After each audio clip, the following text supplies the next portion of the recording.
Basically done.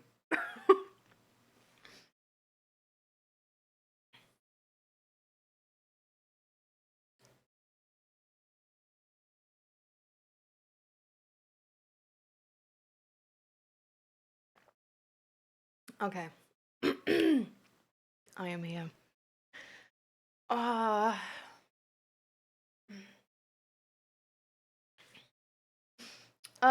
no, actually, quark and cereal. So, yeah, I have no idea. But I guess like a bit more protein. That's the idea behind the quark thing. Yeah.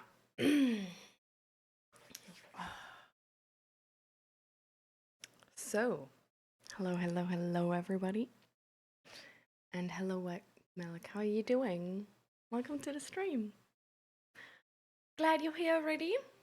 I don't need to start alone. As you might notice, I have a new chair. Well, technically, it's not my chair. I can only use it today, sadly. Um, but yeah, it's the new chair of Zeg. Because as you might have, uh, sort of like seen in the last stream, like, or actually, no, that wasn't in the last stream. That was when I was playing like League with Fluffy. Yeah. But yeah, like Zach literally broke his chair. Um, like the not only like actually like breaking the chair because that would require strength, right? But like the seating cover, it was one of those like IKEA chairs which just has like a very tightly sort of like a so it's not like an actual like I don't know like pillow you sit on, but it's more like a mm, like some like one layer of fabric which is like really tightly wrapped around the like metal frame and then you sort of like sit on this and yeah it it ripped so but we actually got our money back. It was so insane. Like we this chair had like 3 years of like warranty from IKEA and we were like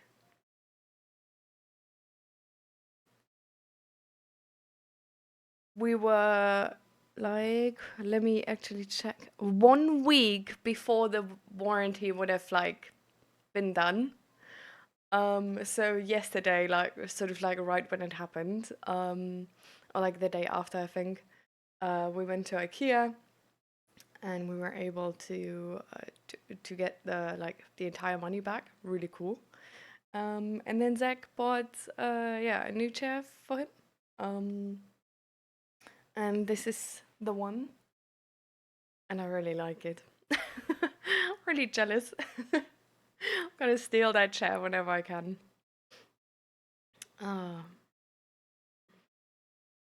hi Pyro, welcome, welcome. You don't want to be at work? Mm. How long do you still have to go, White Milk? Are you like right now having like your like a break or something?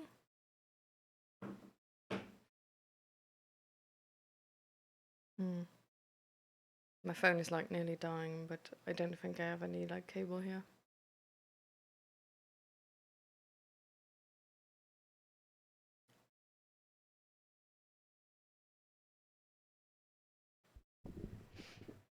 You had an oral exam French today. It went awful. Oh no.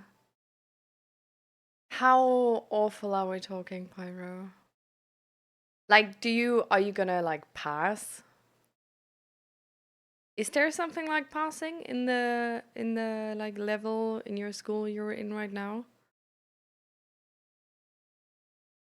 Or can you actually like get the worst grade and then like it's only the overall grade which counts? So like in essence, how bad is it? How bad are the consequences if it's bad?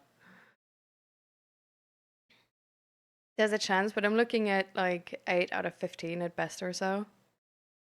Well, 8 out of 15. Still decent now. Like maybe not like for your standards, right? But it's like not a grade which is sort of like denying you future options, I think. So, but yeah, let's hope it's more like at best and doesn't pass the like there's still like if you have the like 15-point system, it's the same system as in Germany, I think.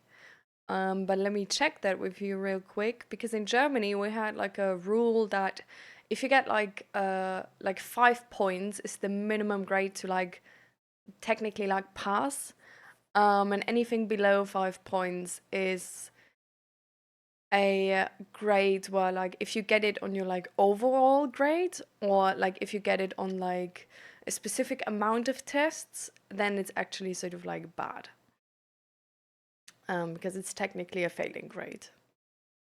But is that the same in Belgium or no?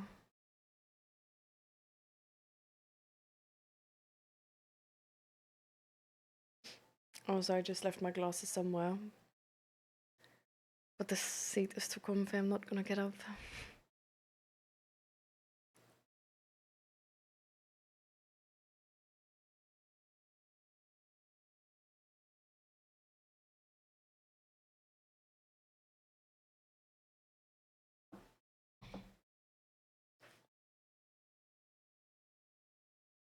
I don't even understand my own point system.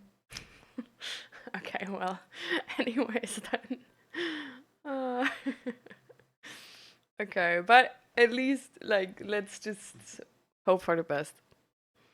But it doesn't seem like there is like too harsh of a consequence, I guess. Well, I'm really like I'm only sitting in this chair for like 10 minutes now, but it's really like it's a lounging chair.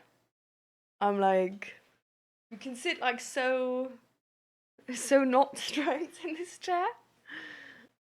And the coolest thing is it has space for you to like to do this because the things here are like not as far to the front. And it's rolling really well, which is also really cool. Yeah, I'm obsessed. It has fancy new shine. Welcome back, White Milk. I wanted to ask actually if you're like if you have a break right now, White Milk, or like how um I just like watching while working. And why is work like so like especially bad today? Was there anything like specific happening or is it just shit day?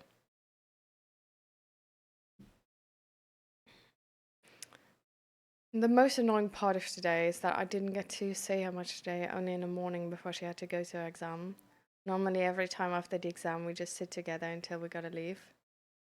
Oh, but today there was no like time, classes didn't like line up or something?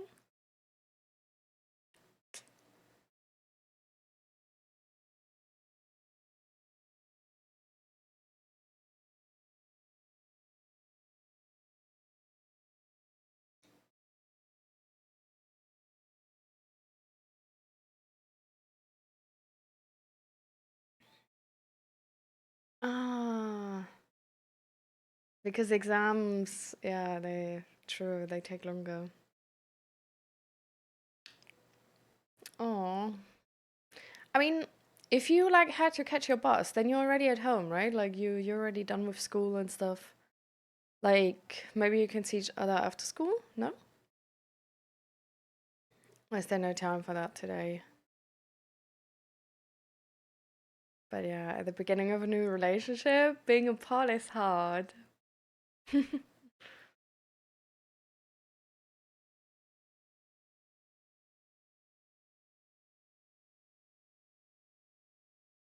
Okay, you just got on your bus. Well, I mean, still later, right? Like you could meet up again, or no?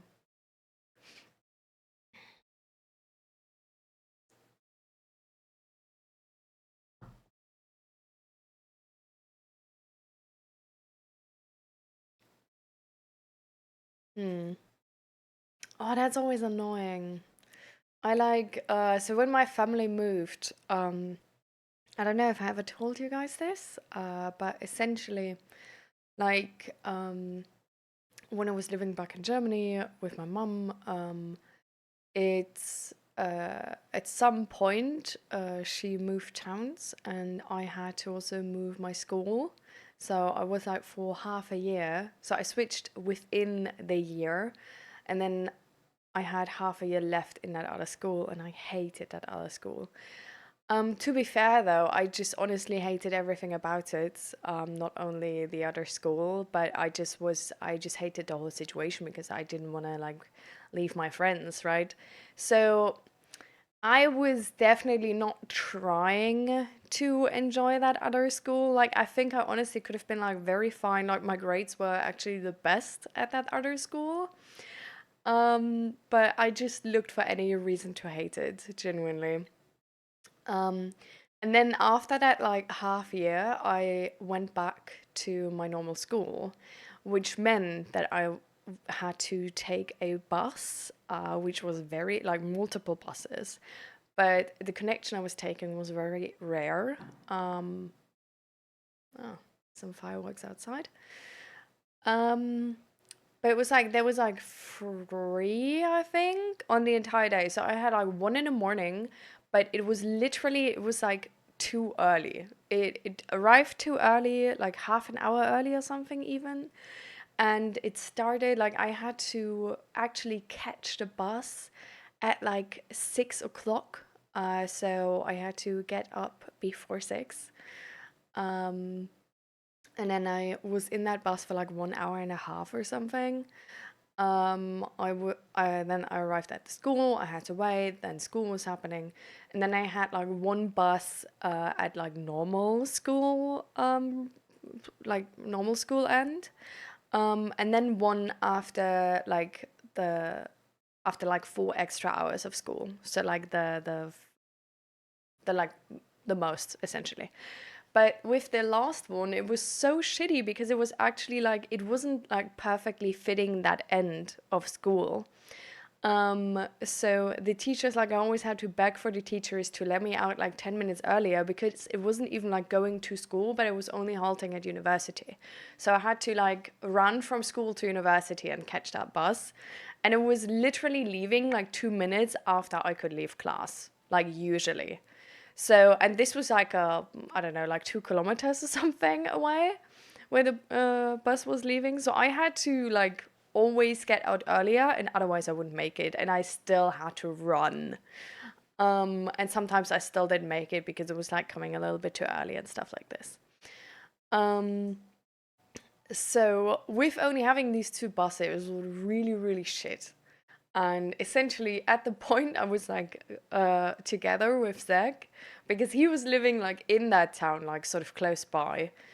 I don't know, like every time I missed the bus, I just stayed at his place. They were like, so I was low key moving in with them at some point. But yeah, that was sort of like how I handled that whole thing because I don't know, it's really, really shitty. But what I also know now is that, but sadly, we didn't really know that back then. But now that my sister's actually also going to a school which is a bit further away, my mum found out that there's actually sort of like an official meeting from the city to plan the school buses for next year,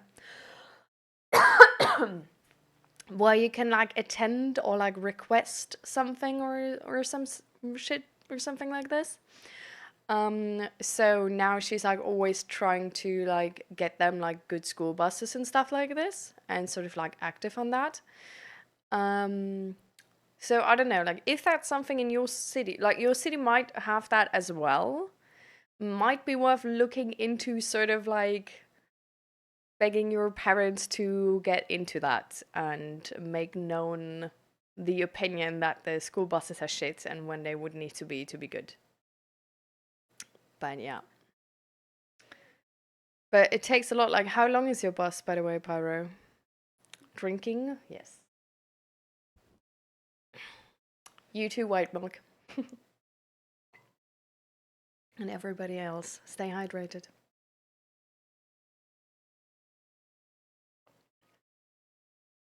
Just the day has been exhausting. I see. Do you have like, you say like you don't know why. Has there been like, I don't know, has it maybe not been anything on this day, but like in the past days? Because sometimes like exhaustion levels like really like just carry on from like the day before. I mean, but at the same time, for you it's like probably hard to tell if it's coming from sleep or something else, no? Because of the insomnia. No. Of course, in the moment, I literally talk to White Milk. He gets stream lags. Sag. Like half an hour? And there's only like, and the, all the, like the bus schedules are so shit and you only have one bus. Why though? Like, so it's not even that far away. What the hell? Like, there was a reason at least for my bus to be like rare because it was like 1.5 hours away. But like, what the hell? You're back? Nice. Um, what was I saying? So first of all, hydrate. And then the second thing I was saying is if your exhaustion levels have maybe carried on from yesterday. But then I also was like, probably it's hard for you to tell if it's coming from like insomnia or just other things, right? Or at least that's what I could imagine.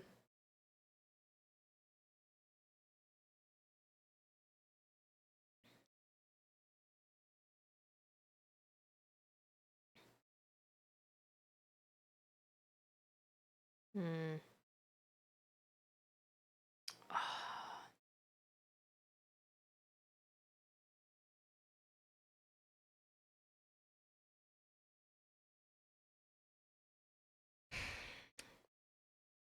Do you know of anybody in your school, Pyro, who's actually like, do other people hate it as well? Probably, right?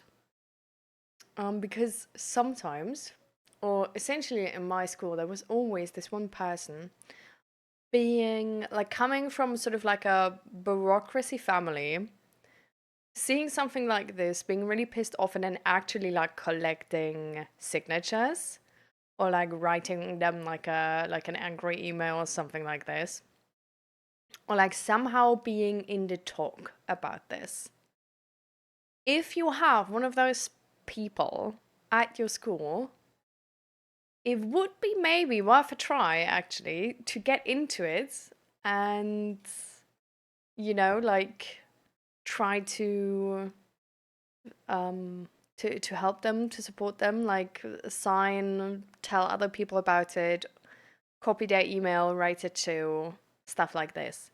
Because like shit like this actually works. Like on normal city level, like literally like voicing your concerns works more times than not. I literally had like, I once while in university, I wrote one email, and because of my email, because I wrote it like, I'm gonna be honest, like I wasn't chill about any of this. I wrote it to the government. I didn't text my university or anything. I wrote it to the government. And then my university had to change stuff because they were essentially going against the law. And then my university sent out like a really angry email being sort of like, I don't know which bitch like was telling on us, but like you wouldn't have needed to like talk to us next time. Where it was like, bro, like we literally like, we're not happy about this. Like, don't try to be like, oh, like you could have just talked to us. Like, normally when we talk to you, like nothing happens. You just say, like, suck it up, whatever. So that was actually really funny because it was literally one email and they got an angry letter from the government and then had to replan their whole like exam schedule. So I don't know. I'm just saying, like sometimes these angry letters work, and like cities especially, like I don't know. I think it might actually be worth just finding out that email and then telling everybody of your friends who's like pissed about these buses to send an email. It doesn't need to be a long email. It doesn't need to be a polite email. It doesn't even need to be like a really like formal email or anything. But if they get like, I don't know, like 20 emails from like just students being like, what the fuck is this bus system? It's so freaking bad. I had like this, and this time where I literally just didn't get home. Or where I had to like leave the class early or something and didn't get the education I need.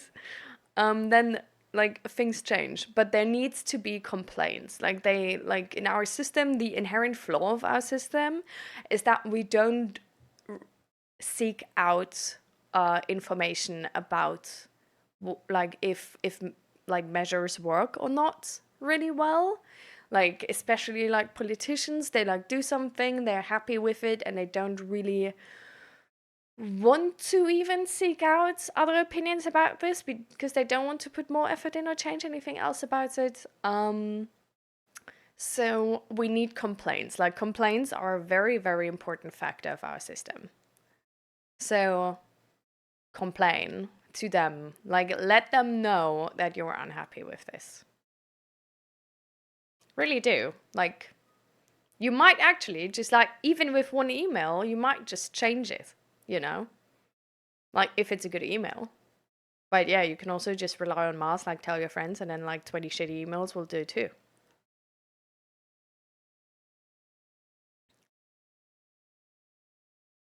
Hmm. The white milk guy, actually, I read in a Discord about your ADHD medication. You sort of just like stopped when you were 6 or something. What was like how did that work? Like I don't really understand how they were like you don't need that medication anymore. Because that's not really something like how I sort of like understand ADHD. Because like you either have it or you don't. Like and especially with a kid which is like 6. And now like the only thing I understand why you would get off of medication is if the side effects are not worth it. But yeah, really confused when you like how you explained that. And hi pandas, welcome. How you doing, pandas?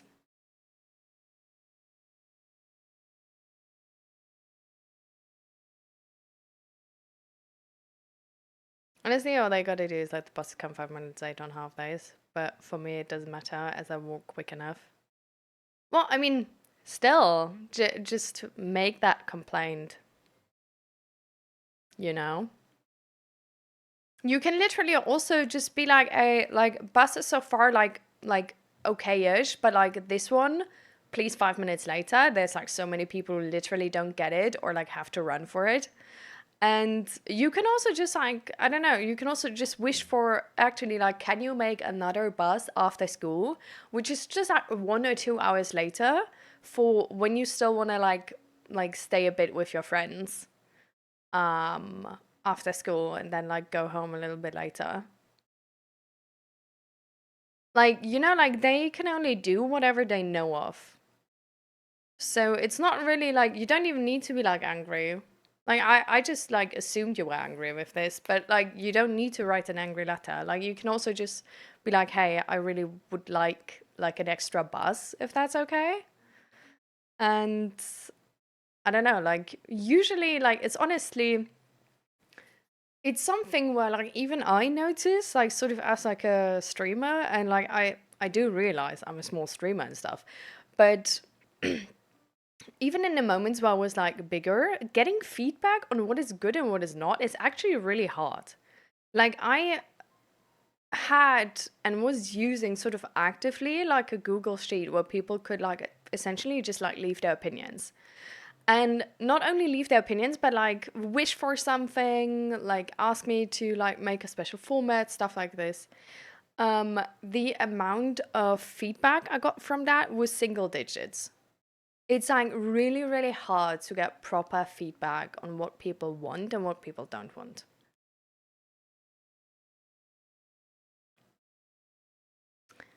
I mean, maybe they don't want to save. Maybe they just feel like, oh, this seems like a better system, you know?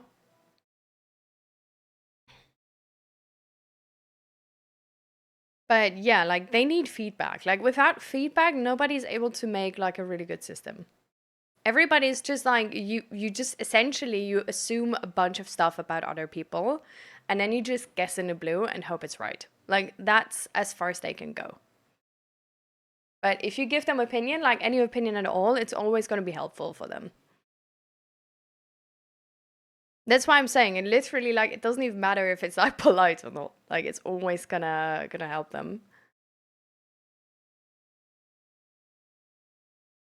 I had terrible ADHD. I do now. What? I had terrible ADHD? I do now. Okay. But I can control. I do now, but I can't. Okay. Anyways, but I can control it one day. That was called and said that we should come over. And when we came there, he started talking to me, asking all kind of questions, and then said to my dad, "We think I shouldn't use them anymore." I think he said the reason, but my dad doesn't remember anymore. Ah. I had the ADHD speed attacks, whatever, since everything goes so fast and I have to start doing everything fast and move. They were way more bad when I was younger. Well, I mean, like ADHD can actually like make you sleep worse. Like that's a thing, right?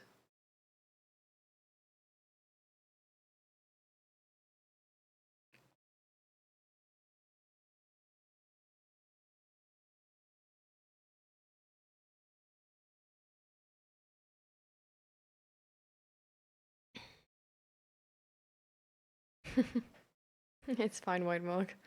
I sort of like try to understand, at least. But I mean, you can still get back on medication. I feel like you should talk to a doctor.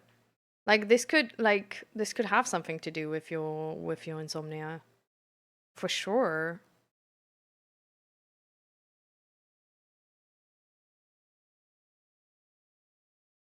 Not sure I don't sleep. Huh? I don't know how this relates directly to what was that the answer?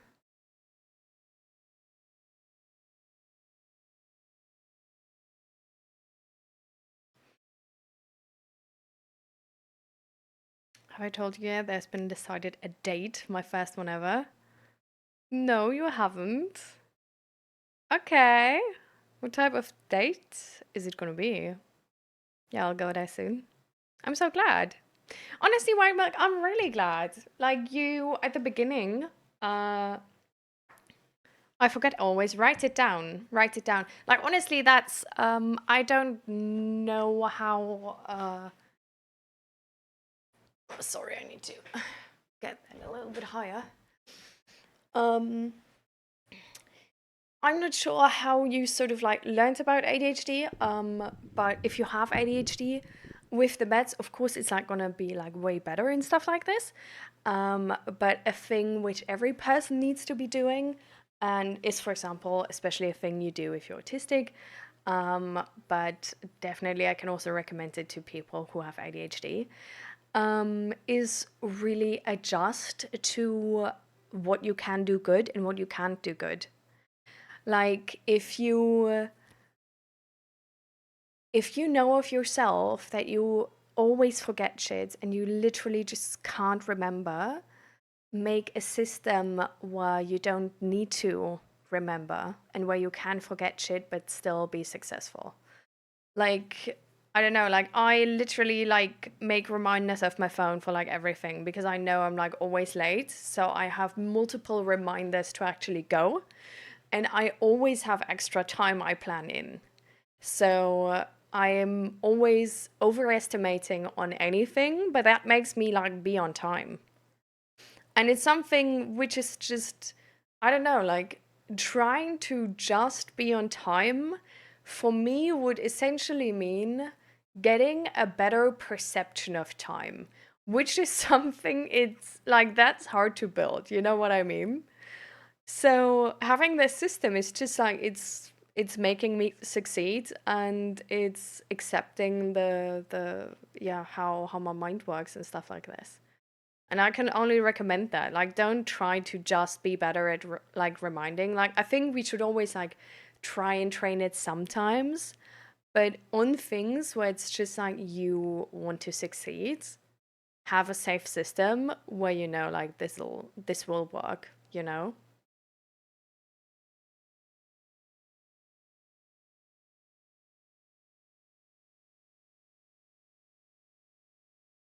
Oh, sorry, I didn't really ask, did your sleep get worse? I said your sleep could get worse from ADHD because ADHD is connected to that.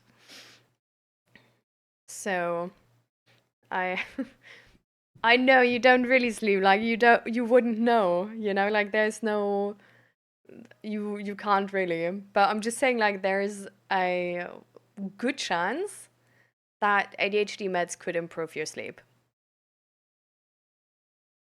I can't check them in exams with the notes. Yeah, yeah. Well, that's why ADHD and autism are things where you at some points you just get help from the system because you don't fit into the system really well. But yeah, like in exams, if there's like it's one of those situations where yeah, you do need to like train to remember like all of the things and like know all of the things. But you don't need to have an exam if you go to a doctor. You just write it on paper and use that. And later on in university, you will also be able to take papers into your exams. So just do whatever you can while you can, Like if you, I mean, it's your decision, but if you want to succeed on something, make sure that you do. Um, because it's just, I don't know, it's not really a good argument, right? To be like, well, there's other topics where I can't succeed with this strategy and that's why I shouldn't do it. Like, it's still, like, it's, so you don't want to succeed, like, anywhere, but, like, are we going to put away a good strategy just because it doesn't work in every context because of society? Hmm. I'm not sure about that one.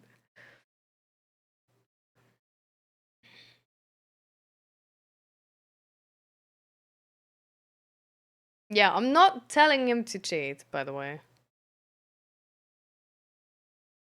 Just get the grades you deserve, that's it. Oh, I don't agree with that statement because that statement implies that he doesn't deserve better grades while having troubles remembering and being all over the place is just a symptom of ADHD. It's not really representing, like, it's the way our tests are made, that they represent more skill sets than they sort of like should be a grading. Like if we have a math test, the math test is not only testing us on math, but it's testing us on math in the circumstance of that math test. So, but we're still talking about the doctor. If you go to the doctor appointment, write down what you want help with.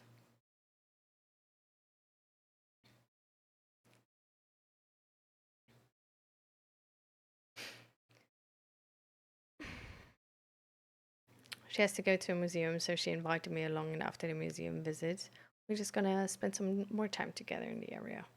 Oh, nice. 90% certain the first kiss will fall that day. Just, I think, I don't know, just let it. I feel like dates like these are best if you're not overflown by expectations. Just let the day come, enjoy it. And if there's a moment where you feel like, okay, this is perfect, um, then of course, um, but it can, like, expectations can also put a lot of pressure on situations. So just be aware that you don't, I don't know, because of the pressure, sort of like not be able to enjoy it. And make sure you have consent. Consent is sexy, okay? So make sure you have it.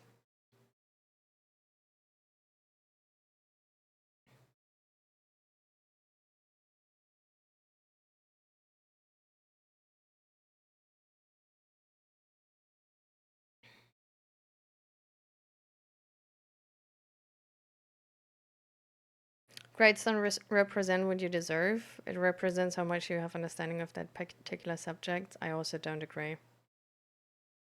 Um, as I said, it's like it's not testing math. It's testing math in specific circumstances. So, yeah.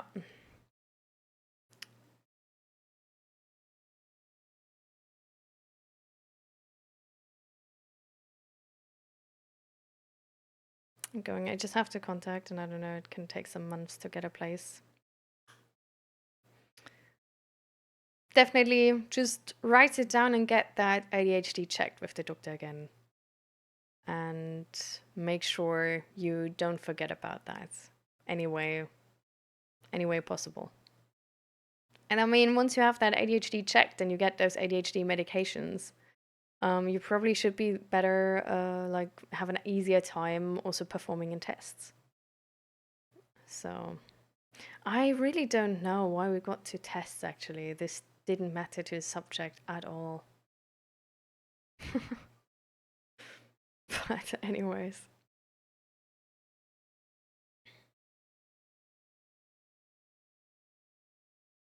Yeah. Are you excited, Pyro? See ya, White Milk. See ya.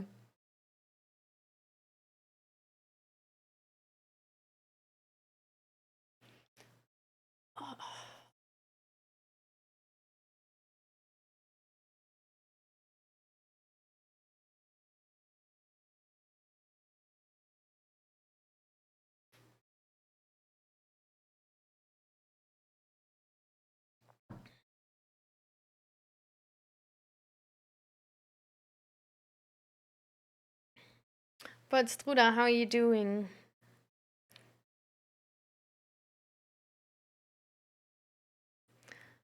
That's a protein shake coffee. Yeah. So that's that. It's like back in the days, I really liked it, and now I just it's like okay, I guess.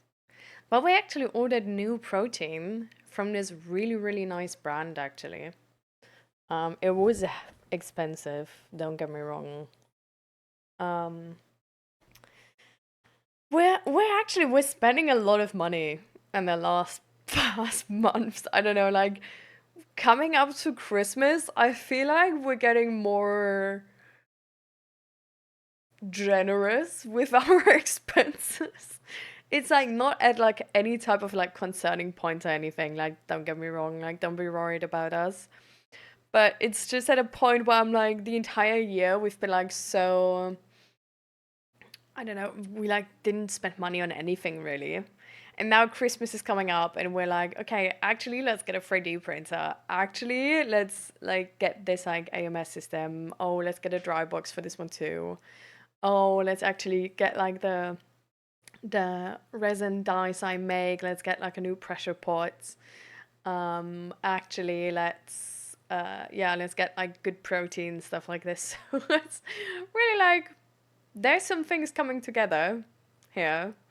And Zach doesn't get like his like Christmas bonus this time, sadly. Because the company hasn't been doing good. Yeah. Just finished your internship. What type of internship was it? And nice. Did the internship sort of like show you that you like really like this and you're like in the right studies and like this could be a job like you want to do? Or was it more like, ah, okay, so my job here is shit, but that other job I see, actually, that's the job I want.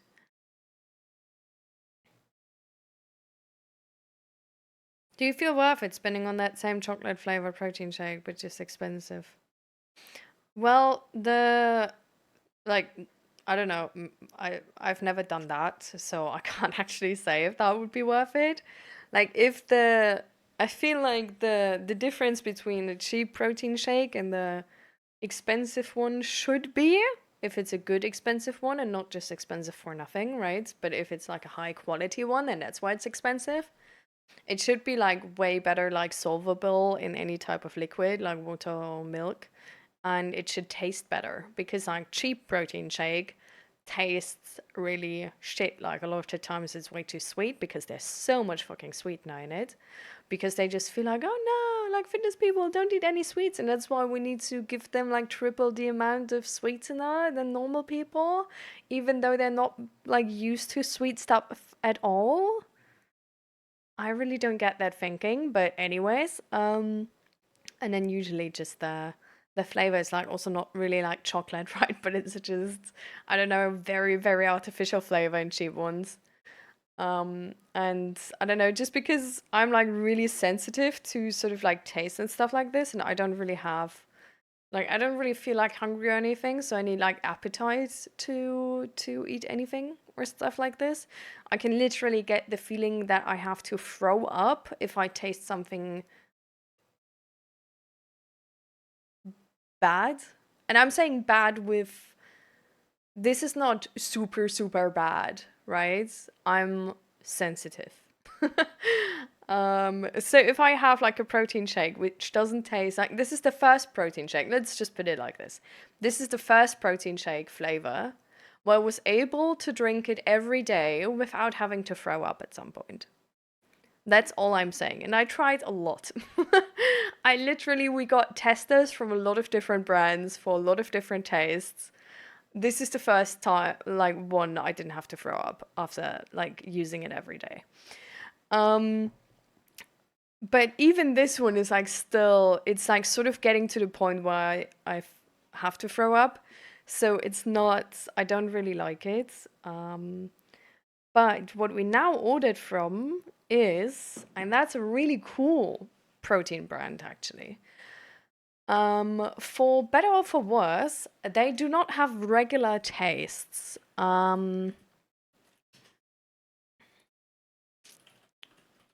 Their protein is, let me check. They're just like, they're called like Xenop, the brand we ordered from. They're more expensive than this one. This would be the ESN caramel protein shake, whatever. Um,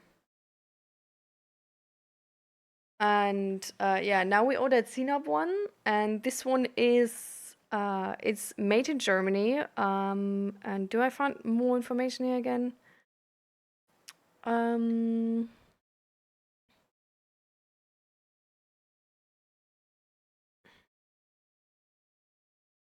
I don't know. It just has like really nice flavors. Like we had it once. We had two different tastes once at the beginning when we got into it, and it has really nice flavors, and it's really like easy mixable. The flavors are, for example, oh, how do you even say that? So like iced coffee, of course. Peanut butter. Do you know what milk rice is? Is that a thing? Milk rice, cinnamon, orange maracuja, pistachio, chocolate banana, summer fruits,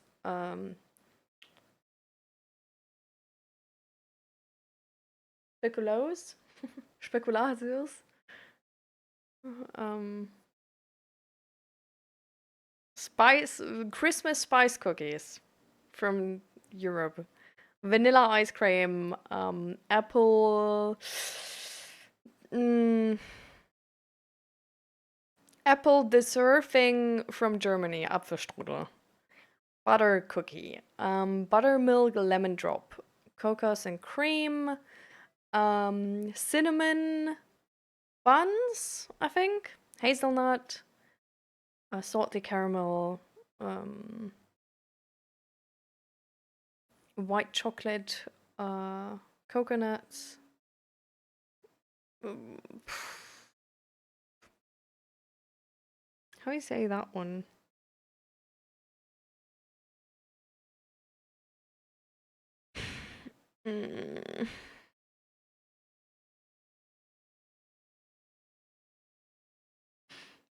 What the fuck? Peach, Jesus Christ, peach yogurt and stuff like this. At some point, they had really, really funny tastes. I don't see that anymore. Sadly.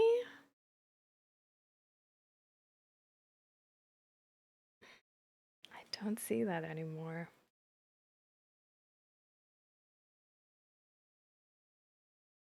At some point, they literally had tastes like, they had like a lot of tastes actually.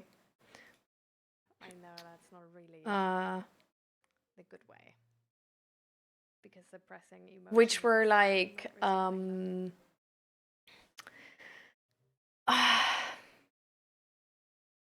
I haven't seen my parents in 7 years. Is where the hell is sound coming from? They had tastes like unicorn.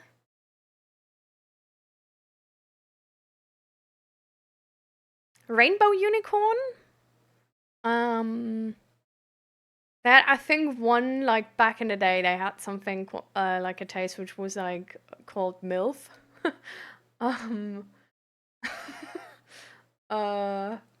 They also had a taste called oh fuck. They had like so many ones where you just like don't know what it's gonna taste like. But which just had a really funny name. And yeah, like we once had the like rainbow unicorn one, and essentially it was sort of like a cake type taste, with rainbow sprinkles, and yeah, so that's sort of like so that's the brand we ordered from. We ordered a bunch of different tastes now, and yeah, like they're I don't know they taste actually like pretty like these proteins of them are like the best tasting ones I had. Genuinely. Like I didn't have another brand where even the like really ridiculous names were actually like really decently tasting. Like they don't taste like really sweet, they don't taste like artificial sweetener all the way, they don't taste like artificial just flavor entirely. They usually taste like really decent on all their different tastes. So we ordered a bunch of them. You will hear from me which one I like, or if it's still that way. Yeah. Hi, Joy Fluid. Welcome, welcome. Oh, true. Yeah. Happy Advent. Yeah. Rice pudding, according to Google. Ah, I see. Wow. And hi, Naradem. How you doing? Hi, Irfan. Welcome, welcome. Damn, like everybody was coming here when I was talking about protein and trying to look at what taste they had. Oh. Have you ever tried clear whey protein? Clear? What do you mean clear? Like neutral taste? Or do you mean one which is like solvable in water?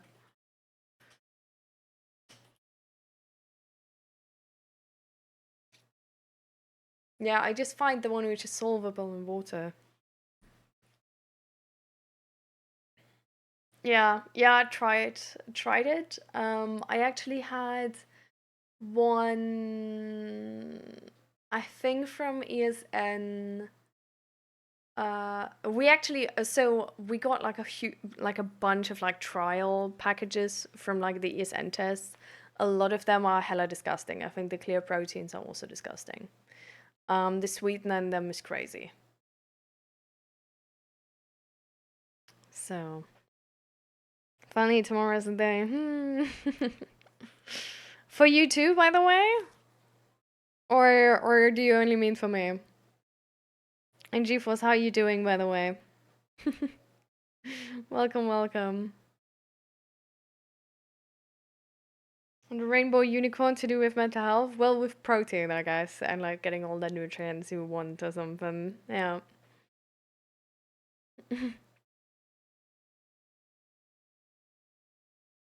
Peach yogurt. We actually ordered that one.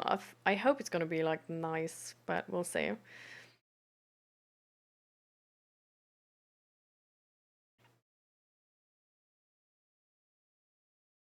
Why does that taste so chalky? The like clear protein. Yeah, that too. Like I don't know. But I mean, it's like putting protein in something like water, like a lemonade. It's just hard to do, I think. But yeah, it wouldn't actually need to be that way. Like a lot of them are actually, I feel like not that bad if they just wouldn't have as much of sweetener as they do. I feel like honestly, like that's the only problem I have with the proteins from like ESN. They just put a bunch of sweetener in them. They're just literally too sweet. And that ruins the entire taste because then you also like really have this like really heavy like sweetener aftertaste in your mouth and I can't stand it. I literally can't. So like honestly like this like the coffee one, even though I don't drink coffee usually, is the only one which is sort of okay because this is not insanely sweet. Like this is regular amount of sweet. But at some point, I literally tried like green tea honey, where I thought like, okay, green tea is bitter, okay, so like they can't like this can't be that sweet, right? Like green tea honey, it's like if you would have green tea honey, it's like yeah, it's a little bit sweet, but like it's still green tea. No, it was like you couldn't even taste the green tea. It was like all sweetener. Yeah, for you as well. Hmm. You met with the group yesterday. Oh, and you were able to like sort of like set a day with her where she has time and where you can like talk everything out. And that's gonna be tomorrow. Nice pandas. What color is it? GeForce. I'm doing so, lying on bed, watching Twitch. Hmm. Is it just sort of like does it have to do with any like med changes? Like medicine changes? Or is it just still like the meds you have right now? Because you said they were like so much better, right? But that it just has to do with like your mental health.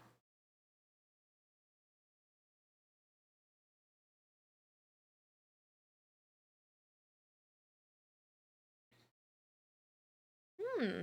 Deep bread is nice.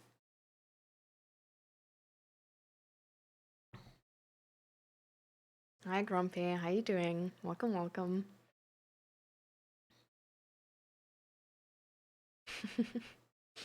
Is it Thursday yet?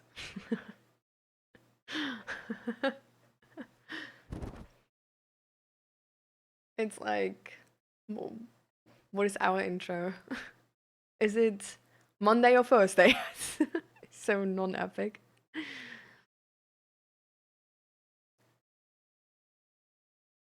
My partner also joined the group and she didn't bring the meetup talk this time. I thought she will text me after, but she didn't. Remember I told you that she said she will let me know next week. Yeah. So why is tomorrow the day then? What is happening tomorrow?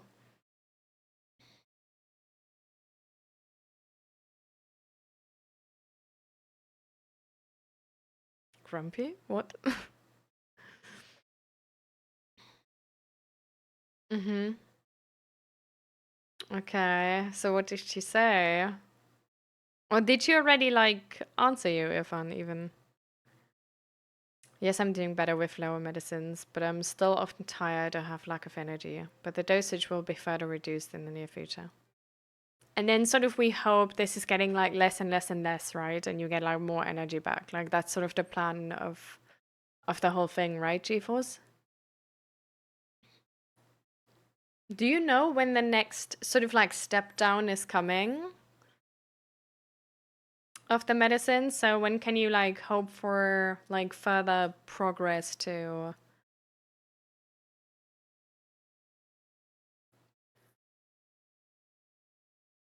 Oh, you have Friday off? Nice.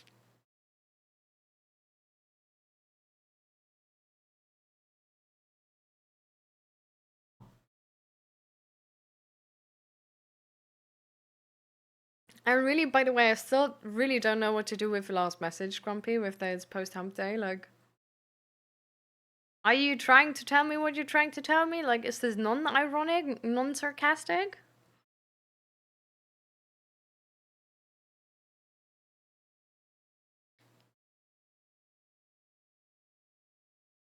Today's yellow holiday.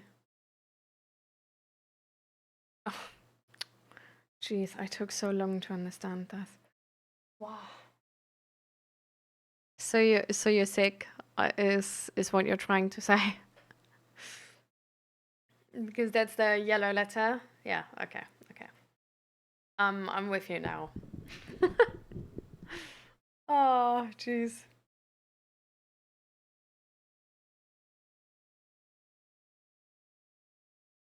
No, it's known for Wednesday to be called a hump day. It's a reference to one day before last day of the weekend. Why? Where's the... Huh? I do not understand. Texted her, hey, I just wanted to ask about the meetup we talked about. I know you're busy, and I completely understand that. I just wanted to know if it is still possible to meet. And if not, that's okay too. Just let me know so I'm not waiting on my side. No pressure at all.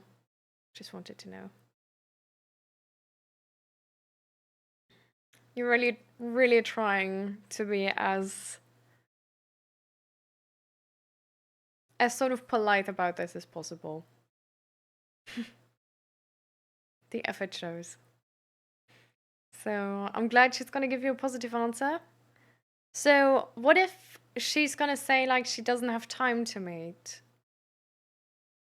Or it's still like gonna take a while? What do you want to do then, Irfan?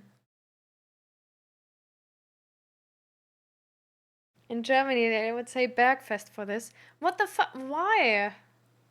Why? I don't understand. I just don't. Can somebody explain this to me? Why do you call Wednesday Bergfest or Hump Day? What does it have to do with it being the second to last day of the week?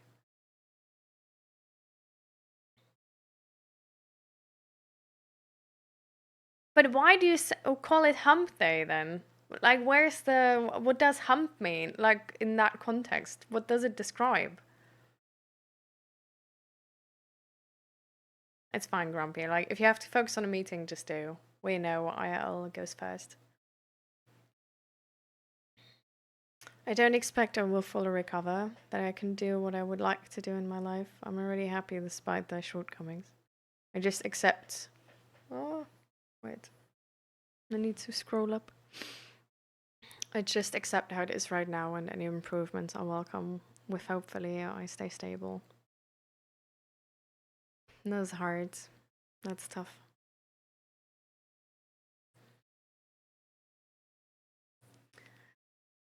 I mean, in a weird way, right? A lot of us won't be able to do all of the things we like to do in life. For easier reasons than or how the reasons, and doesn't really matter too much, right? I think everybody can relate how hard it is to sort of have a vision of how you would like it to be, and then having to sort of adjust that. But one thing I sort of like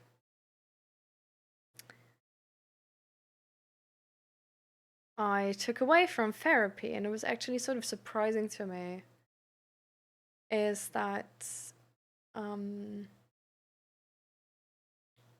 finding the next best thing is actually a really common thing in life and a really good thing we do. And we have that with kids, for example. Like, I don't know, like they want something, they're not able to get it, and they might like be disappointed, but if you have a kid which is like actually like really good with like emotional regulation, they just gonna sort of like focus of what they can still do for themselves. Like they won't focus on like what they have lost too much. Like they will sort of like see that and they will be disappointed, but they will sort of like, I guess, like overcome it with focusing on the thing which they can still do, and they can still find happiness in. And they can actually come back from that situation happy, like if it worked. Like they could have not been able to get that like thing they wanted, but by sort of focusing on this next best thing, instantly sort of like forgetting and like being over the disappointment of not getting the thing they wanted, and then come back from this to us being entirely happy with the whole situation. And I thought back then, I sort of like, I don't know, I really don't know why, but I really had this mindset that this would be sort of just, I don't know, like gaslighting yourself or something like this. Like I didn't like, I thought like, oh, like this would just like you just like suppress that emotion and then like got that. And I didn't see it in like a positive light at all, actually. Um, but yeah, this is something where it's like, it's apparently something entirely normal um, to do at some points in life. Um, and you can find the same happiness with your alternative plans than with your sort of like fast plans, if that gives you sort of any hope. Because that's, I don't know, sort of what it did for me. Like it really gave me hope that okay, well, I maybe won't be able to have like this and that, like that life which I imagined of like this entirely healthy person with like no mental health problems at all. But the alternative I find myself and the next best thing I can offer myself doesn't need to be worse, even if we call it next best thing. Like it can make me just as happy, actually.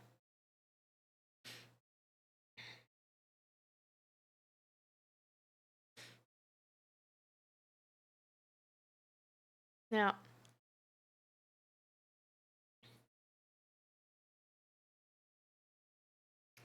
But yeah, it doesn't like this like agreeing to focus on what works instead of what doesn't.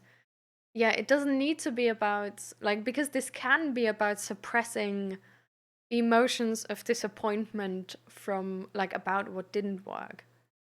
But it can really also just be like already being excited for the next thing, if that makes sense. But yeah, I guess it's like a little bit of a like complicated situations because children are like so much quicker with this, right? Like children are like, I really want ice cream, and then they're like, I don't know, like ice cream is going, and like, then I want chips. And then they're like, oh my god, I get chips, amazing. And you could literally probably even like ask them like, oh, like, did you ever want ice cream? Or like even like still get ice cream. And then like, oh, do you also want ice cream? And they would probably sit on the couch with their chips and be like, nah, I'm happy with the chips now actually. Don't want ice cream anymore. So it's, I don't know, it's really like this story for me is really about how something like not getting what you want can actually be like, I don't know, like such a, I don't know. I feel like since I've been sort of like in teenage years and life has become, I guess, harder. I always thought that disappointment needs to be a very huge thing. Like it needs to be like a huge emotions. There's emotion. There's like a lot of grief and like all of that. But this sort of story really showed me how it's sort of like doesn't, if that makes sense. Like there can be a lot of different good ways in life. And if one of them is closed, it can be just really like, well, then I'll take the other one. It really, I don't know. I guess it really depends if you see multiple ways to still be happy. Because yeah, like that kid is like sort of like instantly seeing the next thing, which is gonna make it happy as well. And I feel like maybe that's something we sort of like untrain ourselves to do as like adults, possibly. Maybe just I untrained myself to do that. But I just really, yeah, I like for like a long time I really lacked that possibility of like also being happy with alternatives or like seeing many alternatives, maybe. And being really focused about like a very specific way how things have to go. And if that's not how it's going, then like I'm like inherently disappointed. But now it's just there's like so many ways I can have like a really good day that it's like if some of them like don't work, then it's like, well, anyways. Fine, next best thing. Yeah.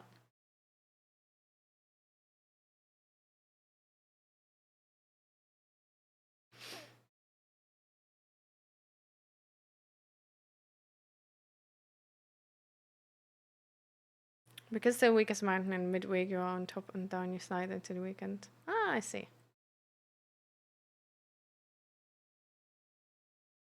I don't know, I'm just the messenger, ma'am. Don't kill the messenger. Yeah, with the like Bergfest, I actually now understand. With the hump day, I still don't. Like, why do you call it hump day? Why not a half week done day? I don't know. And then she suddenly replied to me about how about tomorrow in the evening, so I got shocked a little bit. I was processing because that was too quick. Nice, amazing. I confirmed with her if she's sure about this, and she said yes. So tomorrow is the meetup. But honestly, I'm too scared. I don't know. I feel nervous and anxious about this. I was having thoughts I should back up from this. No, no, no, don't. I don't want to lose the friendship we have. That's why I'm scared.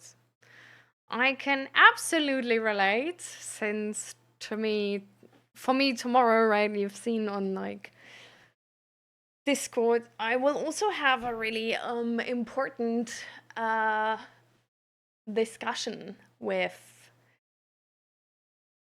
our friends. Um,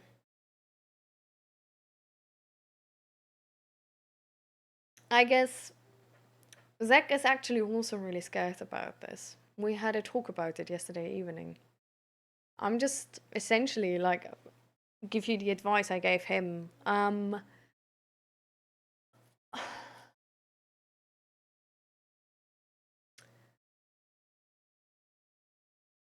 Sort of the best thing you can do in order to actually prepare for this is regulate your emotions about what you're going to tell.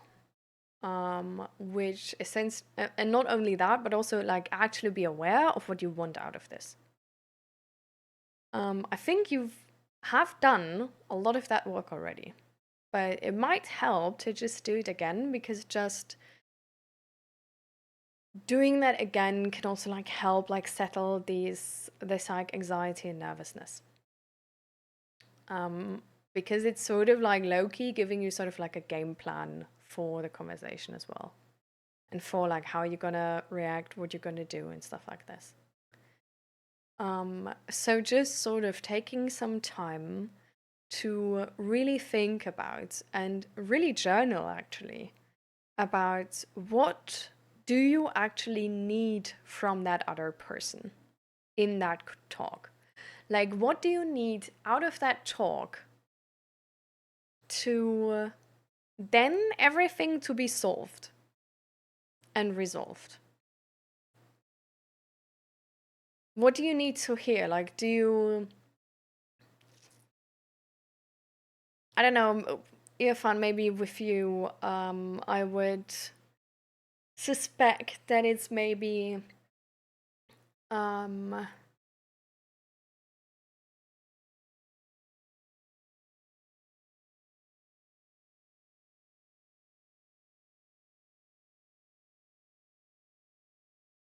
that it's maybe something that you need the other person to know first of all, so there's like nothing between you and there's nothing you need to hide, and you need the other person to understand that they don't need to take distance, or maybe they do need to take distance, or like you need to understand them how this is sort of like affecting, or like how you want this to affect the relationship between you guys. And that you, for example, like you still want to be friends and she shouldn't behave different. Like she shouldn't second guess what she does, or like I don't know, like any hug or physical touch. But she just behave normally and know that you're gonna like work out like all of this and it's gonna be fine. And you just needed her to know to, I don't know, maybe clear up some behaviorisms of yourself and stuff like this. I just want her to listen and understand about this and me, that's all. Okay. What that does for you is really ambiguous uh in that phrasing. So what do you really, what will this give you? Like her listening and understanding about this. What does she need to understand specifically?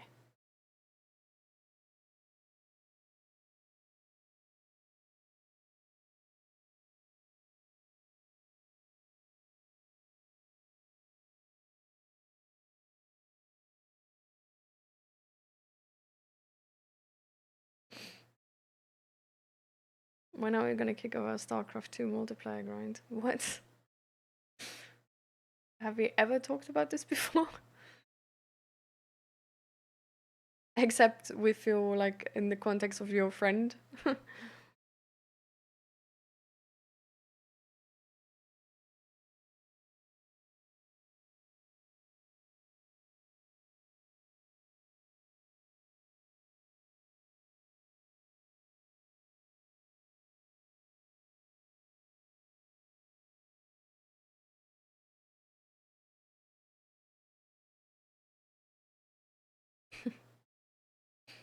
Yeah. Because I feel like sometimes, like you say, G-Foods, I absolutely agree. Like, definitely, like, it has to do with understanding. But with saying that, right, it's really ambiguously formulated. And what that does for us in that moment is that we don't have an easy checklist to go out of the conversation and be like, okay, like everything is like good, like I have everything I need. So it can be really helpful to get like really like sort of like calculate this out and like make this like sort of like sort this out, clean this up to a point where you have very specific things, you can essentially like ask that person in one sentence at the end and get a confirmation on this. Because then you have something where you can pretty clear sort of make the decision, okay, I got everything I needed. And I know without a doubt that this person actually understood what I want them to understand. Because with things like these, with sort of like emotional topics in interpersonal friendships, or relationships, it's something where doubts about this can come back pretty often. Because emotions are something which are usually not resolved instantly, right? Or not entirely instantly. Like we can talk about something one day, and then on that day you feel like, oh my god, like everything, like I understood the world, everything makes sense now. And then like in a week from now you have a bad day, and then all of it is coming back. And that is something which just sort of like makes sense, right? Because your brain just sort of like makes sure you really understood it from like any way possible. And if there's any type of questions left, it might still come back. So really figuring out before such a talk, because if you have such a talk, usually like the expectation we sort of set with this is that once we talked about this, like this topic will be done, like everything is resolved, everything is understood, like we're good now and everything is fine. Like the other person and you probably leave this talk, or like hopefully leave this talk and are like, everything's good, everything is fine. So it's really nice to sort of help yourself actually get everything from this talk, so that in 1 week, if this is coming up again for you because you're maybe insecure about this or something, or just had a really bad day, that you have sort of like a bulletproof thing of like, I got all the information I have, and you can sort of resolve this reoccurring emotion alone, instead of then getting doubts and being like, oh no, I need to talk to her again. Because then it can like get to a point where it's annoying. Like talking about it again, like for like very specific tiny things, it's like entirely fine. Like having talked about this and then later on realizing something different, while like, for example, being like, oh, you don't need to change anything. And then later on you actually realize, well, I thought you don't need to change anything, but now that we tried it, I actually do think you need to change something. That's like also entirely fine, makes sense, right? But yeah, if it's sort of like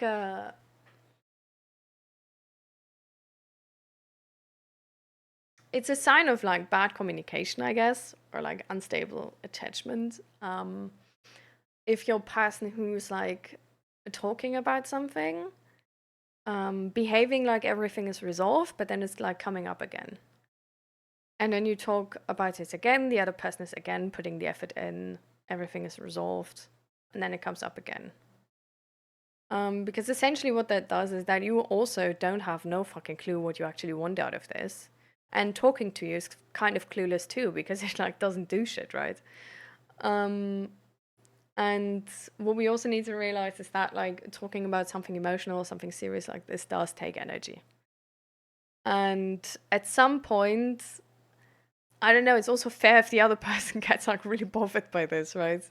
And it's like, what the fuck do you want from me? Like, I'm wanting to answer everything you want from me, but every week again, you just ask me the same things, and then it's like coming up again. Like, this is not solving anything here. And then it feels like unsafe for the other person.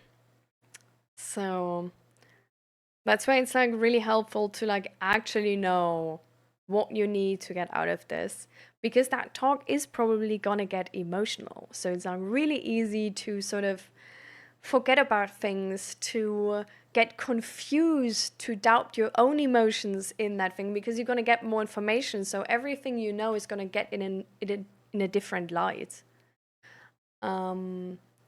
So I don't know, like once you know what you really specifically need, you're going to be able to get out of that conversation and have everything you needed. And it's going to make you calmer in that discussion as well. Hi, Oguna Badger. Morning from Texas. Morning back to you. I want to stop carrying this alone and emotional closure. Silence is more heavier than anything, and I just want to be completely honest with her. My heart can breathe again. Maybe I also want her to know the depth of what I feel, not to change her mind, but because being misunderstood hurts and she only knows the surface level truth, which is I liked her, not the actual truth that I still love her.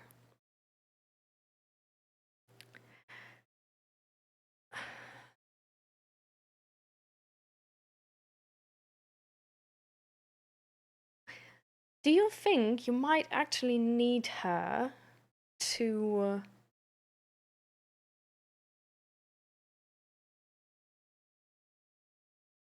because you say not to change her mind, but I do feel like you might actually want an answer while not expecting that answer to be positive. But it sounds like correct me if I'm wrong, right? It's just a guess in the blue, but it sounds like you need like a response to this, and you're fine if it's rejection, but you just need her to know the full thing and then respond to it and either reject you or not. But that you don't have, that you can sort of like stop with guessing if this has a chance, maybe, or guessing that it doesn't, but that you just know her opinion about this. Could that be also the case, Irfan?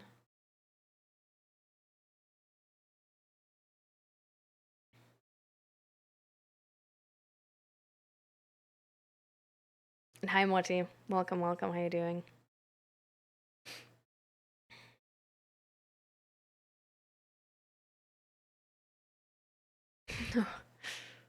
asking Irfan if he wants her as his girlfriend is I think a question which is loaded with loyalty conflicts. I don't know if this is interpreted that way. That would just be my concern with this.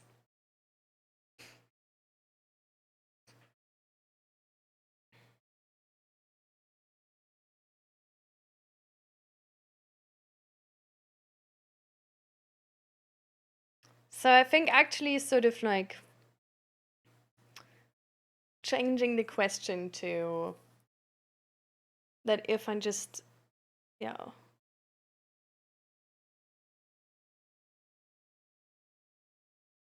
Yeah, exactly. No. That's exactly why I formulated the question different.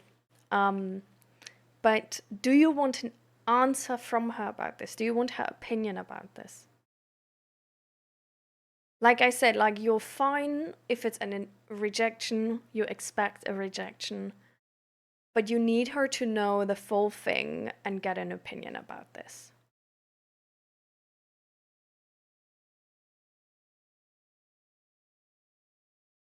To not have this hope that it works or to sort of like to straighten it out for yourself, you know? Because I feel like sometimes something like this, we can really, it's like really hard to let go of it if there's like even just like a tiny, tiny sand corn in our hearts who still thinks there is hope about this. And then it might actually be really, really important for us to get, even if it's a rejection, to just get an answer to this because we weren't able to resolve that last bit of hope ourselves. So we need an answer from that person. And essentially, if it's a situation like this, we need that person to reject us. So we can let go of this in like a way where we don't feel like we betrayed ourselves, if that makes sense.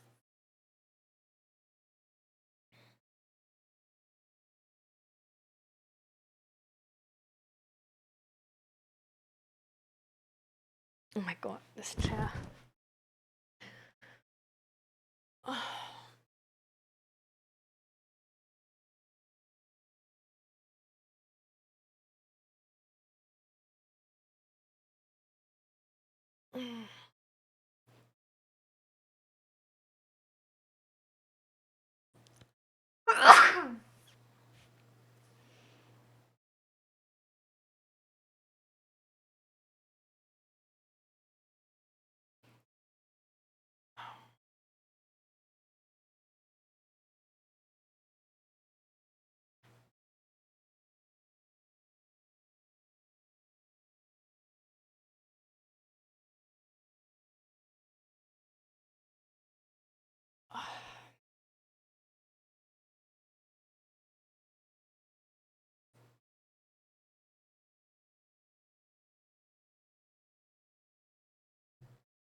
I don't judge you for that hope. Not at all, Irfan. I absolutely agree with you. It's a very normal thing. That's why I was saying it. No. Okay, we have ads. We have ads. Perfect timing, of course. Why not? Yeah, hate it. Jesus Christ.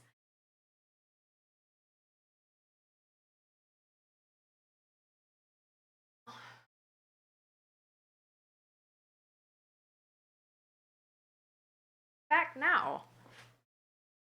That was so quick. What the hell? um. So, um.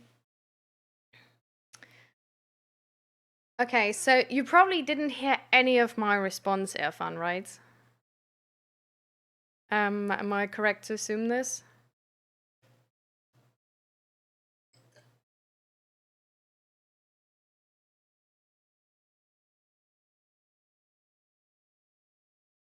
Okay. Um. So what I'm saying, what I was saying was that I absolutely agree with you. I think it is absolutely human, that hope. That's why I sort of like, um, that's why I brought it up. Because I think it's something you might not want to sort of accept for yourself. Because it has this loyalty conflict that you know she's in a relationship and you don't want to get messy in this. You don't want to try to sort of like mess up their relationship and stuff like this. Like it's something where you have a lot of sort of like ethics for yourself about that you don't want to do this. But it's just that last bit where you can't let go of these feelings because there's still this part in your heart which you can't change with any type of logic, which believes naively that everything is going to work out. And at the same time, how could you not, right? Like, this is what we learn from society about romantic feelings. Like, in the end, everything is going to be fine. And it's something we want to believe in, right? We want to believe that if we love somebody, that love is not unrequited love, but actually being seen and that they feel the same, even if they were hiding it or whatever. But I think it's something very important to know that you need that opinion about it. And even if you expect it's a rejection will also alleviate you from this hope and might just be the sort of like evidence you need to let go of that hope. And that's entirely fine and that's entirely human, and you're not wrong to feel this. But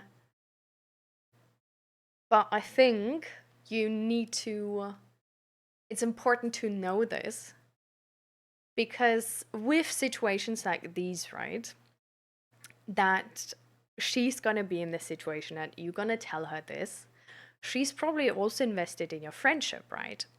So she might actually feel compelled to not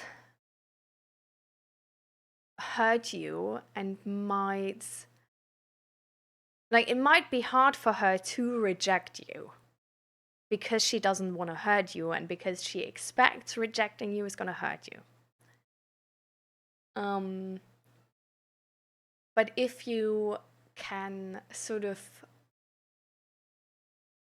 say that in a very, because like if that is the thing for you, right, I always like, this is like the only thing I preach, you guys need to say what you think.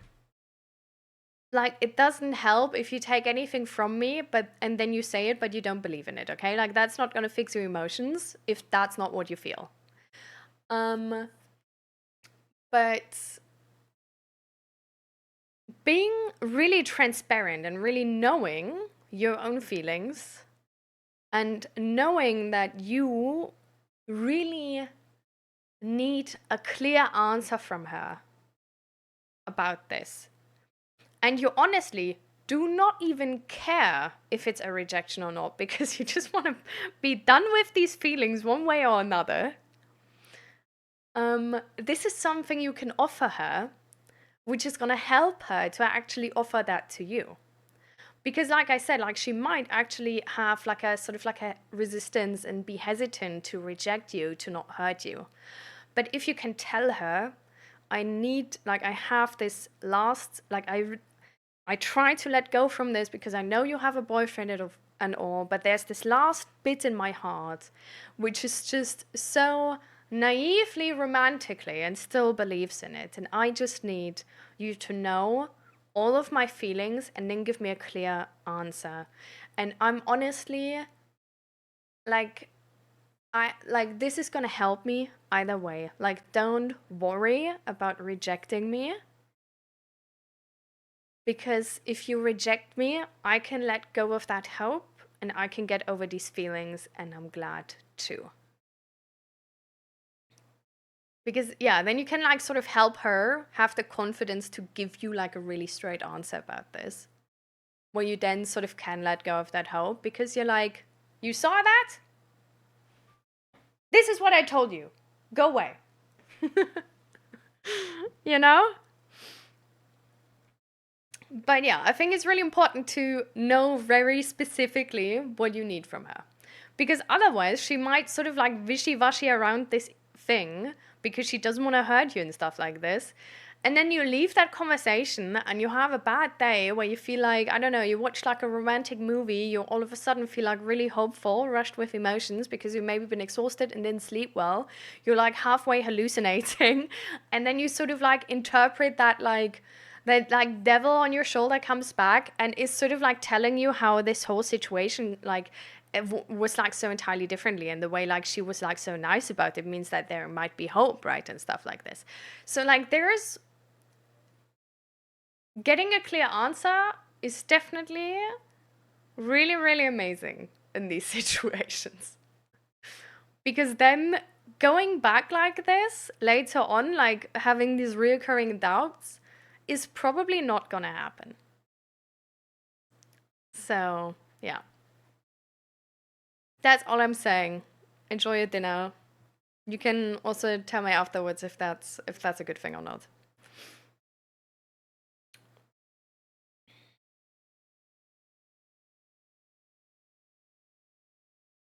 I'm still happy about Grumpy Palace Cat using my emote.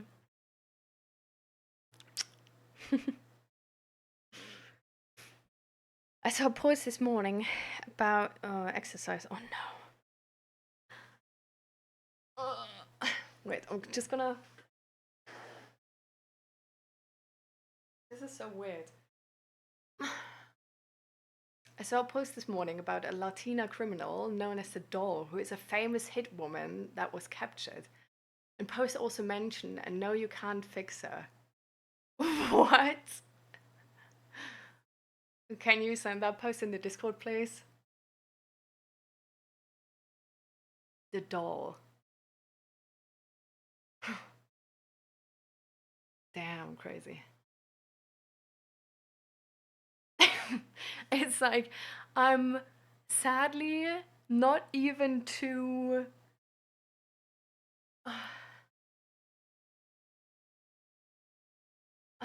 I'm not even too.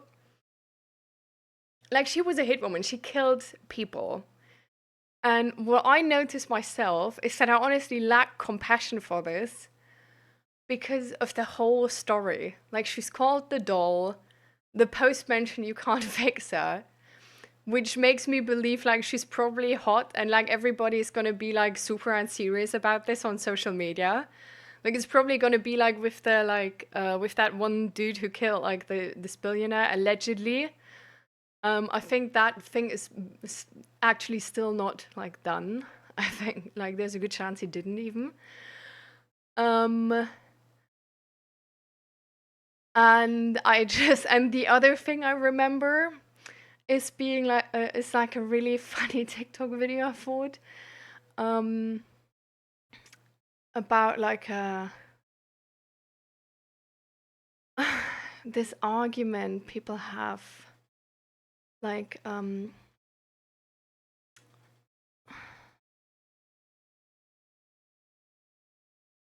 oh yeah, like if you want like emancipation or whatever, or like blah blah blah, like sort of like fuck feminism and like then like step up in the like male dominated jobs, like you know, like what the fuck, women like only sort of like complaining and you don't even want to step up in the work. And then somebody commented like, you were actually completely right. So girls, kill more, rob more, assault people more, steal more and stuff like this. We're highly underrepresented in the crime statistics, so go get them, girls. And that was sort of like a thing where I was like, damn. That's a lit answer. That's a really funny answer.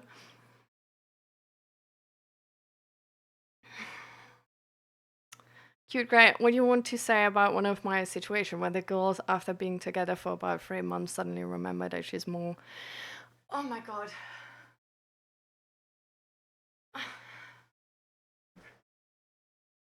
Yeah, we want equality in the criminal gender ratio, exactly.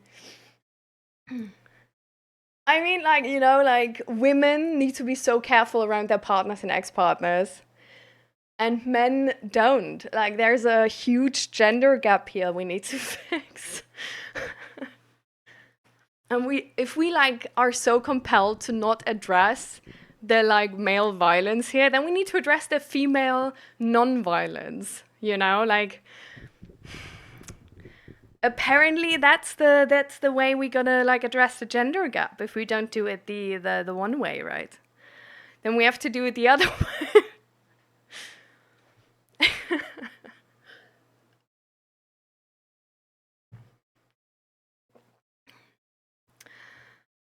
Oh, I'm already exhausted, Jesus. That is, I think we like, this is not equal to male violence though, right? Like, this is something where like this argument is being brought up every time you sort of like talk about male violence. And that is, I think, it's honestly like a low blow. Because you can't compare somebody screaming at somebody to somebody murdering somebody.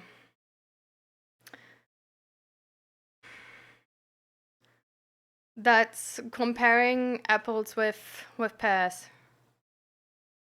That doesn't make sense to me.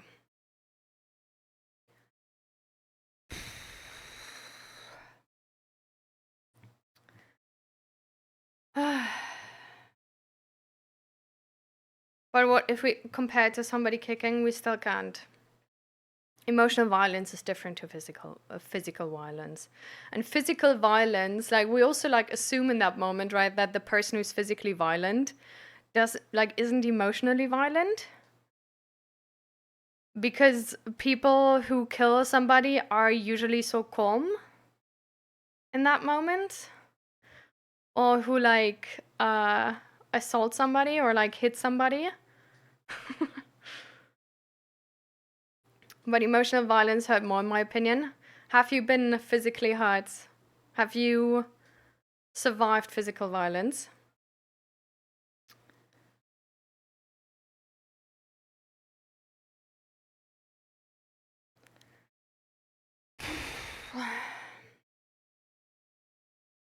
What do you want to say about one of my situated girls after being after being together for about 3 months, suddenly remember that she's more than 3 to 4 years older guys of her age and then get parted away from me. Did they say anything else? Because otherwise I think it's a cover up for it. They want more emotionally mature people, maybe. But I would focus on like other things they said, maybe. It's not a really good critique, I guess. Alright, see you later, GeForce.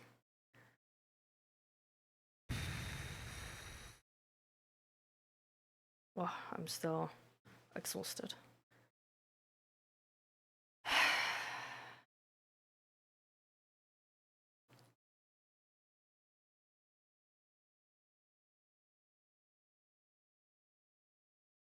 Ooh. But was it helpful, Irfan? Like, do you think you have a game plan for tomorrow? You think you know what you need from her?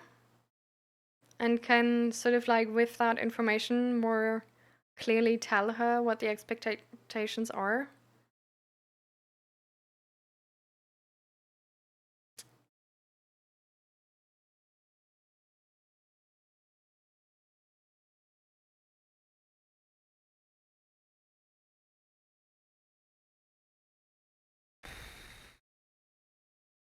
Why am I still so exhausted? Oh my lord.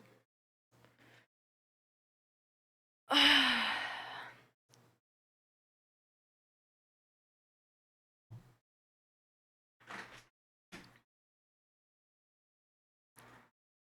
think maybe because it was like so all of a sudden or something. No idea.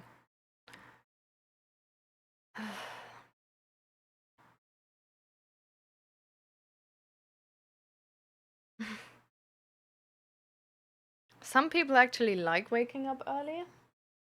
I'm also not one of those people. Like, even if I were to make it a habit, it would still suck every day, I think.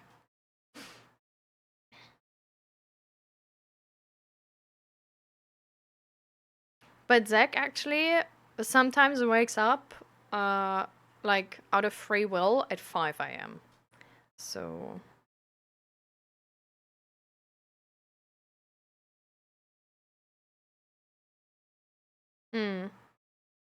Yeah, I think that's also good. But at least now you know what you need. And make sure that you get like a really clear answer on this. Like, make sure that with this question, if there is sort of like, is a chance or no, that you get a really, really clear answer on this. And you can literally just like ask her again if necessary.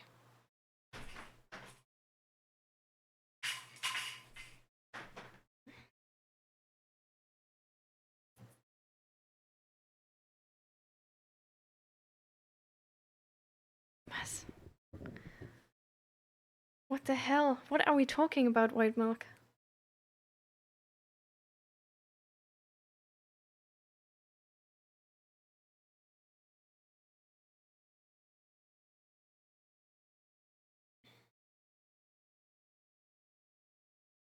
In 40 minutes. Well, then we at least have 40 minutes, Naradin. Welcome, welcome.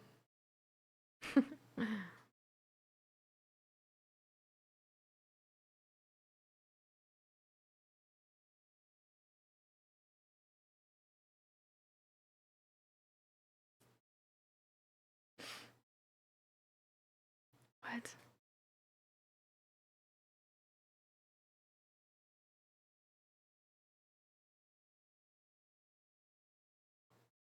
I don't understand what. No, white milk. Usually, when you touch yourself, is something people use for masturbation. So, since we don't have like a lot of context, I'm still sort of like confused. Because like, why does it hurt to touch yourself, like to smear lotion all over your body?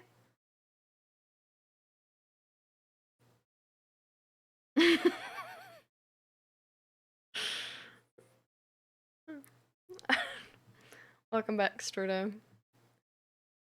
So, did you hear, by the way, what I said, or I know what's going to happen, but I hope everything goes right for me. I really hope, because this has been emotionally exhausting and painful for me.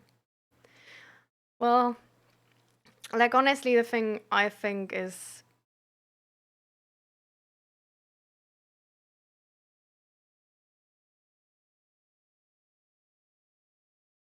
if you notice that you're really anxious tomorrow again, write a letter like this again, like we talked about last time. Write one of that letter again, because then you like calm down before the talk, you know, and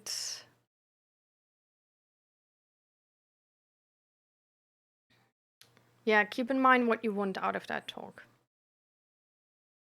Because then you won't lose yourself and get confused while that talk's going on.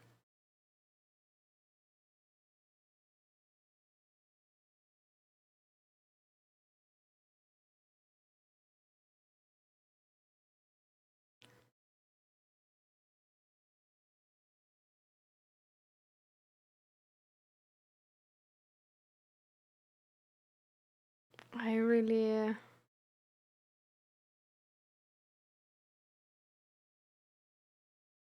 You mean if your like skin is like really cold? And then it hurts if you touch your skin?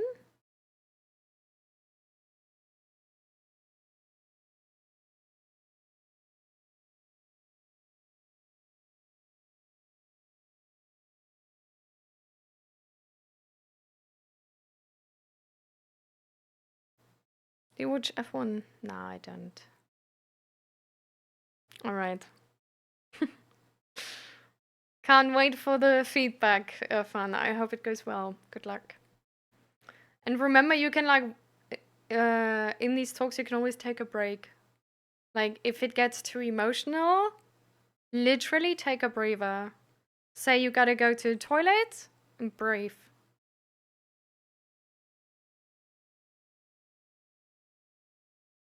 Like, also hot water hurts. It's like skin complexion weight.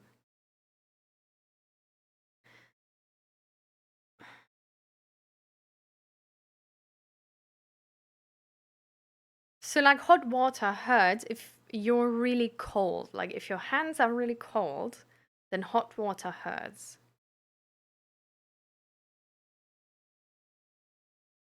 You're welcome. Good luck, everyone. Bye.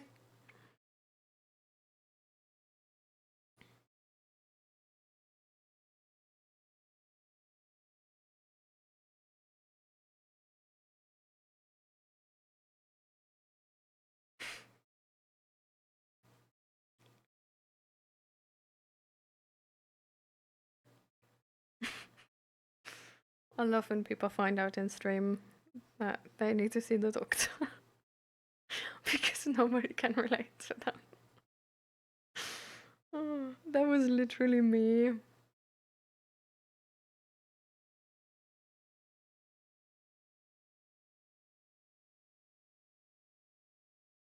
There's sometimes so many things where you think like it's normal, but it's not actually. But you keep saying I touch myself. You can say when you touch your skin, that's for example a thing.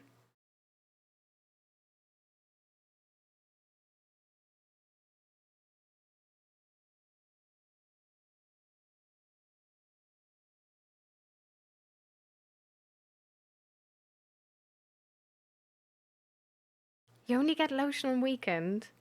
Why do you only get lotion on weekend?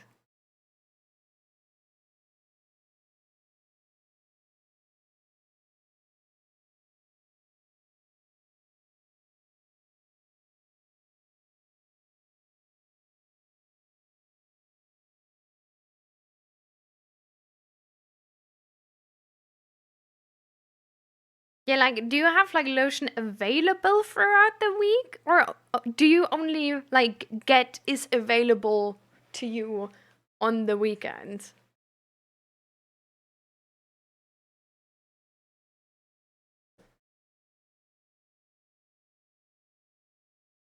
Yes, but out of stock. As if lotion is out of stock. What?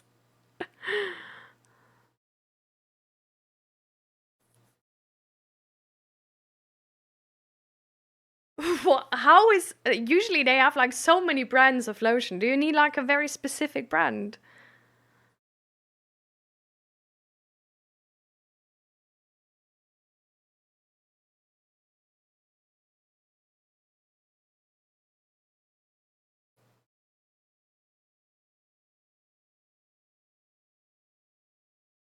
Oh my god. Why is your skin? Why is your thighs are flaky too because they're that dry?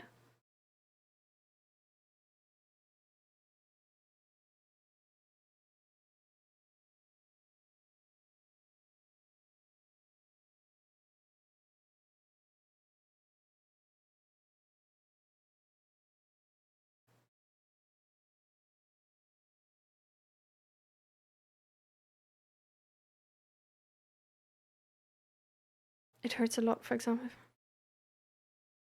and can't move.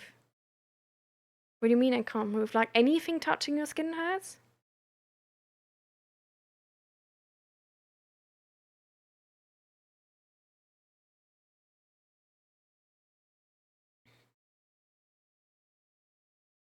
And the skin opens up so it bleeds?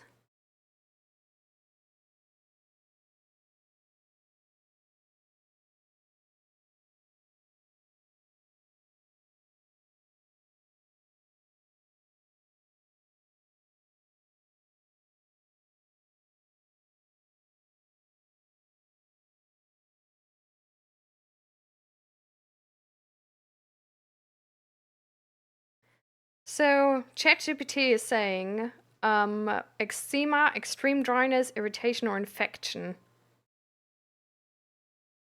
You need to see a doctor quickly, especially if it's spreading or very painful. It is not. It's. Jesus.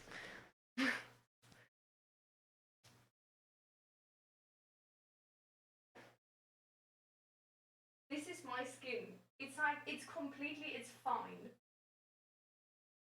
I do not use lotion. My skin here is also, it's not completely fine. Do you see that? It's like, it's completely fine. Here as well. Like, there's no, it's not dry or anything. This is not,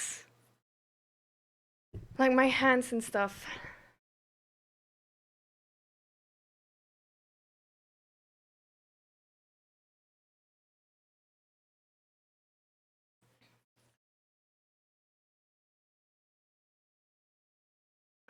It's not fake. This is not, no, no, no. This is not, like, if it hurts, that's not normal, love. I'm really sorry, but you definitely need to see a doctor on this. For sure. This is like what I was showing you now. Like, you could argue like, oh, but like I'm a woman, I don't know, like women have like super soft skin always, blah blah blah, which would be not true. But anyways, my husband also doesn't have this. If your skin hurts to the point that putting on hoodies or like other stuff like this hurts, actually hurts, or like it sometimes cracks open and bleeds, you have a serious skin problem, okay? This is not something where you like go to. It tangles on it. What? Anyways, I'm just gonna ignore that part. That doesn't make sense. Um, see a doctor. See a doctor. Please, for the love of God, see a doctor. This is not even in the normal, like this is not on the verge of normal to see a doctor, okay? This is far off in the area of seeing a doctor. Okay? Yeah, please do that.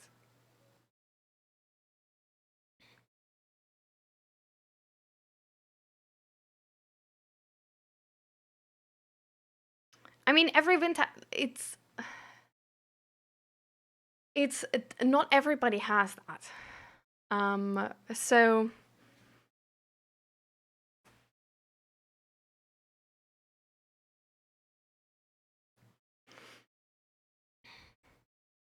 So that it's like not yeah, I agree, like it's probably like not dangerous in a way where like if you don't get treated you like die or some shit, but like it's definitely something where like doctors help you, you don't need to suffer under this, okay? And it might be something, and it's probably something where you can't just grab a lotion, use that lotion every day, and that's how you're gonna help yourself. Because if that's the degree to which your skin is dry, you might actually need like medicated lotion or actual medicine and like stuff like this.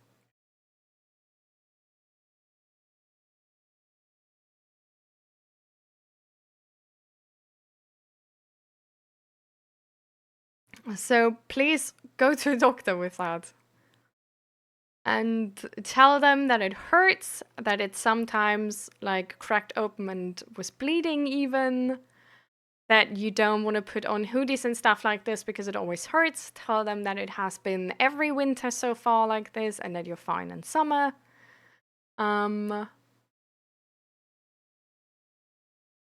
It never goes away fully, not even in summer.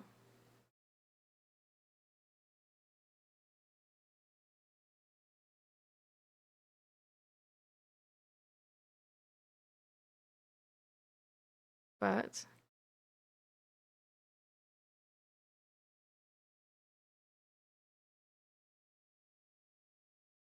if I use lotion, it also never good, but it's a lot. I mean, yeah, sure. Go see a doctor, please. But like, like it could like so. There's a lot of things it could be, right? Um, this being an extreme like this, it could mean you have a bigger health issue. It doesn't need to, but it could be. It can also just mean that, yeah, you have like eczema, you haven't, like, they weren't treated so far, and you need like heavy creams or like special creams, any type of lotion with like maybe like especially good ingredients, stuff like this. But because we can't help you from here, right? And this is definitely something which isn't normal. My skin never hurts in winter, and I think the skin of probably nobody else in this chat even does, you know? So yeah, go to a doctor. And oh my god, Struna. That's not even how that works, but anyways.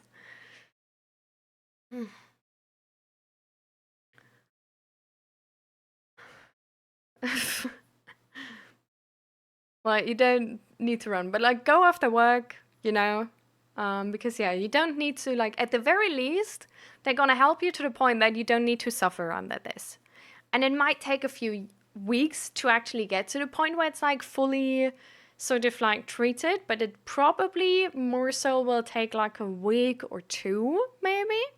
Like if it's just eczema, like they give you like some like prescribed lotions or creams. You will probably use them like every day, maybe even multiple times. And then it's probably gonna be gone like pretty quick. It could be a thing which is not like treated and it goes away. So it can be a thing where you like need to do that like for your entire life every day, but you at least like avoid the pain and it won't hurt at all. Um, so definitely go check out that doctor, because this can also, because I imagine if you say like if it hurts if you put on hoodies, it probably also hurts to lay in bed maybe. So this could actually relate to your insomnia as well, right? Also just having pain the entire time is really upsetting to our nervous system. So the fact, like, if your insomnia is, for example, worse in winter than in summer, wouldn't surprise me. Would actually fit the bill very well.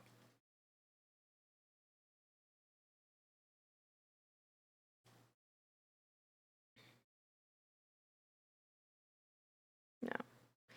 My wife got a genetic test and found this filaggrin gene mutation is a genetic change that can lead to a deficiency in the filaggrin protein, which is crucial for skin barrier function. Yeah.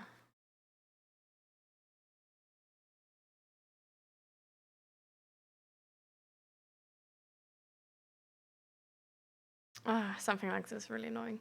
Actually, by the way, I was at the allergy appointment. I actually do not have, so they thought I might have some, uh, yeah, so they thought I have lichen sclerosis. Do not look it up. It doesn't look pretty, okay? But yeah, so I don't have that. Because so they thought like it might be like the beginning state, like thing of that. I was at a dermatologist. They made this allergy test, and since I'm now confirmed allergic to this washing perfume, and that like hand soap thing, uh, we now know that it's probably just been like an allergic reaction to that, because I washed everything with that. So now I rewashed all of my bullshit, and now I actually don't need to use the cream anymore, because I had to use like some specific cream for eczema as well, and I had to use it like every day, and it was really annoying to me. But yeah, so now don't need to use that anymore, probably, and it's probably fixed, hopefully. Do I believe in astrology? I guess really depends on like um, how you specify it, but in the, I guess, like TikTok modern term of it, no. Which perfume? Washing perfume. Like there's a laundry perfume, like laundry detergent, and then you have that thing which makes your laundry like soft, which also already smells, and then you have a different thing which is actually only for the smell. And that thing only for the smell had like this benzene, whatever kind of, I don't know. And I'm allergic to that, so yeah.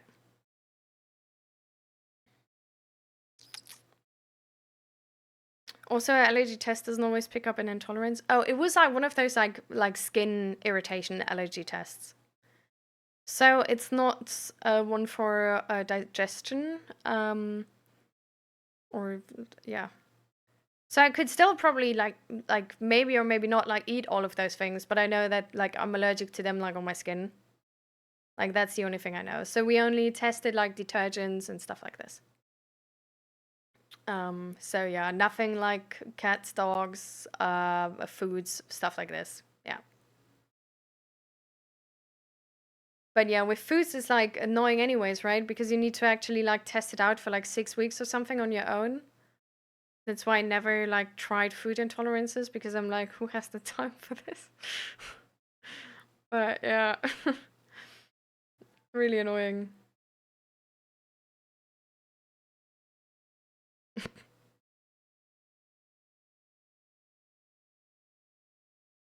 TikTok is banned in your country. Oh, which country you live in? Hi, Fluffy. Welcome, welcome.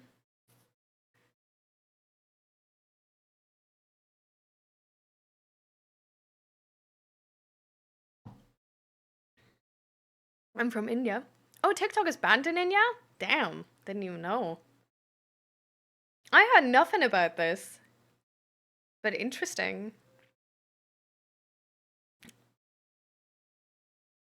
I do have to say, I feel like TikTok might be better than Instagram,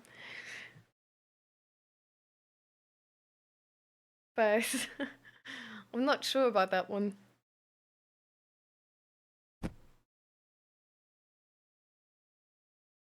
All the popular Chinese apps are banned here. Which popular Chinese apps are there apart from TikTok, actually?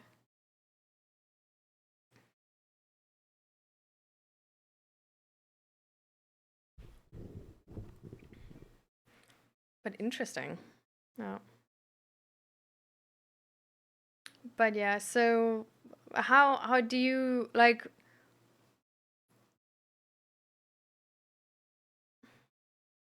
Do you have a more specific question than do you believe in astrology? CapCut and PubGem. Okay, PubGem, I actually have no clue what that is. CapCut isn't CapCut only like a video editing software? I didn't know it's Chinese. I actually used it. It's not that bad. But yeah. Did you know that actually Temu, that's like this like sort of like AliExpress Chinese like Shein essentially. Um Temu has there's like a class action suit or something against them. Uh because they actually abuse the data of their clients or something. I just heard it, so I'm not sure about this. That's why I'm saying like does anybody else know? But I just know there's some like lawsuit against them, sort of like trying to find that out.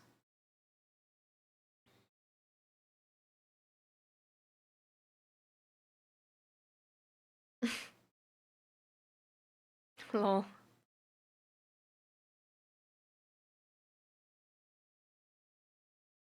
Interesting. I gotta say, in a weird way, I think TikTok less addicting than Instagram. Because it's usually just videos of people. And Instagram, I get more caught because there's like more posts with like text. So like my algorithm is like more, I guess, like more informational on Instagram. So I have a lot of like activism pages and knowledge pages.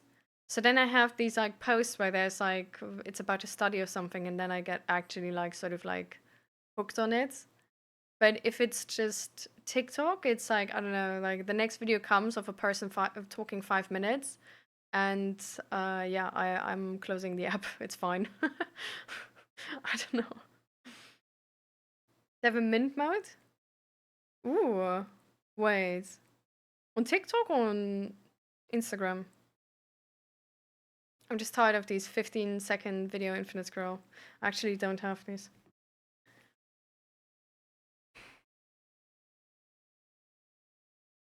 Oh, I have like 3%.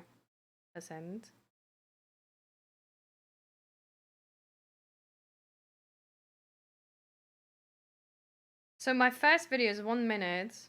This one is 1 minute 25. This one, 1 minute 4. 2 minutes 42. Pictures. I think this one is short. 1 minute 37. Some stream. Another ad. I think this one is short. 49 seconds. Some ad. 2 minutes 38. Some ad. 3 minutes 39. 5 minutes 23. Some ad. I think this is short. 42 seconds. Some ad. 47 seconds. Some stream. This is an ad. This is short, I think, because I can't skip. Photos, some ad. This is that short? Doesn't look like it should. No, it is short. Okay. 6 minutes 39. I actually don't have any 15-second ones. So what is that mint mode and where can I find it? Settings and privacy.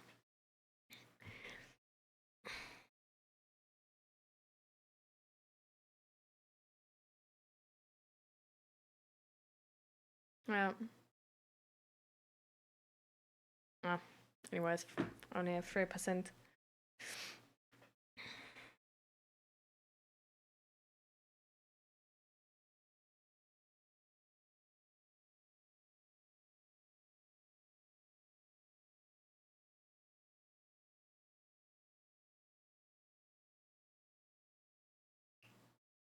Yeah.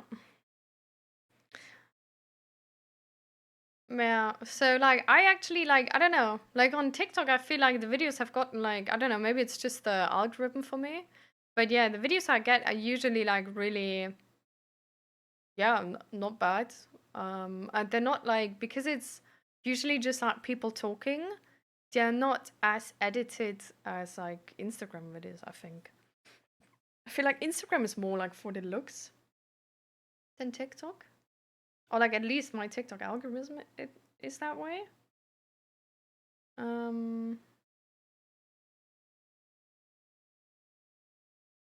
Yeah, this one is like a 15-second video or whatever. Okay, my phone is turning off. But yeah. What I really like on TikTok actually is, and also on Instagram, I have that on all my social media apps actually. Can only recommend. I have like there's like you can put like a screen limit, or a timer sort of like for like how long you want to be in the app.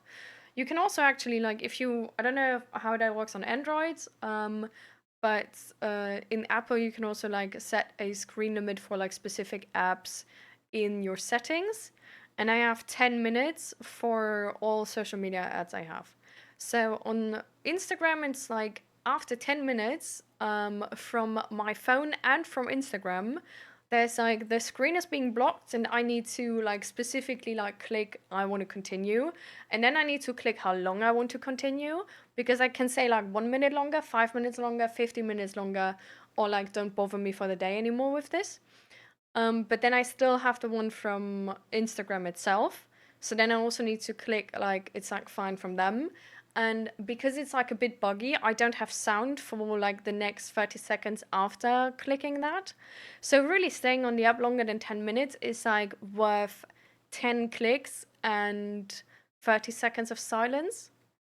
So it's really unusual that you stay if you don't actually want to do something. Um And with TikTok, I have that it's like after 10 minutes, it's reminding me. And I think after 20 minutes, like if it's the second time reminding me, it actually asks me to put in like a number code. It's like only like 1, 2, 3, but I need to put in the numbers and like say okay.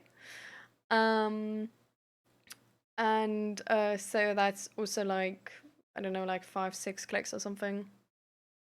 But yeah, like I just think like with TikTok I can like stop way easier than with Instagram. Um yeah. Because yeah, usually like it's really the science posts which are keeping me longer. So I don't know, in Instagram there's like so many posts about like some studies and stuff like this and then I'm caught. Like if you give me like a nice slide presentation about a study I haven't heard about yet, with like properly citing the numbers and everything, ooh, I'm caught. But if you just like ramble about your day or make like some like fashionista whatever, I'm like, okay, bye. I have better stuff to do.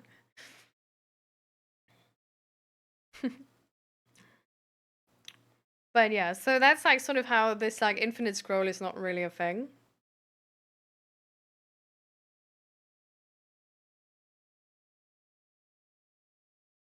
Their post and that's in it that way was much better for social media. Yeah. I actually think that would be nicer as well. Like that you basically like you see nothing per default. Or like only the thing of your like regions, like regional, local stuff. And then you only like see the stuff of your friends. I definitely agree that would be better because we also know how social media is actually like specifically like male profiles. It's like really feeding them sexist, misogynistic content. It's like social media, like especially Instagram, is a red pilling men on purpose and like crazy, actually. Like it's really hard to not be shown misogynistic content. It's like you can't really escape it.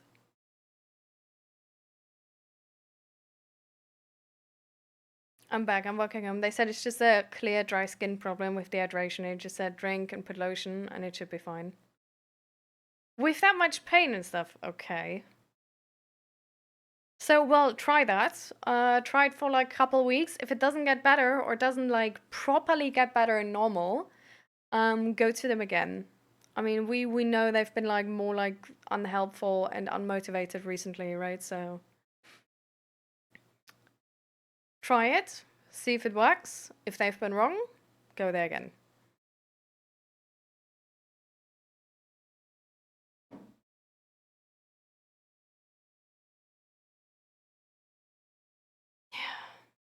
It's the ads are really annoying. I think honestly, actually, now that you say it, I think that's actually a thing why I stop TikTok easier. Because every few videos there's an ad, and then I'm annoyed and I close TikTok. Because on Instagram you see less ads.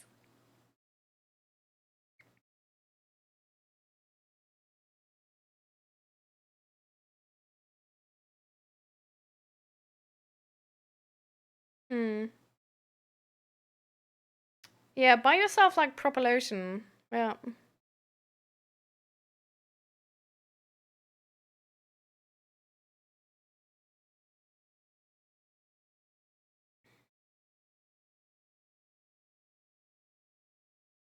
Instagram doesn't even provide a way we can remove those ads. Oh, yeah.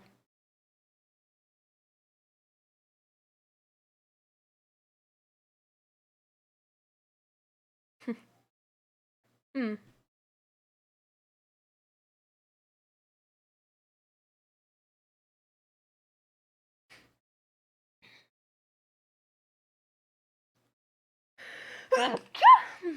What I really like is an app I'm using right now. It's called Locket. You like you invite all of your friends, um, and then you can put a widget on your home screen, and you can send each other like pictures. It's like I use it specifically for the people which live like further away from me and where it's like hard to stay in touch with. Um, because it's like I don't know, like I'm a really bad texter, and I also don't think it's like low key valuable to like inform yourself about each other if you're like so far away from each other. Because there's like nothing the other person can do anyway. Um, but it's still like nice to like sort of stay in touch. So with this app, like you sort of like inform the other people like once in a while like what you're doing. But it's because you can't use a picture from like your gallery. It's like really just like about in the moment pictures. And then it's just like so today. Oh yeah, my phone is off. So today I had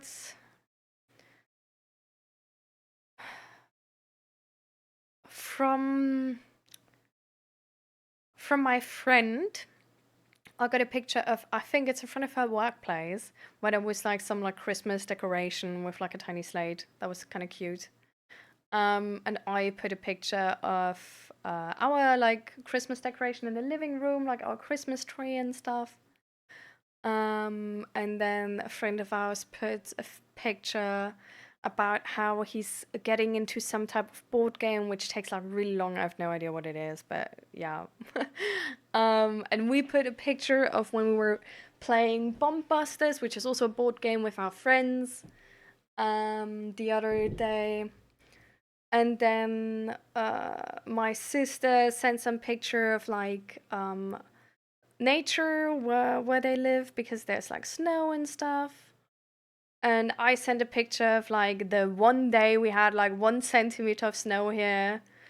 Um, and my grandma actually also gave my grandma that app because then like just on the home screen she can like see these pictures. Um, and stay like a bit in the loop and stuff because I know I'm like really bad to sort of like keep her in the loop. Um, And then she's always like texting me like per private message, per like WhatsApp, like what she's doing. So that's also really nice. And some actually like one of my friends hasn't been like sending much recently. Gotta bother him. Um in summer, like one of our friends has been sending us pictures about like going for a morning walk and sort of like making us do it as well. And then I was also like going for a morning walk, sort of inspired by this, also sending a picture.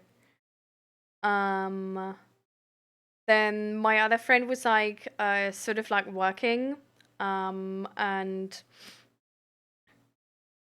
she was working on some type of like exam type thing, like a paper for her like law school. And she then like texted me like images like, oh, still working. And then couple like I think like I don't know, a couple of days later like still working. So yeah, that's like I don't know, like I really like that app because it's like you don't need to put any effort in to see those pictures, and you can only like I don't know, you can only actually put like a picture and like a tiny message, sort of like a title, but that's it. And you see the pictures of everybody, um, because you only just see the news picture, um, and then it makes sort of like a monthly recap and stuff like this. So I don't know. I think that's really cool because you sort of get reminded of each other.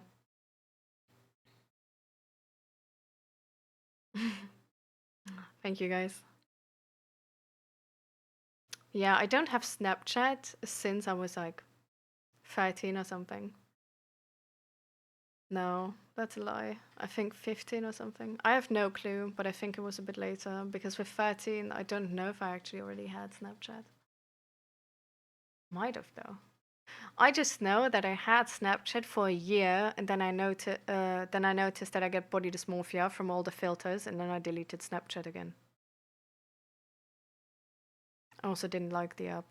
It had back then already like so many ads.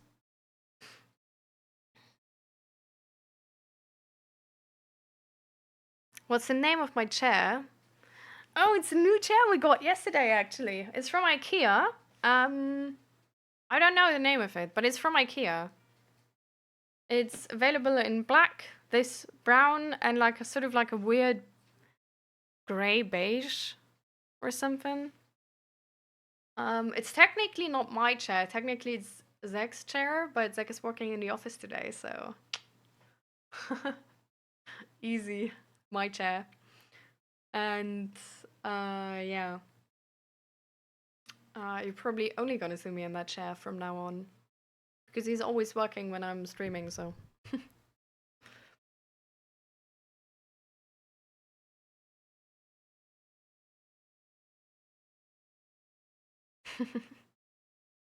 Snapchat is so weird. I think I don't know. I never liked the way the app works.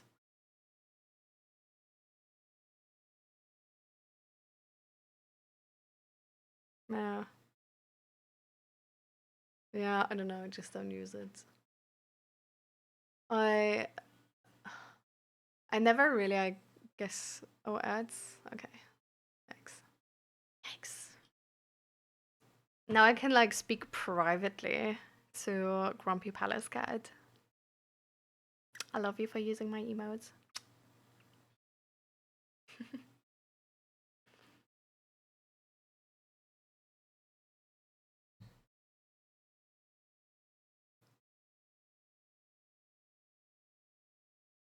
We all know why Snapchat got big in the first place. Oh, with the like sending like dirty pics and stuff like this, right? That was actually also a thing why I left. That was so weird to me. I think we heard that somebody like took screenshots of that or something. And I have no idea, but there was some shit going on Snapchat. So, well, just didn't use it.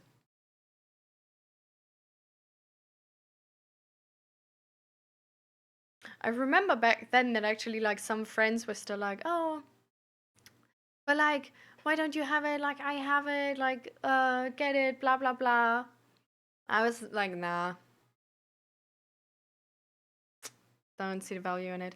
But I also like I don't think that was wrong because even staying in touch with people was low-key useless and harmful because everybody would use filters, right? So it was just like warping my perception of reality of how people look, and I didn't appreciate that. So I'm really glad that I got off. Later, then these filters came to. Sorry, give me a second. Later, then these filters came to Instagram, right? And then I got into, I guess, the second phase of like body dysmorphia. Um, but thankfully, since like I guess like a few years or something, I've been out of that. So really glad about that. Um, Also, like the funny thing is, I'm so out of it now that even though I don't entirely always notice it with like other people using filters, like a lot of the time I do, but I don't know, it's like I notice it, but I'm like, this doesn't look too bad on them. Like, I don't know, it doesn't look like they look like a different person because I don't know them, right? So I just think like, oh, they just have like really big eyes. They're like a pretty lady, you know? And like, oh yeah, I guess the makeup is from the filter or something.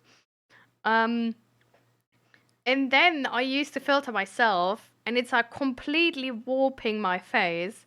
And I'm like, what the fuck? I look so fucking stupid, bro. So this is yeah. The I guess the experience I have with filters nowadays. I'm just there's like the only filters I do use and I really like them. Um is filters which just make clean up the image a little bit. Like they clean up shadows which are sort of like unnecessary and only sort of like come from bad lighting. And they clear up the colors a little bit. Like they make stuff a little bit more saturated, or they, for example, like make the exposure lower. Like I still really like the aesthetic of like low exposed pictures. Um, so that's something I like still use, like that sort of editing. But nothing which is like warping the face or anything.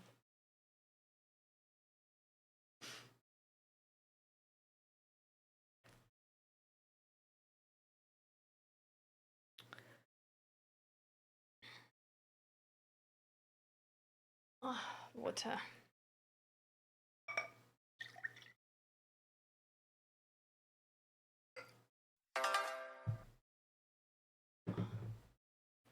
Oh, thank you for the follow. Welcome. How you doing?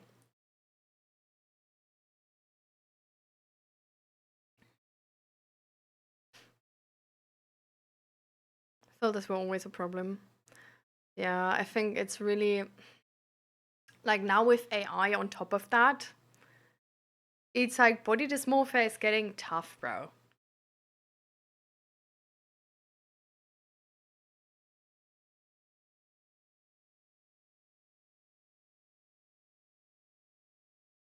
Free glasses, big glasses, and no water for 10 minutes.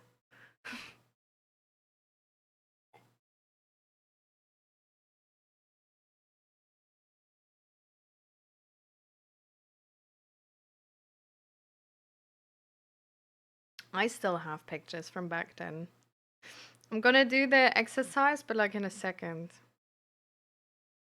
I don't know. I now got sort of like caught in the activity of doing half a manicure. Let me see if I actually find some like weird picture from me back then.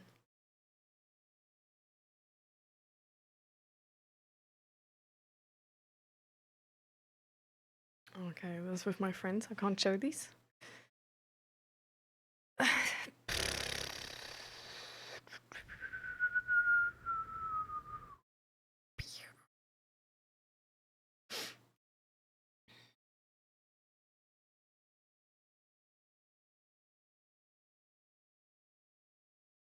Oh my god, I can't show these. Oh no.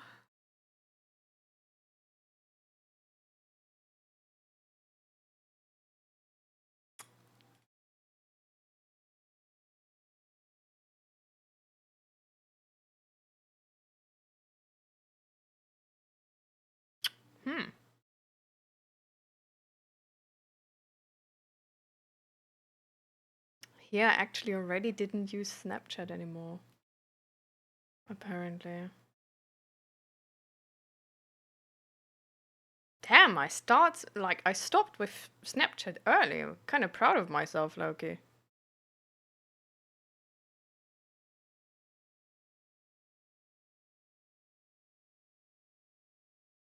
Don't have many.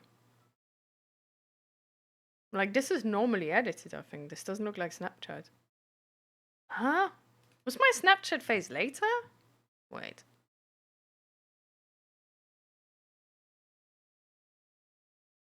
This is Instagram filters. That was already when I was like over with Snapchat because I was like, oh, cool, filters. But that was on Instagram then. That was my second phase. I was already done with Snapchat at that point.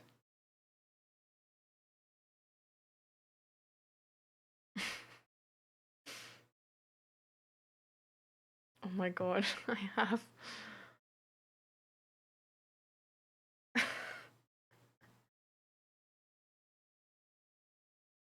I look so fucking the same as back then. Is crazy. Okay, let me how do I show this to you? Wait. I think I'm just gonna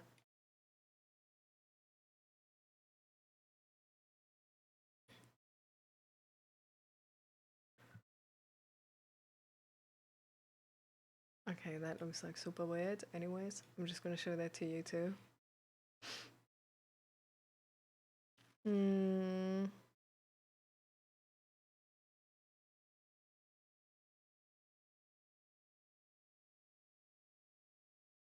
We tested all the shitty Instagram filters back then. Oh my god, these pictures are so cringe. If anybody ever uses one of these pictures, it's only allowed if they make like a great emote with it. We then use in stream. Otherwise, I'm mad. Yeah, I think this was also not normally edited, but actually using. Excuse me, why do I get a black screen?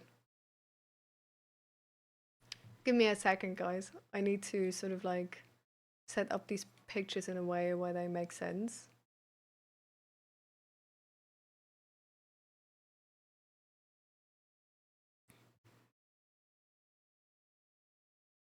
I'm looking for some pictures of Zach with filters too, by the way. Just know I see you, and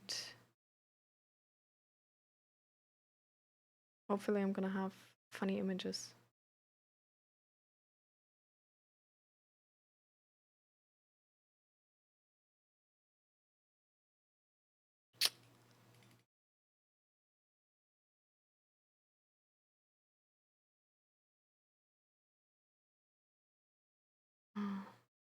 These images are actually, I think, from...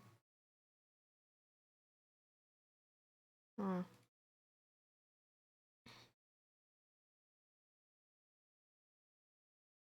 Oh my god, is that bad? Oh my god.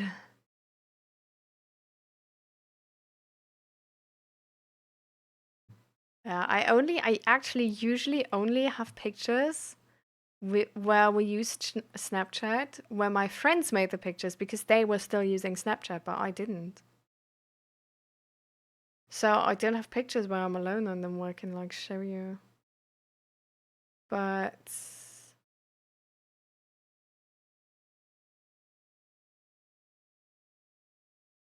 so these are sort of the only pictures I have. So this is like Instagram filters becoming a thing. Okay, so let me...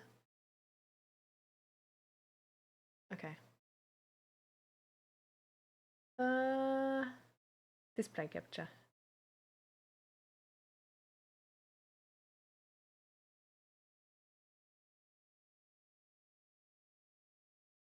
So these are like the... These are the pictures I have. These are like early Instagram filters.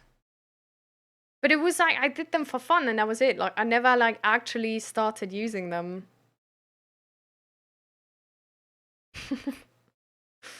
Like, this one here is like one of the best ones. So, yeah, that's the only thing I can offer actually. Yeah. It was like hella funny, but apart from that, I actually never like I don't have any of the pictures anymore. Like I did like I had pictures using Snapchat filters, but it was really like apparently it was before I was 15 because I don't have them on this PC and I have uh it must even actually be before I was fat. No, sorry, not 30. Yeah, before I was 15. Actually, these could be... Yeah, these could be with Snapchat, but this was only a color filter. Like, this was the OG Snapchat color filter, where every picture was being made like this weird, like, yellow-blue. Like, that's something I used.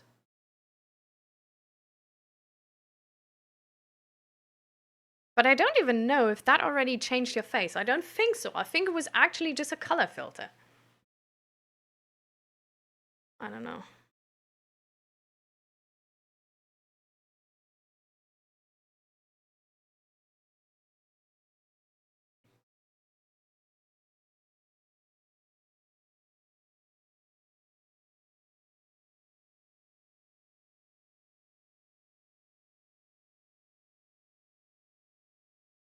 I hate the way I look, so I can make my face look better. Yeah, I mean, that's like just feeding into body dysmorphia, though.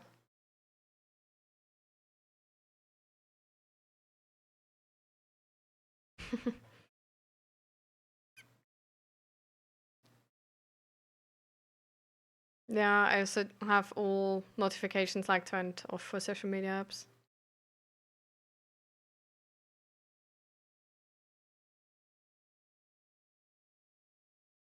Discovered Nightcore. Okay.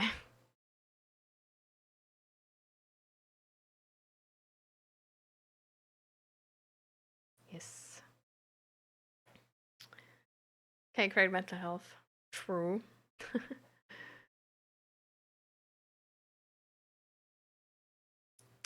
Beneficial. I got a shitload of female-ish clothes.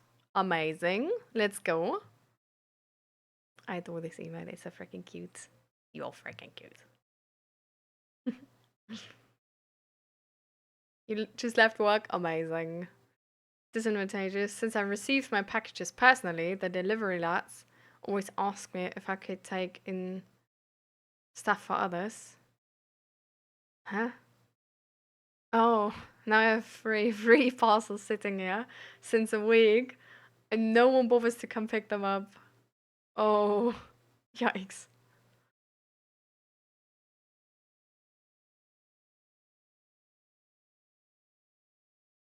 Actually, I always accept the things for my neighbors, but my neighbors like always come pick them up. But I also like text them. Like every time I get a package for them, I just text them, "Hey, I got a package for you," and then they come get it.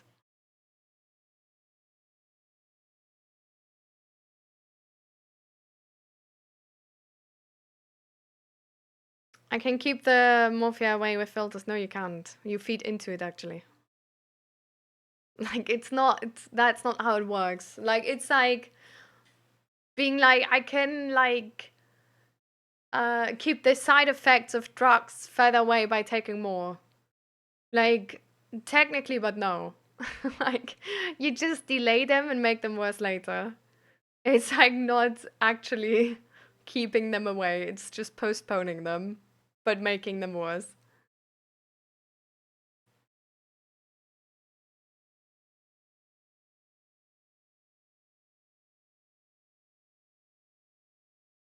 Have you ever had a fan moment like being publicly recognized? Well, of course.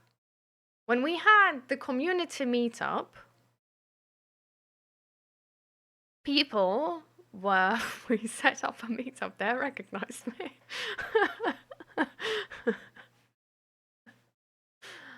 But no, like randomly, no.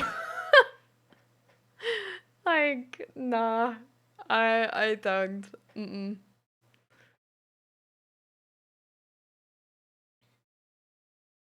A client of mine used a Snapchat filter on me. I have to say, I would look great as a woman. Yikes. Yeah, how about I delay them further? Well, that's yeah. Well, filters are not as good as drugs in that way. And drugs are also not able to not able to delay the side effects forever.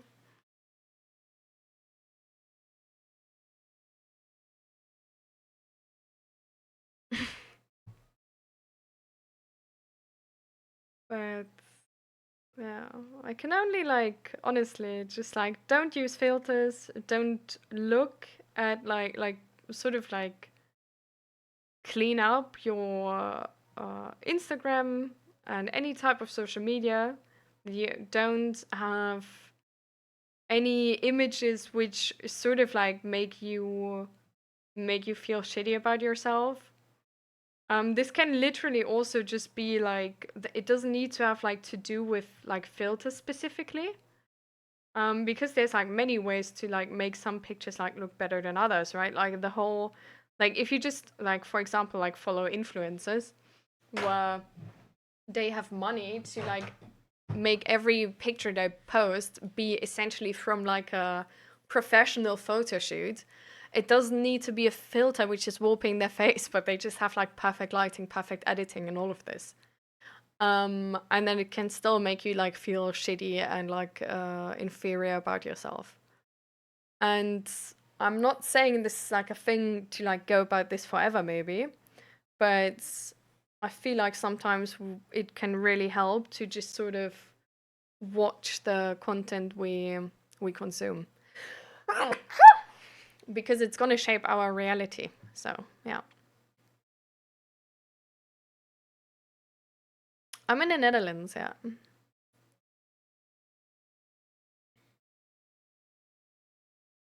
Ooh.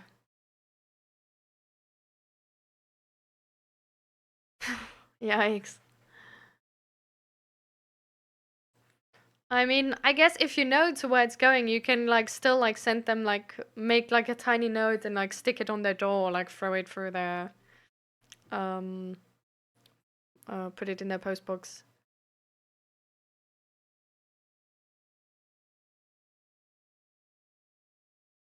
Hmm.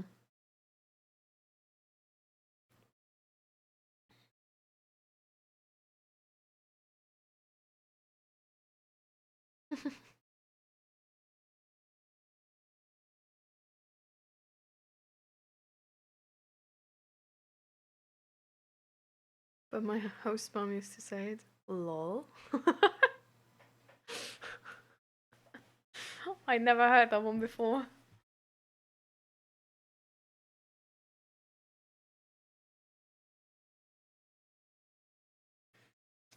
But yeah, I don't know. Like body dysmorphia is not something which is gonna like just gonna go away. And like with any sort of like dysmorphia or anxiety or whatever, like if you avoid it, it's just gonna get worse, right? So I can just sort of like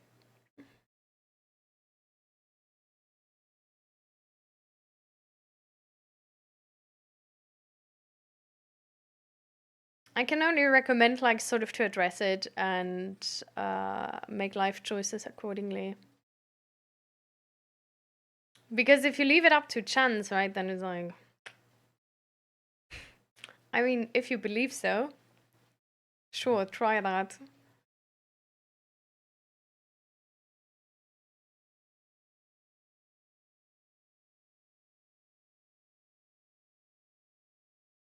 It can't get worse if I don't have it. So you disagree with having body dysmorphia? Or like, how do you mean that?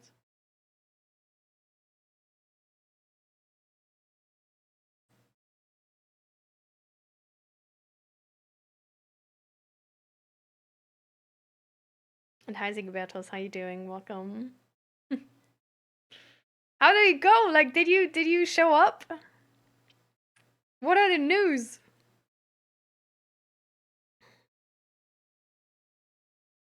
Okay, wait. I'm seeing her today. Oh, so like today is gonna be the day? Like she doesn't know yet? Were you able to make a plushie? You're nearly finished? Amazing. Oh my god, we like pictures, please. Pretty, please. I need like 1 hour max, I think. Oh my god. I'm so excited. I love that. Okay. Did you think about what you're gonna tell her? Poe's a deer? No, Poe's the League of Legends plushie. It's like sort of their like an animal they made up. Like I delay it and then pretend to not see myself or see anything. Then I pretend not to have dysmorphia. Okay. I mean, sure, if you want to add to body dysmorphia also like major personality issues, that's a perfectly the goal-oriented solution, right?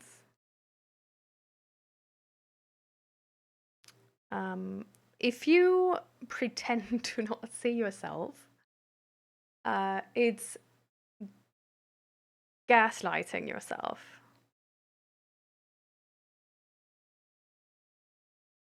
Like this is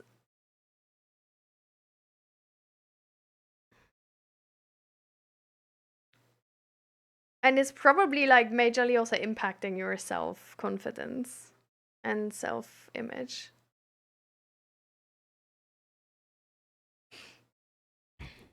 No, that's not how body dysmorphia works.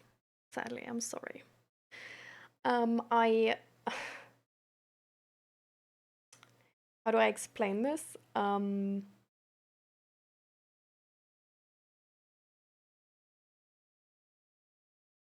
We have top models with body dysmorphia.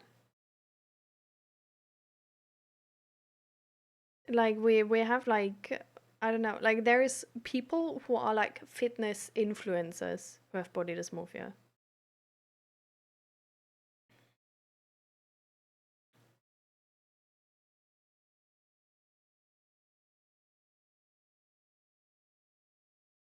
You learned hand sewing for this? Amazing. And are you sewing pattern stuff for the first time? That's so cool. Can't wait, can't wait.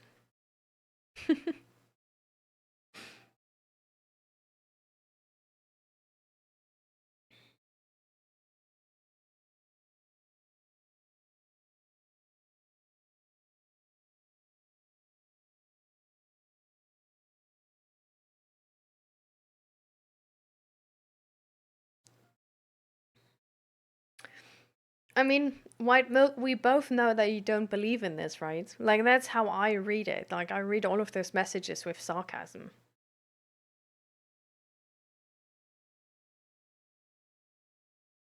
So,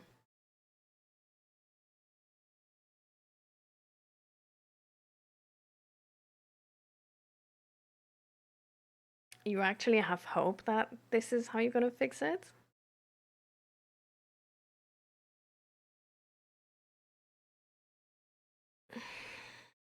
Okay.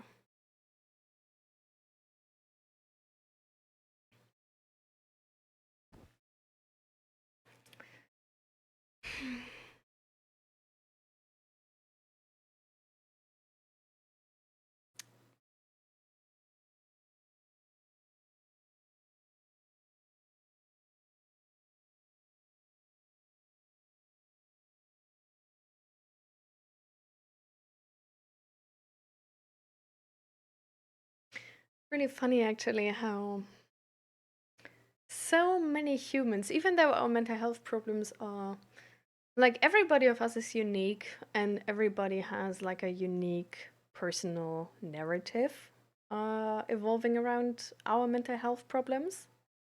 That's why, like, sort of to fix any type of mental health problems, it's a very unique solution. It's also really what the funny part is, though, that even though we're all unique and we're all individuals, a lot of these stories are really similar. But we always think that we're the first person with that we're the only person where this wouldn't work, or we're the only person that it would work. We commit to this individual approach um, sometimes so much that we just really get low-key obsessed with the idea of being isolated with this issue and being the only person with this issue. Where it's like, even though every issue is unique, because no, actually, yeah. Because even if every one of us is unique, the issues are not. And even if the narratives, because we are unique, are changing a little bit, there's sort of like ways to fix it we have are sort of actually like really well experienced so far. Let's say it like this. Because even though every therapist, for example, like treats you as an individual, um, they're all studying the same thing. And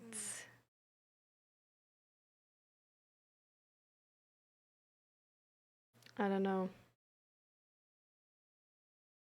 I feel like sometimes we would do well in trying to streamline the process by not trying to hide behind, oh, I'm like, for me it's different. Because we're really good, I feel like, in avoiding to face our own emotions and worldviews and belief system, to avoid to confront them, to avoid to have to think about them actually, because we're scared as hell from them. And if there is still that belief that, oh, but if I just actually believe in this, like if I believe in the oppressive system I made in my mind that only people look like this are pretty. If I believe in that system and see it through and just adhere to the system, just adhere to the standards, then it's not gonna bother me. Instead of confronting the oppressive belief we put up for ourselves.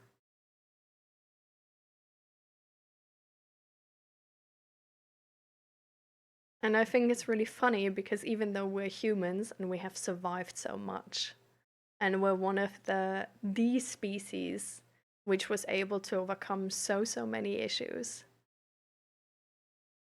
and we were able in numbers and with a lot of other things, our intelligence, survival instinct, and all of that, we were able to actually overcome issues far greater than us. And still, we are afraid of our emotions. We're not afraid of the world. We're not afraid to land on Mars. We're not afraid to go to the moon. We're not afraid to find aliens. We have the confidence that surely we would we would be superior to them. We're not afraid to face bears and wolves, but we're afraid of our own emotions.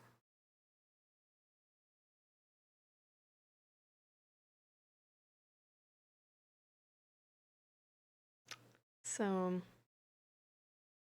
that's like a really,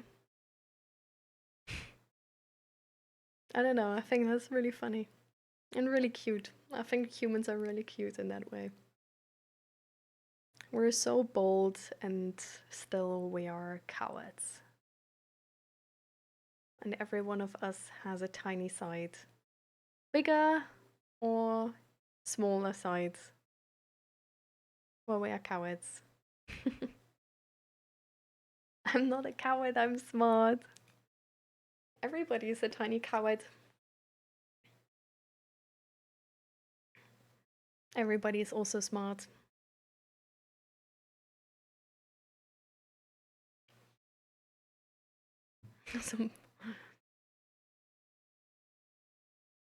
Why are you so obsessed with not being a coward?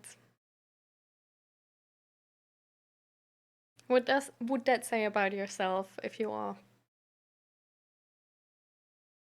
Thanks, Sarah. Welcome, welcome. Your room looks so very cozy. Does it? Or is that sarcasm? Because this party doesn't look really cozy to me. More like work and project. Don't look at it. All those yarn balls and plushies just feel so soothing, to be honest. Oh, okay. So it was actually like, I'm glad. I'm glad. Absolutely my intention, of course. But yeah, the yarn balls, like, to be fair, I get it. They do look really soft and stuff. I like the plant here. It's only here because the Christmas tree is where it was, in the living room. But I kind of like it.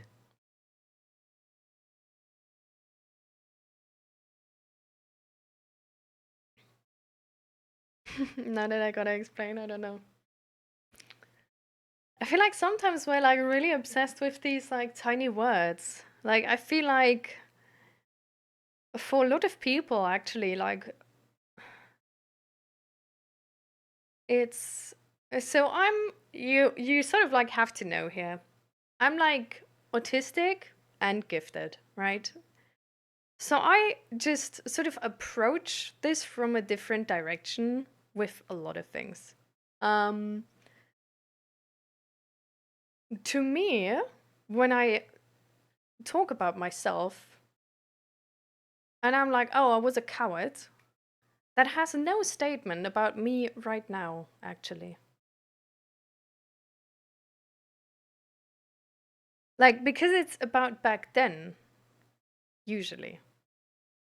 Like, even if it's only 5 minutes ago, in the moment where I realize I was a coward, it's like now I have the information to face that. Because before, when I was a coward, I was just avoiding it. And I wasn't like actively making decision to like not bring it up. But I was just sort of like beating around the bush. But it actually helps me to make that statement about myself and be like, oh my god, I'm being such a coward right now. Because now it's an active decision whether I want to stay a coward or whether I now want to be brave. And then I obviously decide to be brave because who would decide to be a coward, right? Um, and I don't know, it's like there's no. It's not a statement which I interpret as a statement about me as a whole. Does that make sense to you?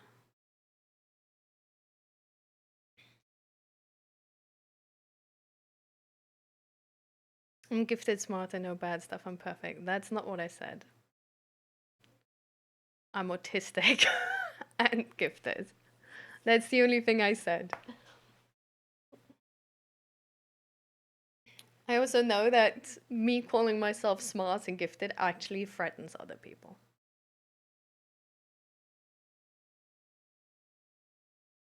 Oh, but you're perfect. You have no flaws.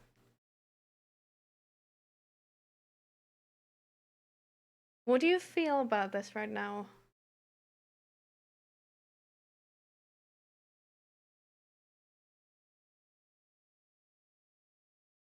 Like, what do you feel when you make that joke?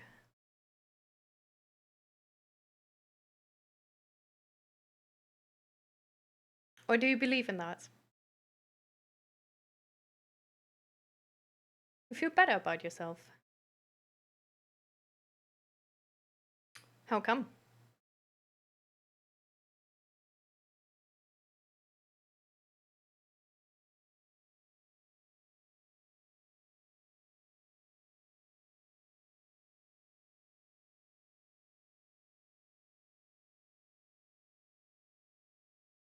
Hmm. What do you feel after a few seconds?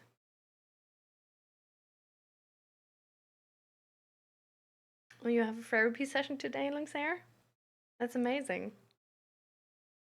How do you like your therapist? Is it your first session or do you already know each other?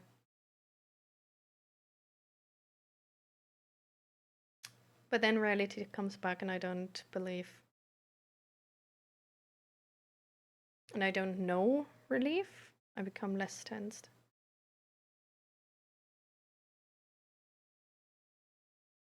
Hmm. Oh, that's good. I'm glad you spoke up for yourself and get that support. I'm glad you have a good match with your therapist as well. I hear like a couple bad stories once in a while.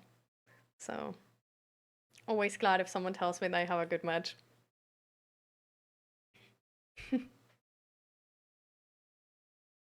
I hope you're gonna get the support you need in this appointment. Are you scared, sort of what the appointment might, sort of like which wisdom might be uncovered, let's say, in the appointment? In white milk, I don't. You say I don't know relief, but you become less tense. But isn't that then relief? Ah, oh, wait. Did you mean I don't know, comma, relief? I become less tense? That's what you meant, right? Yeah, okay, okay. Yes, okay, okay.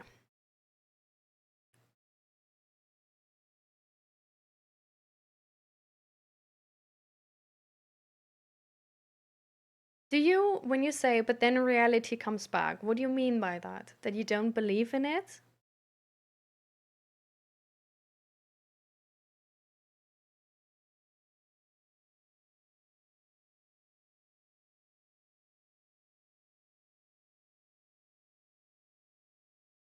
That I was wrong, I'm clearly not better than others? Does that mean you're worse than others?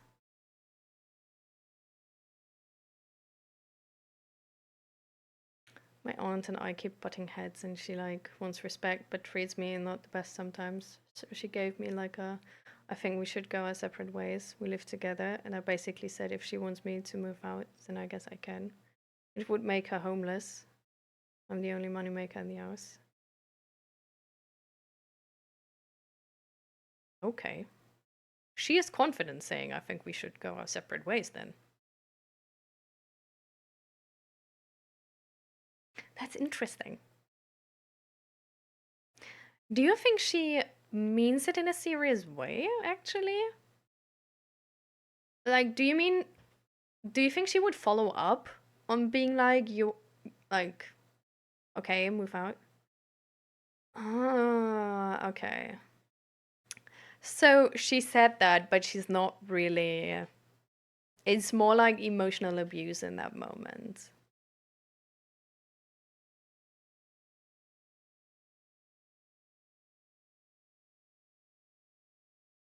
Hmm. I see, I see, I see. Oof. How is her accountability on this? How is her awareness on this? Does she know she's, let's call it pushy in these, like, sometimes? Like, is she aware that she's going too far sometimes? By, like, I guess, like, trying to make others apologize?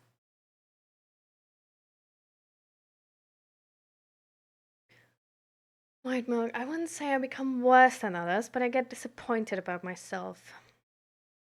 Okay, so you see yourself as equally valuable than others, but if you're equally valuable than others, you're disappointed? Just sort of to clarify, yes, okay.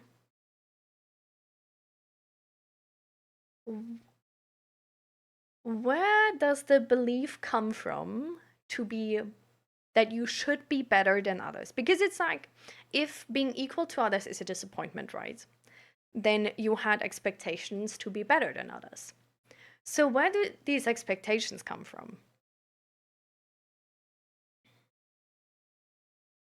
After almost 10 years, I'm just tired of fighting tooth and nail. I actually don't know. Her mindset is she's old, so she deserves respect. Hmm. What entails respect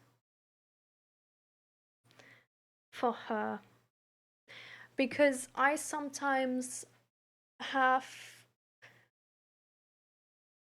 So I feel like everybody deserves respect, right? Like everybody, like respect for me is more like I respect you're human, if that makes sense. Like I respect uh, your autonomy, stuff like I respect your boundaries. Like that's respect for me.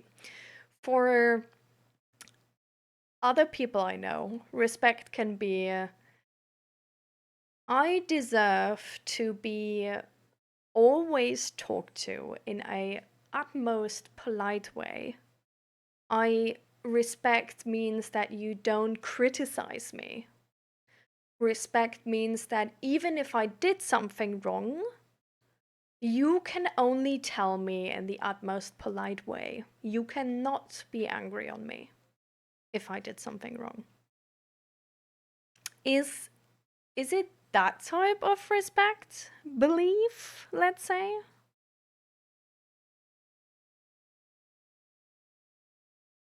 Because yeah, like respect can mean like many different things, I feel like. Oh, absolutely. I learned to treat others the way you want to be treated. But when she over exaggerates something and I correct her only to be told to shut the fuck up and then I retaliate, I don't think I'm entirely in the wrong. I mean, yeah, of course not. So, okay, so she wants essentially she doesn't want respect, but she wants to get her side of the bargain, which was as a child you had to take shit from everybody, and now she's the older person, so now she can give shit to everybody. Like that's she's not actually like wanting respect. She wants her end of the bargain, is what I'm getting more like. Does that make sense? Like do you know what I mean?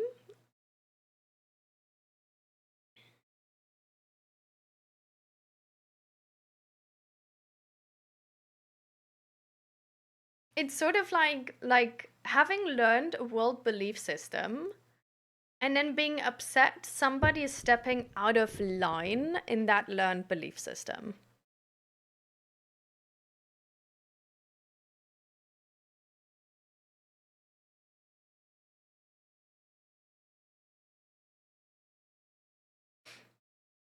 I don't really know. Since I was able to talk, I wanted to be better than others. And I've been growing up with friends which have beliefs to get better than others. And I've just been growing up to be better. But since I was able to control myself, I always wanted to be better than others. And if I'm not, I'm a failure. Are you scared if you're not better than others? Are you scared to be like sort of like bullied also?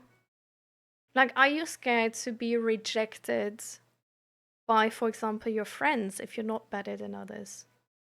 Or get like a comment, or maybe not be respected, being made fun of?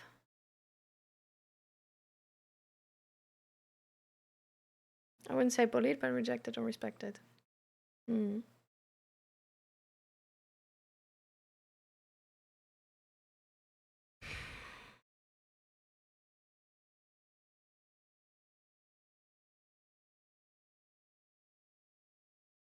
Sorry for you, white milk. That seems stressful, no? Is that in any subject? Do you have like a subject where it doesn't matter if you're better than others, where you can actually be worse than others, but it doesn't matter?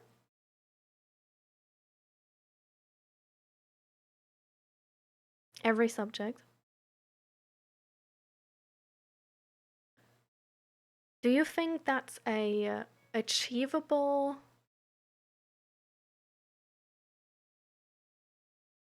goal? Maybe. I work full time. I'm constantly depressed. No one ever asks me how I am. So like I just stay downstairs and sleep or go to work. Don't even do my hobbies anymore.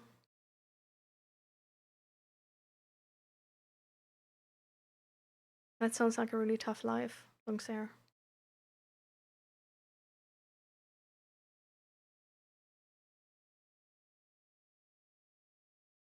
Did you stop your hobbies because of your aunt? Like, do you think this, like, with the depression, it got worse because of this situation with your aunt? Or is that like does that seem like a separate thing, but it's just sort of like taking that last bit of energy away from you and you can't have that? And since when have you started therapy?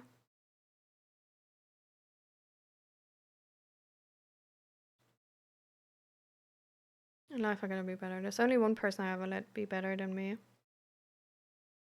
Okay, which person?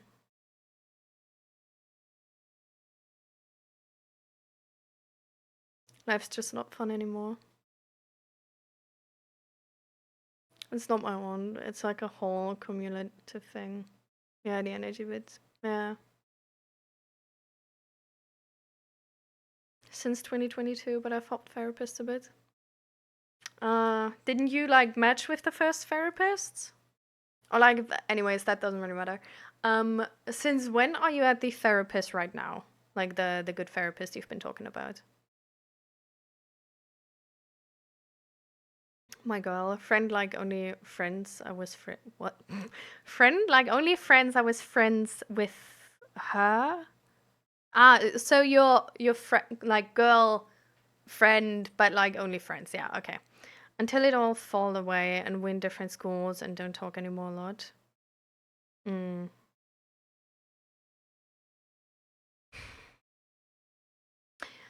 Do you know why it was okay for you that she was better and stuff?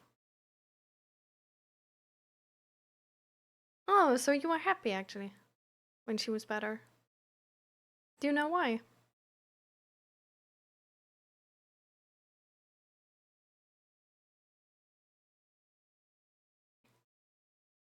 I did, but she switched jobs for about a year or two.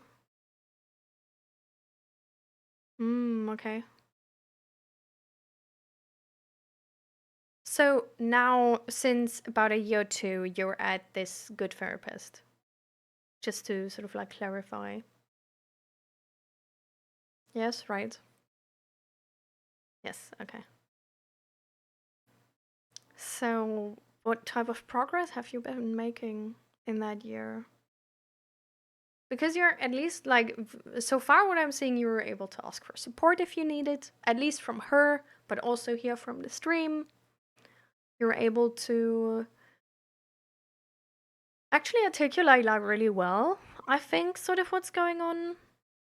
You're able to, I guess, like clarify your emotions in a way where like I can ask you like, do you feel this or that, and like you're not like, oh, like I don't know, but you know. But is there like even more?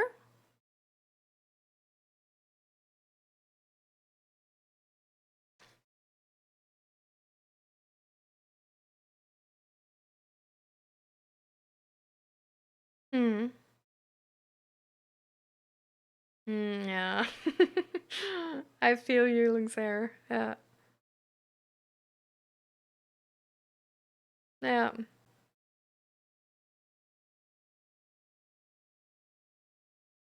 you have any like friends what you like which you meet? Because you said like you don't do your hobbies anymore, but do you meet friends still?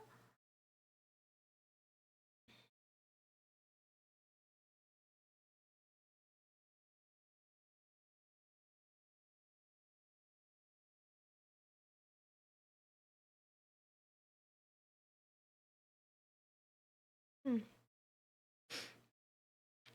It's just a natural feeling in your body. Like if she was better. I mean, that's good. Are you said you are mad actually on others if they are better. Why are you mad on them? Like where's that like what is that connected to, if that makes sense? Is it more like they don't deserve to be better, they didn't do more, like this is unfair?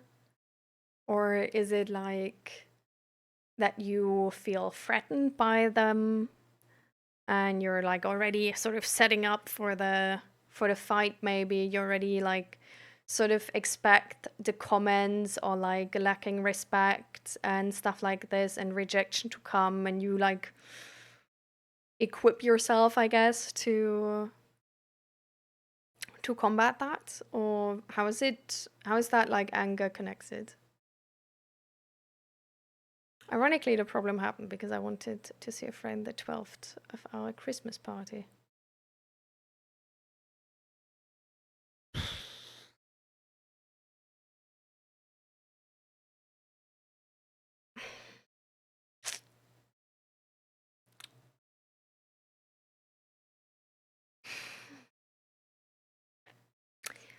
Can I ask where you?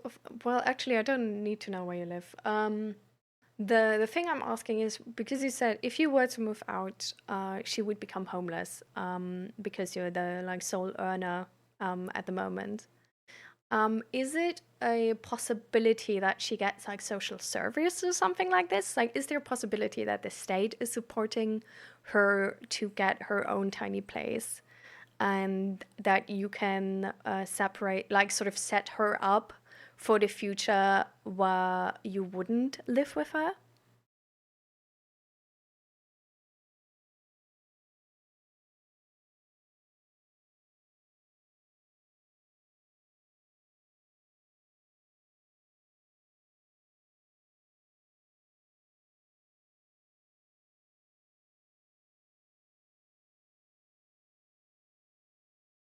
Hmm.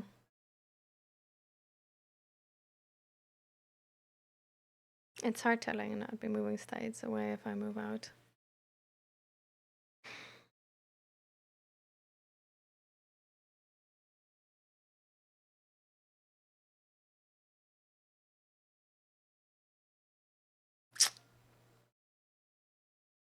All right, Grumpy. Wow, what a difficult situation, Lungser. It's a really like it's heavy on like loyalty conflict, I think. Because I feel like we're sort of like on the same page, right? That this is not like an optimal situation, like especially to get out of a depression and stuff like this. But at the same time, I absolutely, of course, get why you, yeah, like don't want to move out there because like you still like don't want your mom, your aunt, I mean, to live on the street and not have like a safe future.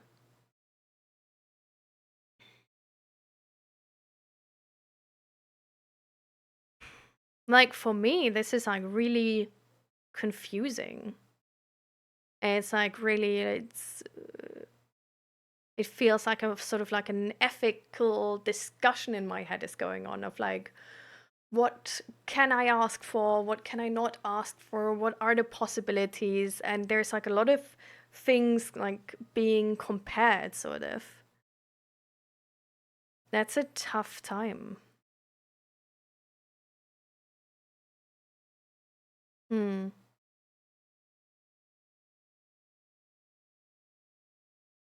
I think this was a really lovely end to the discussion. I think it was really good to pause this and put it on hold and at the same time have the strength to after this sort of be like, but like I still love you and like we're gonna fix this, to like go apart in sort of like a in a loving way. I think this was really strong of you.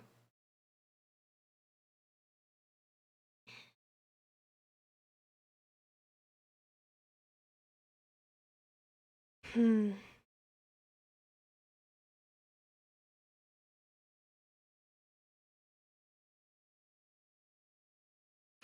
I feel like the being this dependence is really difficult for the relationship actually, because if she wouldn't know that you are sort of like wouldn't leave because she would be on the street and you have too much heart for that,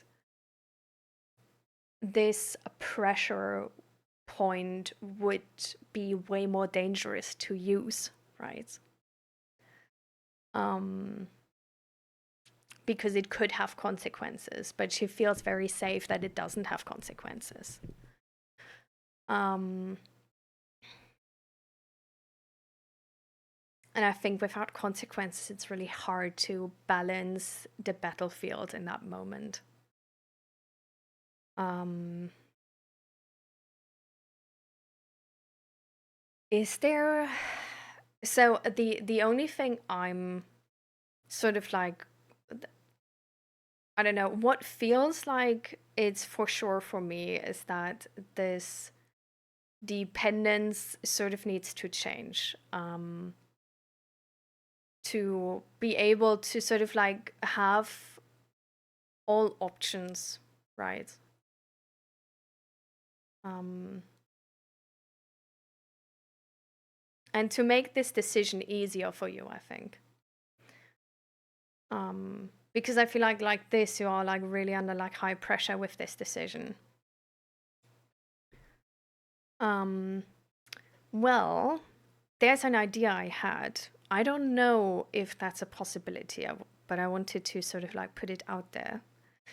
The idea I had was, is there a way where, like, I don't know if you have like an apartment or a house, maybe even, but is there a way where you can switch or even like just rearrange the situation you are in right now, where it's more of like a separate space, where like one person has one floor maybe and the other person has the other floor, and it's really like sort of like living next to each other, more like living together with each other, where it's like everybody has their own kitchen maybe, or where it's like everybody has. That's what you do already for the most part. So is there a way then how you just can spend like less time together, like if you don't need to?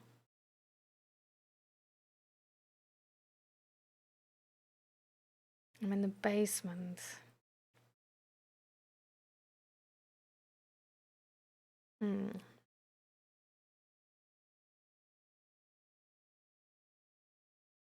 But I mean, yeah, okay. I guess it could be better. Like if there would, like if you're able to sort of like rent, or I don't know if you rent or buy, no idea, to actually have like a sort of like a split house where like she can have one half, you have the other half. It's like really like separate. Like somebody needs to open my door, they like don't usually do, to meet the other person. Or maybe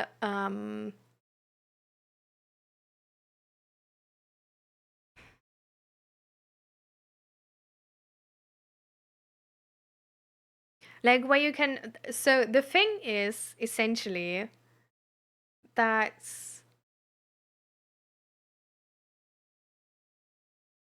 I think it could be beneficial to have a way where you don't need to meet each other.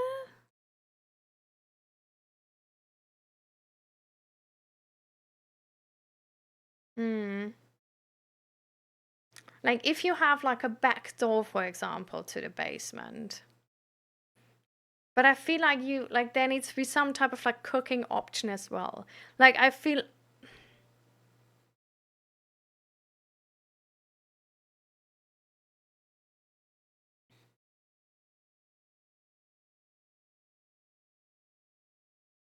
I don't know. I would just really like, I guess, for you to be able to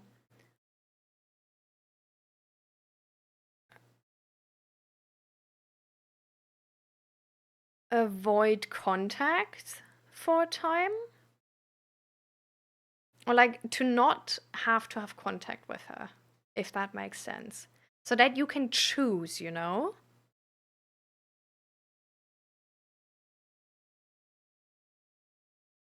Because if you have that door, which is like closed, where she can't interact with you if you don't want to, then there's consequences if she behaves like shit. Because then you won't come upstairs anymore and she can't interact with you. But if there's still sort of like a point where she can like camp on you in the kitchen or in the bathroom, she has pressure on you. And I don't like that situation. If that makes sense. Like maybe you can actually talk about that with your therapist. Like if there's something like you can, like what can you do about that situation that there's just like more options for you?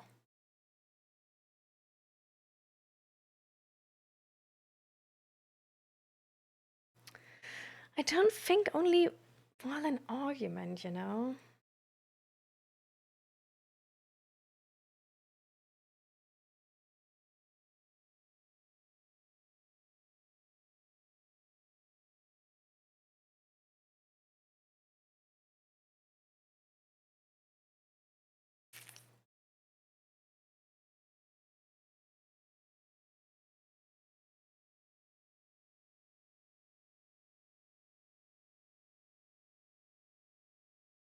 I don't know how to like properly sort of clarify this. Yeah. But I just feel like you should have the possibility to answer to this in a way where you don't have to make the decision to put her on the street or not, you know? Like, that's something I would wish for you. Because I feel like if there's this loyalty conflict and this ethical question within you, it's really hard to make that decision align with your boundaries as if it weren't, right? Because it's going to influence your decision. So, I guess what I'm really trying to focus on here is how to make that, how to take that ethical question out of the discussion to give you the chance to actually think about, okay, how do I want to like put that boundary down? Like how that you have actually like free choice to answer to this how you like.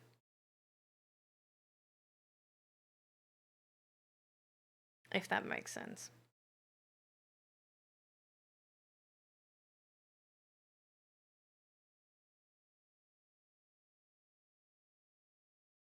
Because I feel like then it's like way easier to be fine with whatever consequences that decision has, you know, because you've been free making that decision. Um yeah. Because I feel like, yeah, right now I think she might be like, I don't know if she actively does or passively, right? Like people manipulate people passively the entire time. But yeah, I think she's profiting right now from this extra pressure being in the discussion. Um so yeah. Maybe you can also talk to the other aunts about this. I don't know, like they know her too, right? And maybe you can get some advice from them. Maybe they can help with this discussion or with this living situation between you guys. I mean, maybe one of them even says, like, you know what? Like, move out, I'm gonna move in, I'm gonna handle that, or whatever. Um, like, maybe it's gonna offer some, like, other options, you know?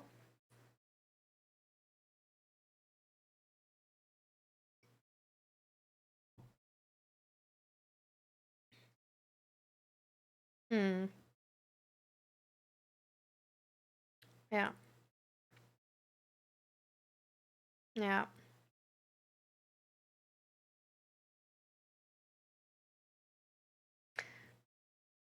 I feel like sometimes it can actually like with your aunt right now.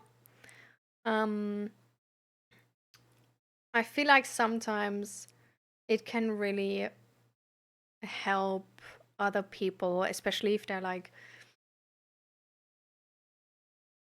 sort of like a little bit too involved with their own emotions, and they have like a hard time to, um, well, I guess to mentalize. Um, I guess it can help when you maybe share how this is stressing you and how actually like taking care of her and this whole financial situation is stressing you. And sort of like showing that it's not like easy peasy wonderful life, right? But that you're exhausted right now and you could need some help. Like in a weird way, like asking for help sometimes can sort of like, and sort of opening up about like what's going wrong can sometimes help people to like be more compassionate and see more of like your side of the story. It really depends on the person though. Like go with your guts on this one.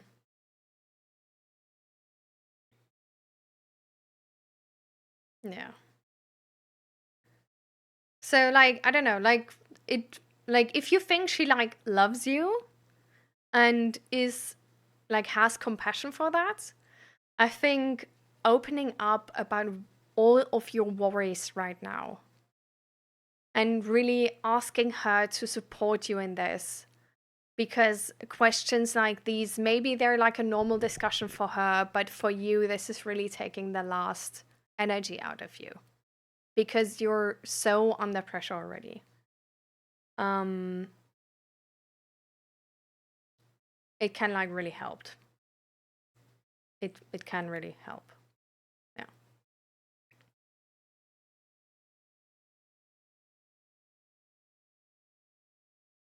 Yeah. Because I do think she wants to connect with you in these moments. Like, I think she doesn't know properly how to, you know, but I do think she wants to connect with you and she wants like a bond with you, like you said as well. So I feel like sometimes we just need to help people around us to know how they're gonna get what they want. Because some people just didn't learn like really good strategies for that. Um, so I don't know. Yeah. And I don't know, like maybe she's like acting out this way because she's actually missing you and wants to spend more time with you and is lonely. Like that could be a thing. Like, I'm not saying that is a thing, right? But that could be a thing. I'm also not saying it's like excusing her shitty behavior. But it's just a thing where like sometimes we just sort of need to see what person we're talking to. And if we talk to a person which has not lived in a time or had the chance or just didn't, some people are also too dumb to develop like really great social skills or emotional capacity or something like this, or just self-awareness and emotional regulation skills. We sort of also need to match them in the energy they are. Like if we want to match them, and that's always a decision when we have like free will, right? But if we want to make it work with them, we sometimes just need to see that there's a mismatch of skill in the room with us, and that they might just need some guidance and some more practical explanations from what we want from them. Because if we just tell them that we want more respectful, I don't know, communication or whatever, or if we just expect them to like know that when we say like, hey, like I'm struggling with depression, like please support me here. Like a lot of people don't know what they should do with that. Like they need really practical advice. Like they need to know like if I don't know, like ask me questions like this. If you have a problem with me, voice it like that. And or like if you do this and that, that's really like not helping me at all. If you feel lonely, I get it, I'm too, but just tell me like this and that. Like giving them sort of like a more direct blueprint of like how they can get what they want from us can really help them.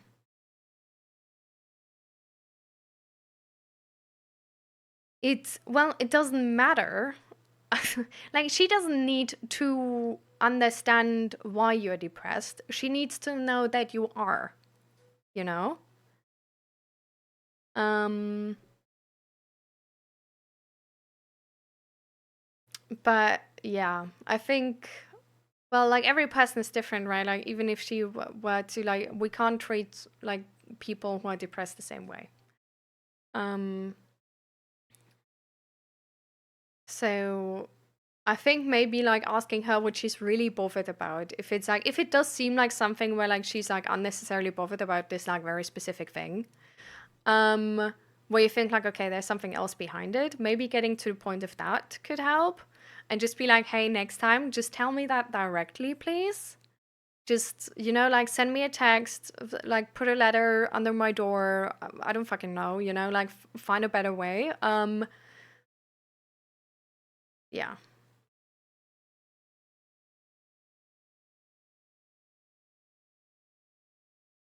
But you see what I mean? Like, I'm not around, so anything can't be wrong because I should be at least static.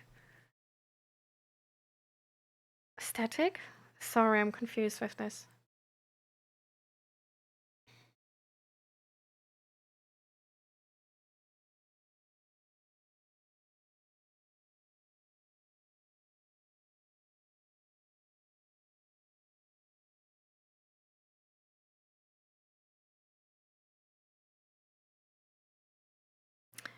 I'm like at least calm.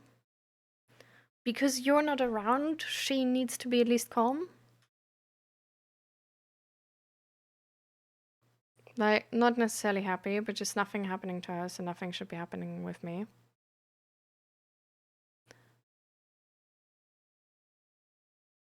Give me an example on this. Because I feel like there's a few ways I can understand that, so I just want to make sure I'm getting it the right way.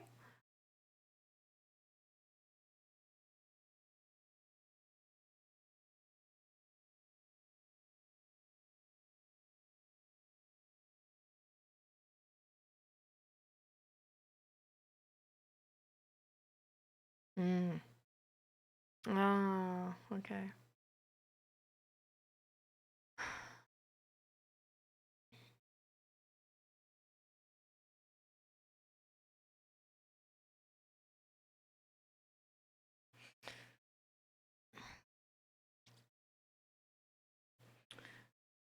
Hmm.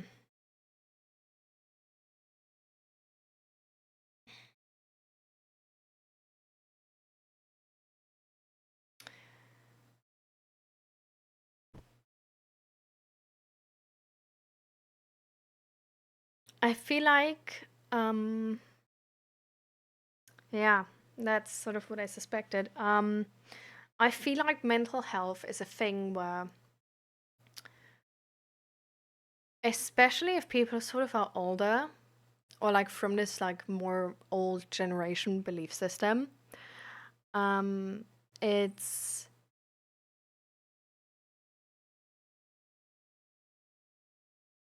how do I put this?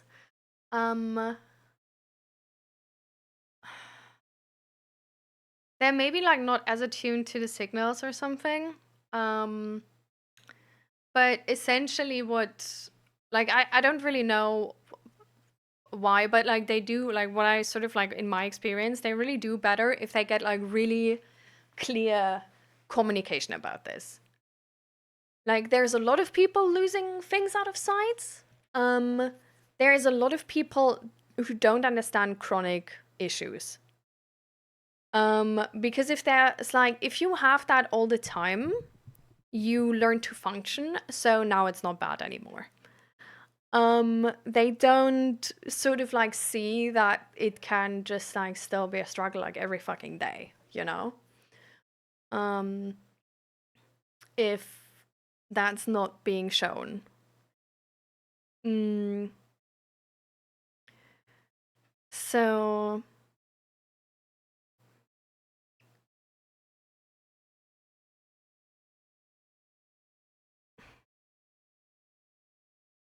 I don't know. I feel like sometimes, yeah, I think I'm sort of, I guess, with like, I wouldn't like maybe show her, but just talk to her about it. But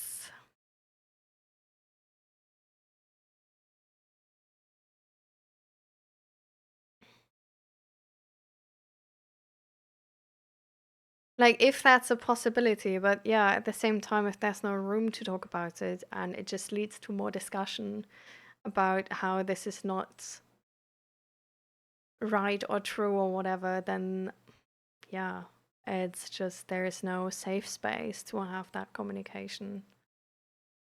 Um, you can ask your therapist if they would do system therapy or if there's an option for system therapy. System therapy is essentially therapy between you and somebody close to you. So it would mean that you and your aunt come in, and the therapist is sort of like guiding that talk between you.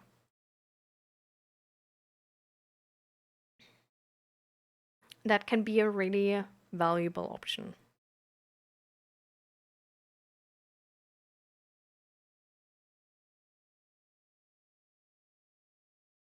Because I do believe that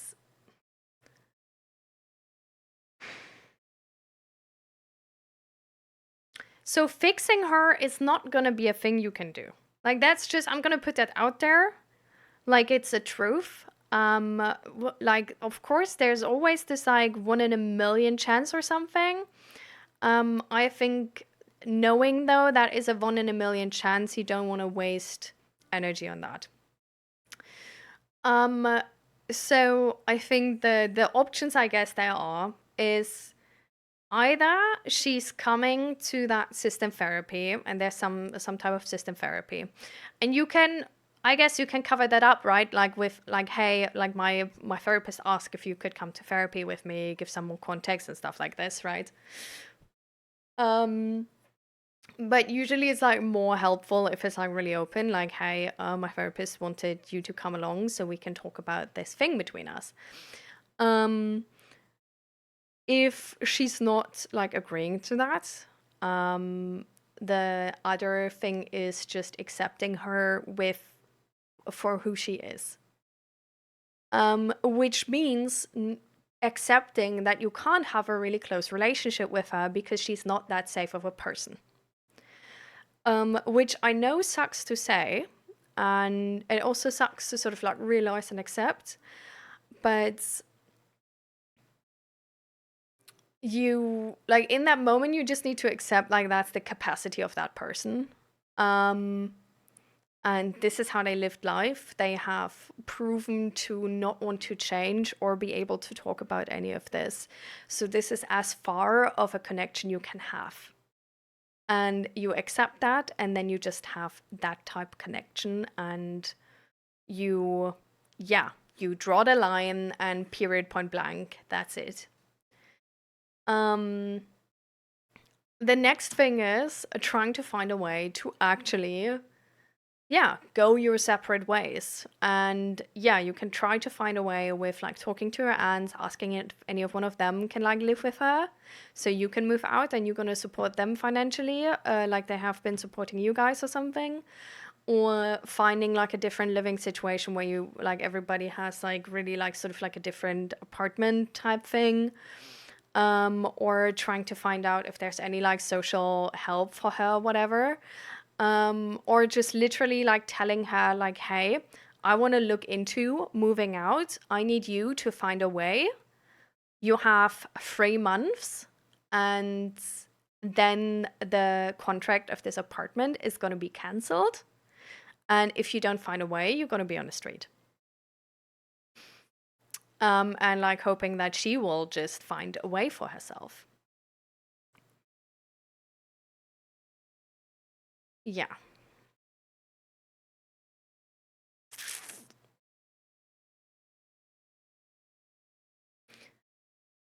Right, like I'm trans and I have a girlfriend, and she doesn't know either of those things and probably never will.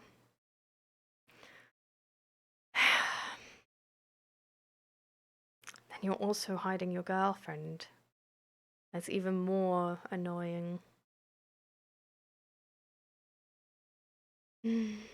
Also, then it's taking away energy from you and your girlfriend. Like all of this random bullshit. Oh, so annoying.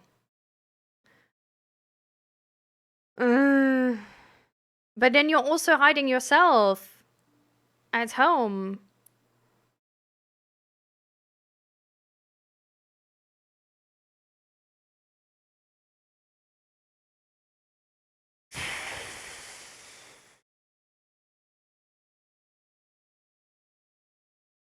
Mm-hmm.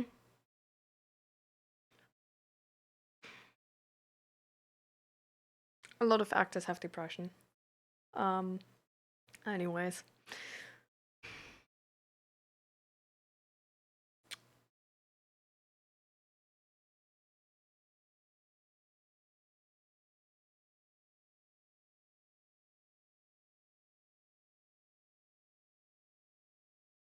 Maybe that's just me. I don't see a way. How are you gonna get to like a really mentally stable, happy, bubbly life? Um, living with her.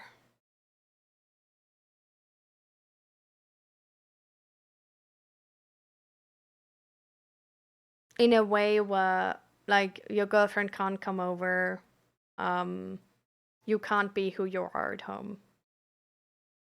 Like I feel like having a relationship with her, still visiting her for these very specific days, just pretending like like like not opening up about this, and for these specific days pretending like okay, you can choose to do so. I just don't. Mm. But it might. I mean, at some point you might want to change that, right? And then you still have like a situation going on.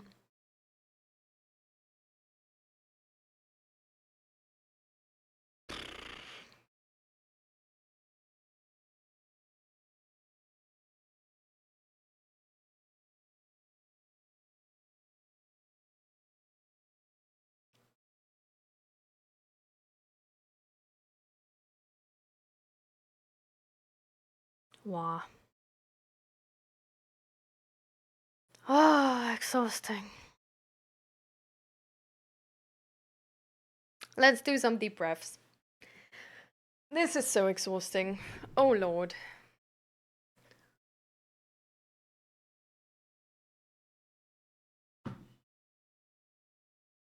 Let's put our shoulders like back and down. Hold for 5 seconds.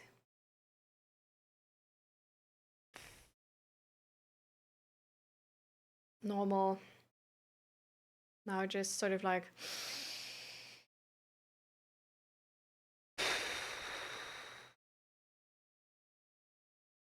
Yeah. Okay, do so. You're absolutely welcome to join this community and like come back after therapy or the next time. Here's the schedule. We also have a Discord as sort of like a last thing of action I'm just gonna give you. And it was a pleasure talking to you. Thank you so much for being vulnerable here, taking the chance on this, and also to be vulnerable actually about you being trans. I really appreciate it. And I hope your therapy is going to be good. I hope it's going to give you some sort of like relief type of action plan, whatever. Yeah, then we see ourselves the next time. And hopefully we can support you some more. Bye. All right. I'm glad. Bye. All right. The pre-therapy session at great. Exactly. So, should I read the entire chat between you, Fluffy, and White Milk? Or do you two want to give me like a summarized version and we start into it? From the...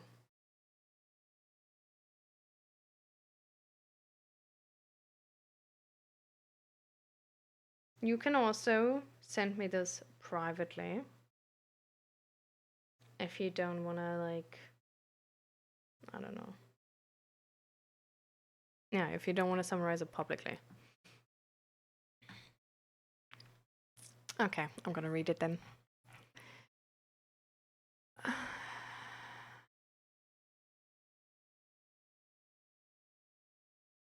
I hope you understand, White Milk. I was like focusing on Lungsair here. Not because they're like more important, but because they're like on a time schedule, and I just noticed, okay, there's gonna be like a little bit of like a longer talk. And I thought you probably like are already sort of like being interrogated by Fluffy, and we can come back on it later. Okay, blah blah blah blah blah.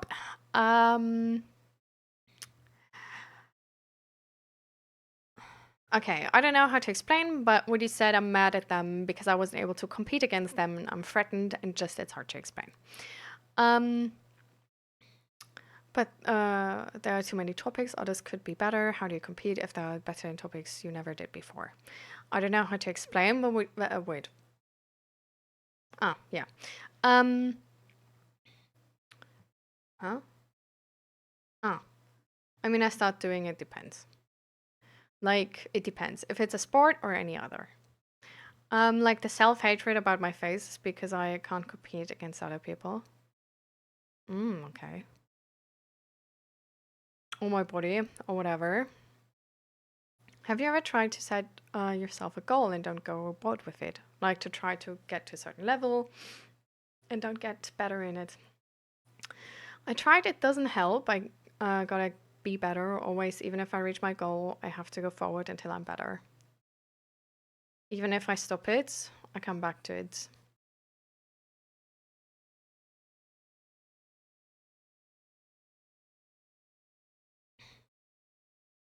But wait, the sea battles. You were up till 4 a.m. Gee, think about this. You're doing it all. I hope you tell her about this. That she's so important to you because of that. Or like seeing that as proof. How do you feel if you're better than someone? I feel proud for a few and the thrill and, I don't know, ego, but after a few, my body just becomes normal again. Order to be normal, I gotta be better. I don't know if you did Grumpy, though, showing the Twitch recap. So it's just a short time award. What makes it so important to you? I don't know. My body hates itself. If it's not better, it's just my body craves normal, and in order to be normal, I gotta be better for my body. It's important not to feel that like being threatened. If I'm not better, there are threats. Like my body doesn't feel safe. I mean, if I get what you all say, I would have no remorse throwing her out. Oh, I'll move away. I can't imagine that you are not normal. I think you're compare too much. Everybody hates anything on themselves. Maybe you could try to focus on your strengths. You seem to be really ambitious and motivated. I mean, there's always that I can try, but even if I try, it's going to result to being better. I tried thinking about my positives. I can't think of any. And even if I like something, it will be overturned. Never Me All Alone. You're my most watched streamer for year 2025. Love it. Thank you. Mm. Oh, I'm happy. Amazing. Love you. What makes it better on others so it overturns your positives? I have horrible English, I don't understand. I also didn't understand what is your mother tongue Finnish. I mean, I know English, I know how to talk, I just sometimes have trouble understanding and forgetting words and stuff. I speak kind of broken English. Maybe you could use a translator to understand better. Wait. Even in Finnish, I can't understand the question. What makes it better to others? Or to return it to positive, you mean? You meant it overturns a positive trait. What makes it better on the other person? Okay, I think I understand. I mean, does it better? Makes it look better, etc. Knows how to show it better. Shoot it better? Show it better? Oh. Anyway, I talked as in stream slow. No, I mean, I correct. Yeah, okay. My bad. But that means you learn from others. How does it make you feel to be like a mentor student situation? I learned it in my own way better. Like, I try to be better than him, her in the training and in the end results. But you don't compare the mentor. I compare in every aspect and I try to beat him in every aspect of the subject. Well, I mean, sometimes I compare, sometimes it's just important to be better. Just put him in some kind of group albums. I sank over into Unturned to be better than my friends, and yet I'm not even close. Into Unturned? Is that a game?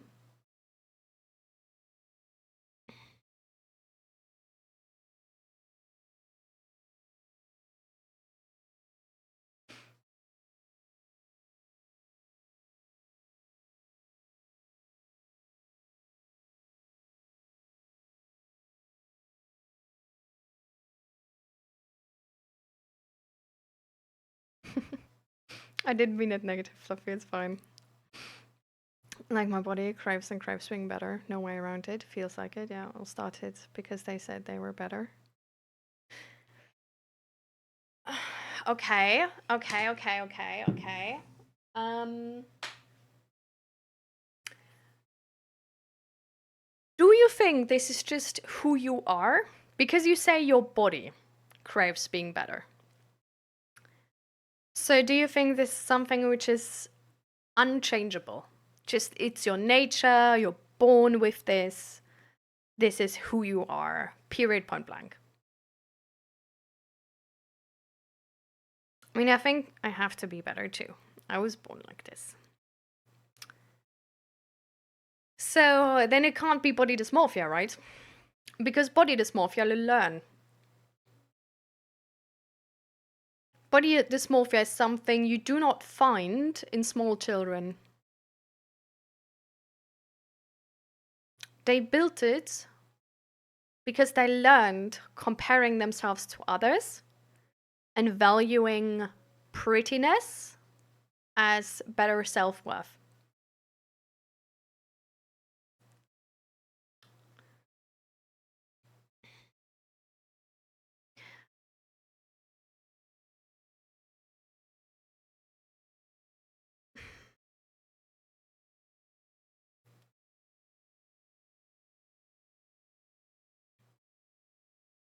How are you sure that you were born with this and that you didn't learn it? Do you think it's not a behavior that can be learned? Or like, well, where does that come from?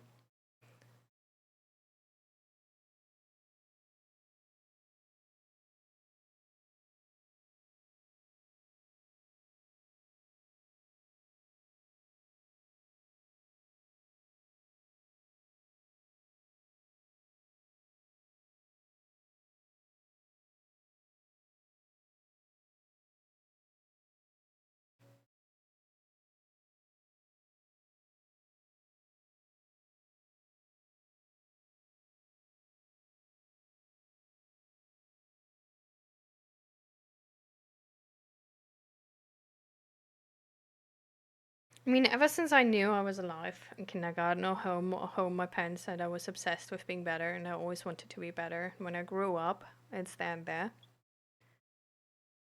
How did your parents behave if you got a bad grade, for example, in school, or if you were not good at something? How was the reaction?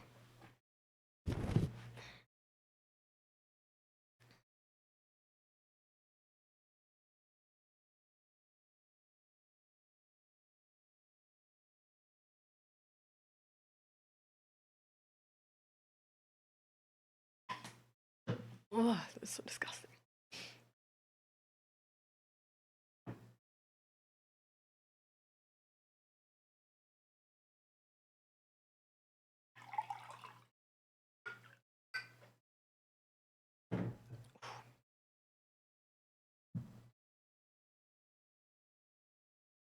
Mom, terribly mad dad, said do better next time, and then just no more.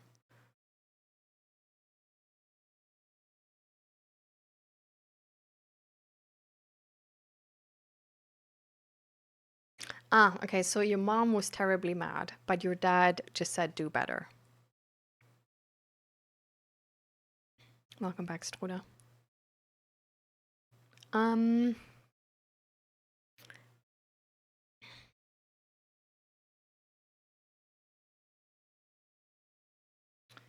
how did your dad stop your mom?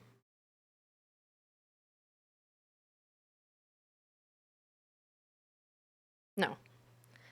How did your mom react? Do you have like a very specific situation you just have in your head where you're like, I can like sort of like borderline like tell you the specific words she would say?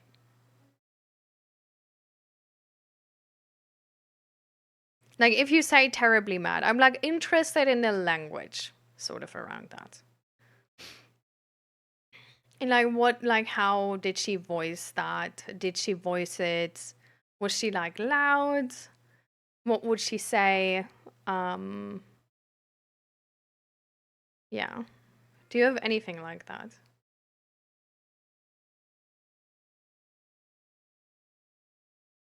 Um, we're talking right now to White Milk, who has this inherent need to be better.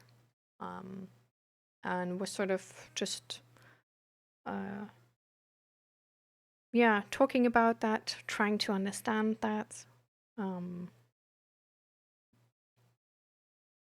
yeah. We came here through body dysmorphia, actually. But yeah, now we're here. Not really, but said, how did I do so bad? Did I even try? She wasn't screaming or anything, just raised her tone and started saying, what did I even do and stuff. There's some hard to explain, but to correct to y'all, she's a nice woman, no problem with her. I don't, like, it's, I don't judge your mom. If that's important for you. Like, we know this is your perception. We know this is it's a situation. So it's like it's fine. I don't judge her. Like whatever you will say, I will see it from this is your perspective on her. Right? And there is multiple perspectives to humans in general.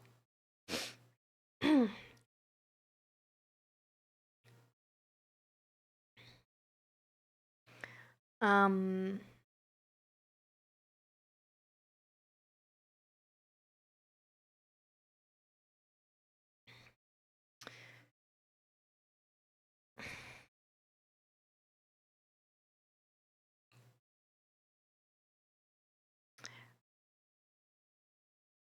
hmm.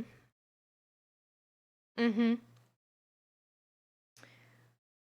How did it what did it do to answer those questions? Like when you had a test where like you tried hard, like you learned, but you got a really bad grade. And she was asking like, how did you do so bad? And you were like, well, I just didn't get what they mean. And did you even try? You say like, yeah, I like really learned. Like what was the answer to what was the response to these answers?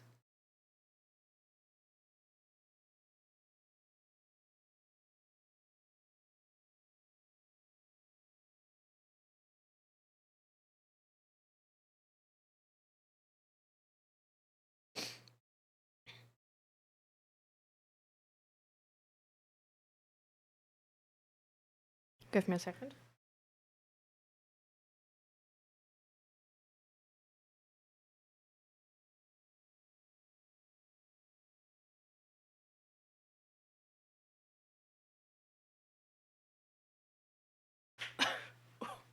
It's way too heavy.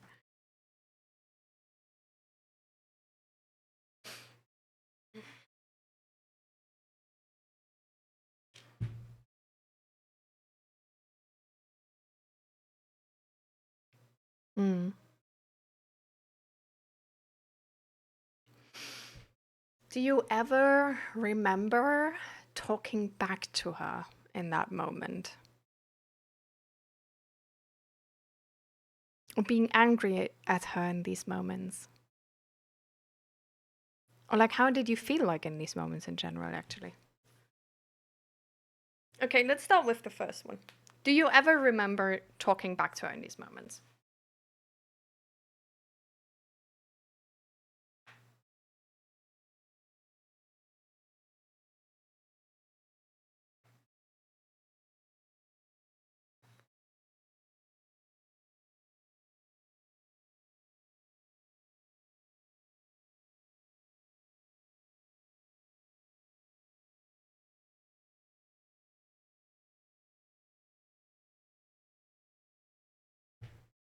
You kind of raised your voice and argued with her, but I never could really say anything to her. What difference do you mean in that moment that you argue with her, but you could never really say anything to her.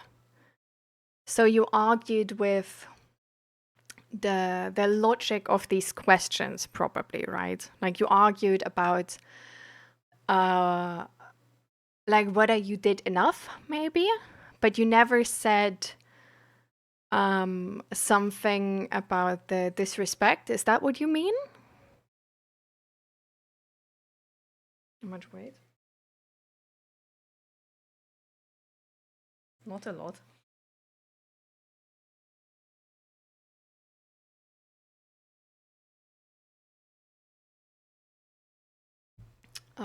Like 8 kilos.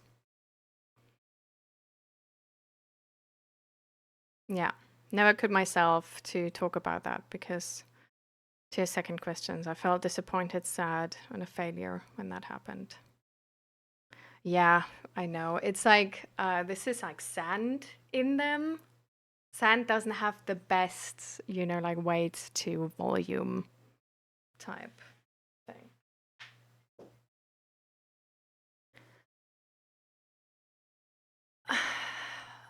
um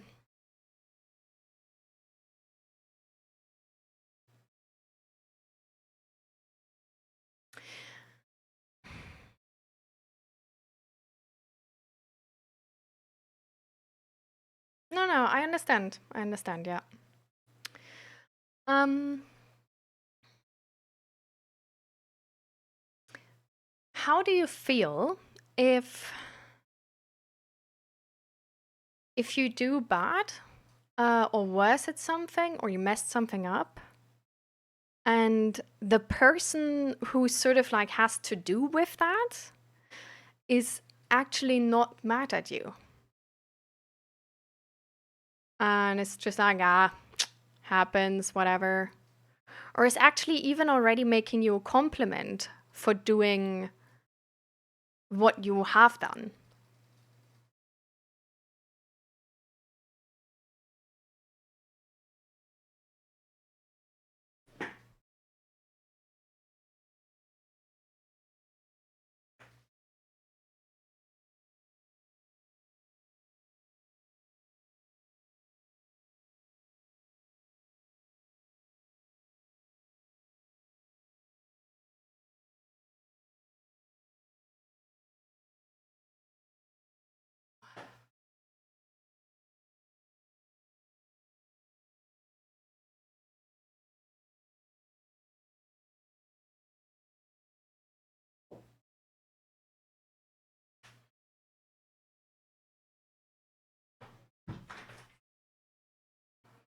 I mean, silently panicking or trying to fix it quickly, or just overall body starting to pound and saying sorry. Okay. So even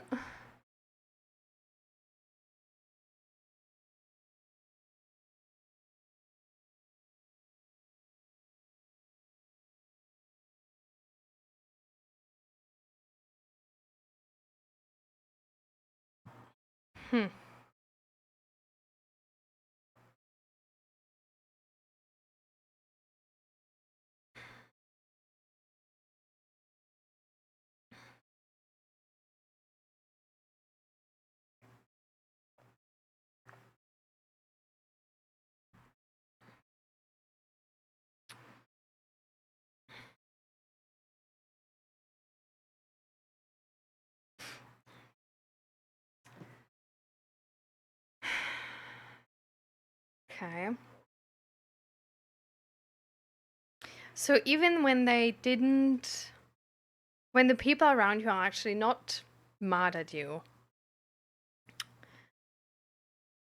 you still get that reaction of being really disappointed and sad and thinking you're a failure and being sort of overwhelmed a little bit by these emotions.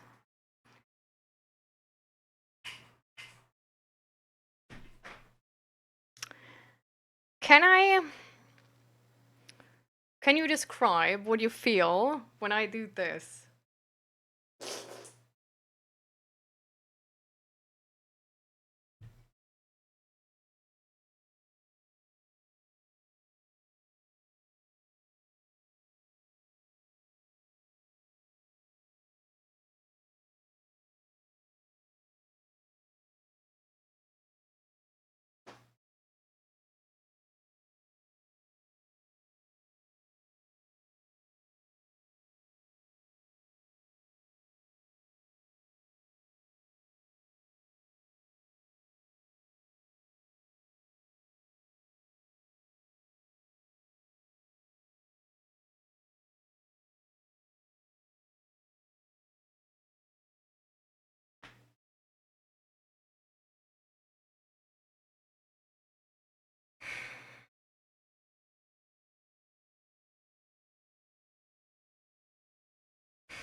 What do you think about me? Now that I did that. And you can be honest. Sigbertus is also taking part in this.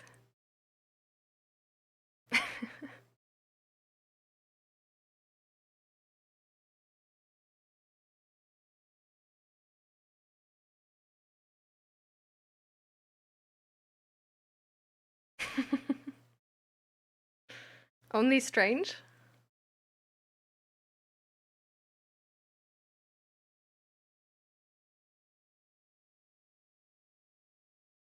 You could say if you think I'm stupid for doing this.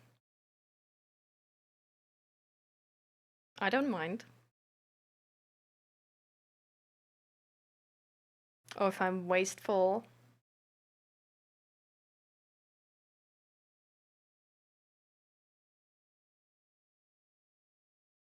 Or maybe undisciplined, entitled.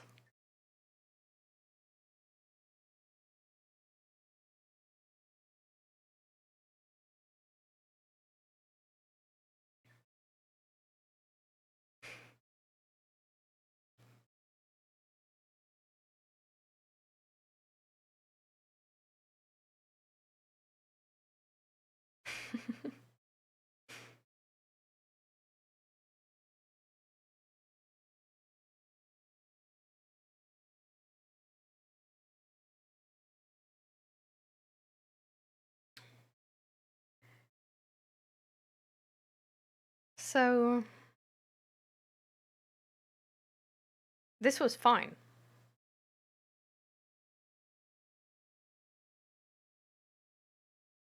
Like nothing. Like, is there. Like, what are the consequences of doing this for me?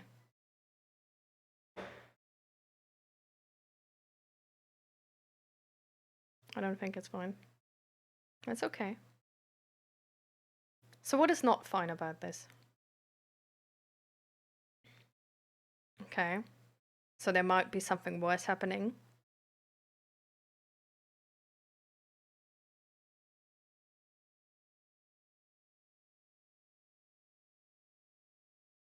Mm-hmm. So, some bigger damage, yeah.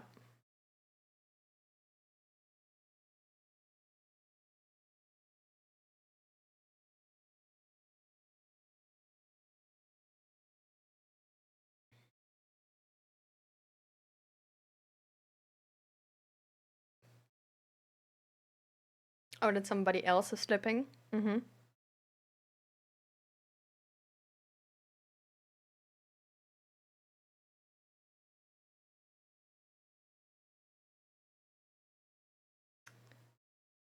Do you still only believe I'm strange? Because it does seem I was pretty reckless, no? Which is kind of stupid, no?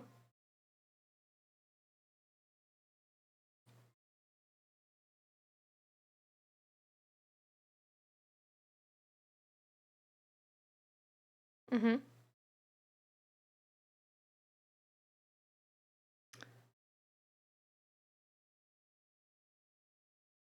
Do you think I'm unsafe?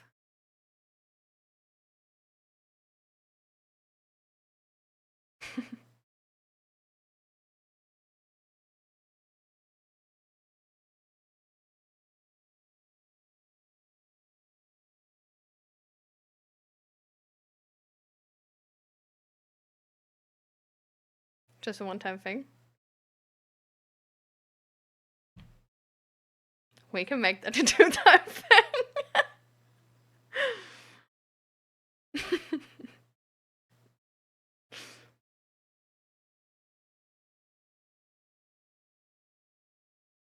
It's okay, I'm not gonna do it again.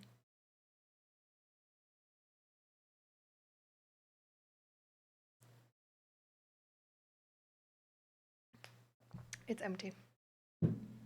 Can't happen again.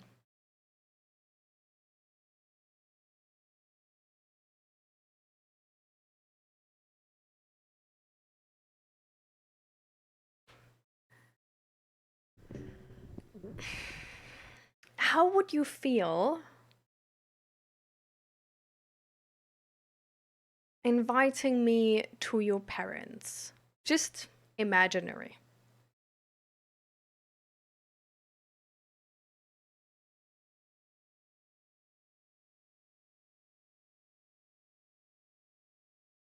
Are you worried?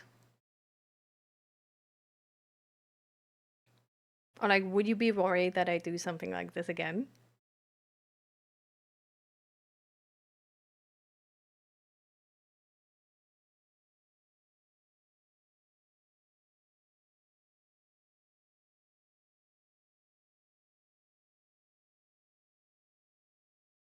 Okay.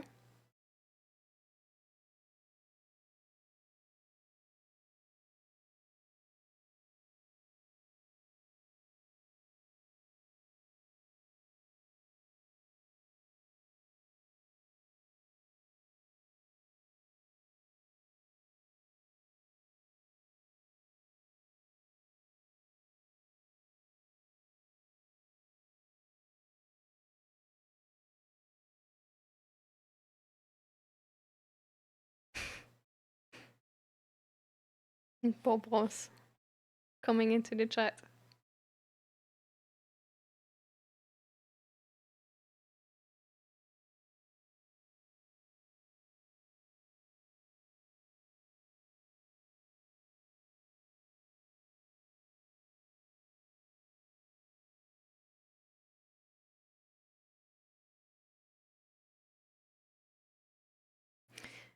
How did everybody else feel when I did that?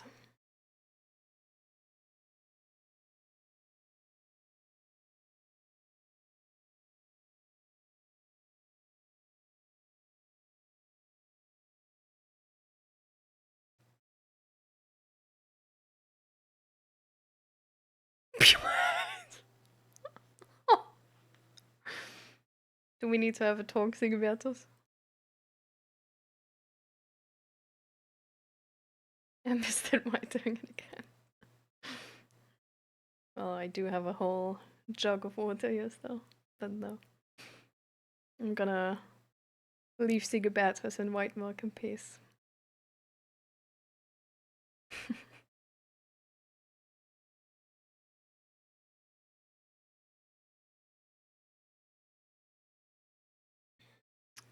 Fluffy, what did you feel? Yeah.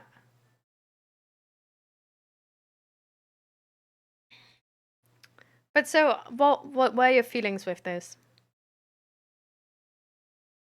If you say you didn't have a problem with it, like what was going on in your mind in that moment?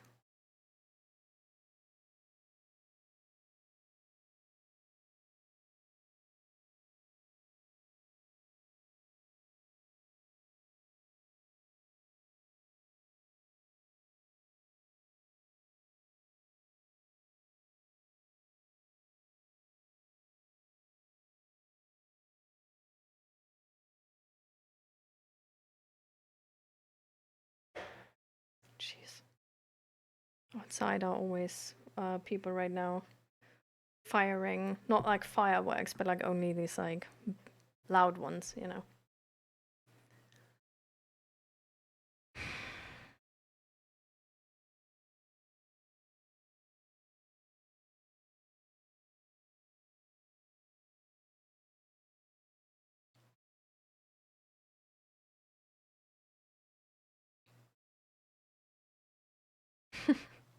Yeah, true.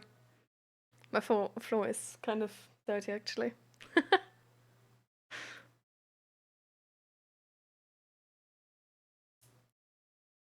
Okay. Do you also have ads, white milk? Or you don't? No, okay. Do you think the reaction your body had is like, are you happy having that with something like this? And do you still feel something of that? Like, how are you feeling now?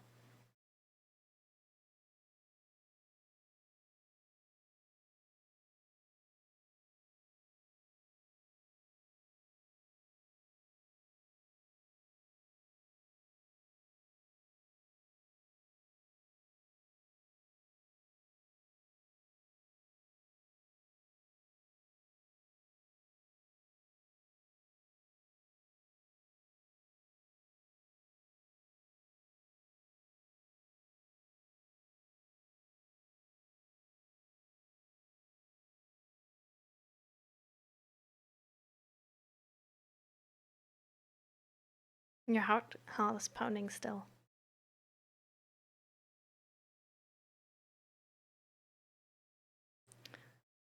But we cleaned it up, no? Like now it's safe. Like nobody's gonna fall. The floor is like dry again.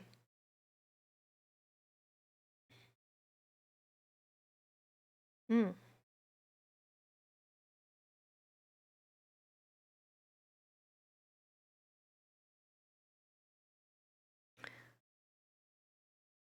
So why are you still scared of that? Because nothing did happen, right? What if I didn't clean it properly? Looks pretty clean. I can check if you want.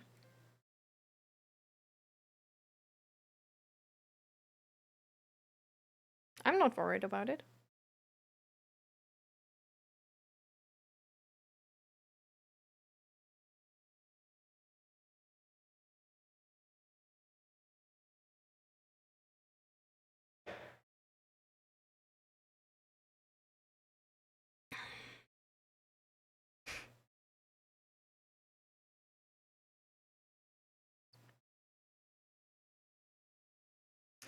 Do you think it's helpful to have that reaction?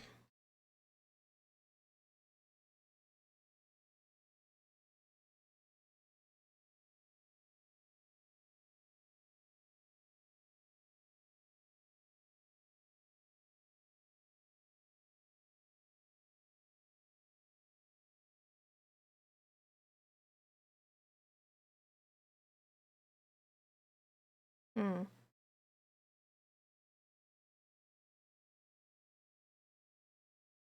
But you even have that reaction if other people do it.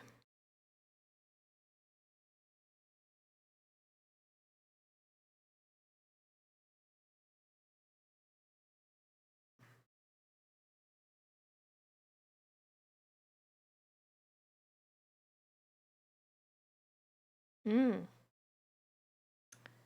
So I'm inferior to you now?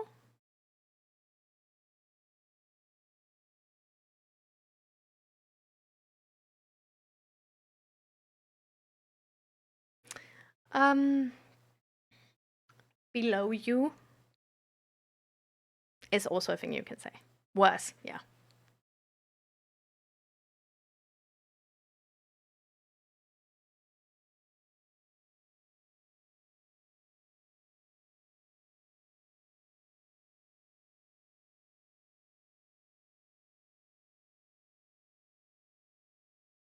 What? Never me alone. What?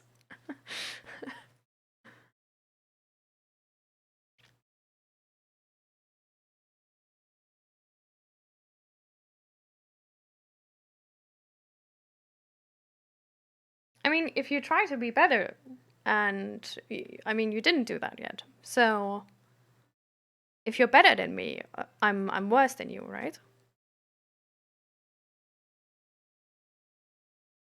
No?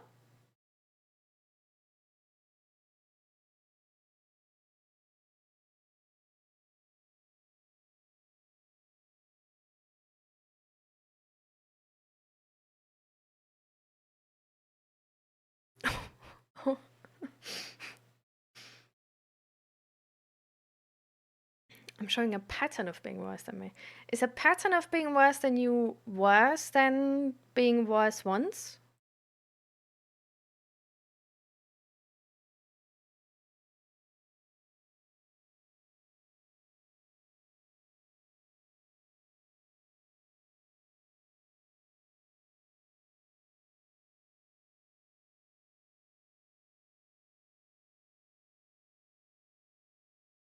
Mm. Who am I if I don't learn from my mistakes? I have a jug of water. Like, if you want me to drink Fluffy, you know what you have to do. 150 channel points, please. A stupid person. Mm. What is... And if I am a stupid person? What does that mean? Do I deserve less respect? Am I less worth or valuable?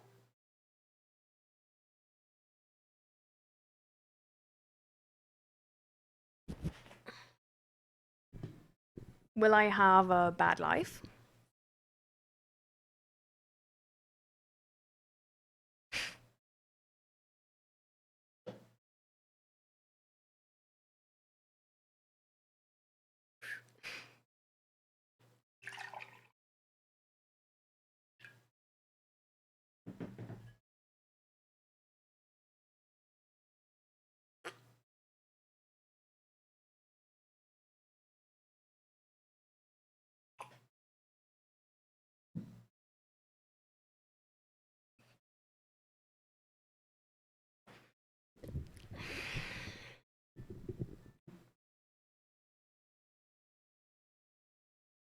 Hmm.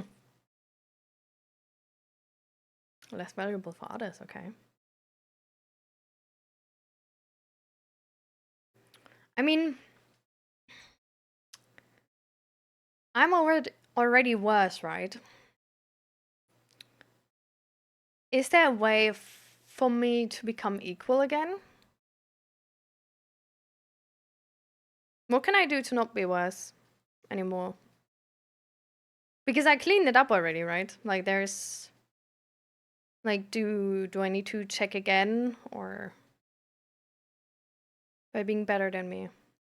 But I mean this happened, no? So do I need to wait for you to make a mistake? Or do I need to be better in like a different field?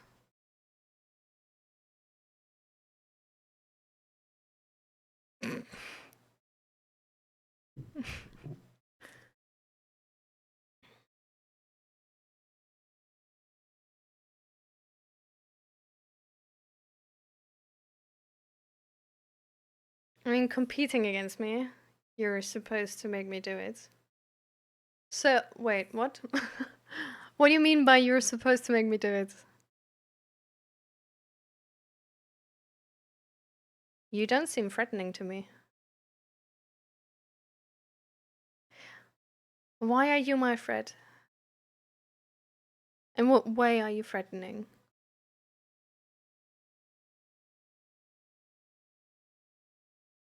I'm threatening my reputation. You're threatening my reputation. Or the value of me. Okay. So that's pretty big. So, what do I do now? Like, what do I do now to be better than you again?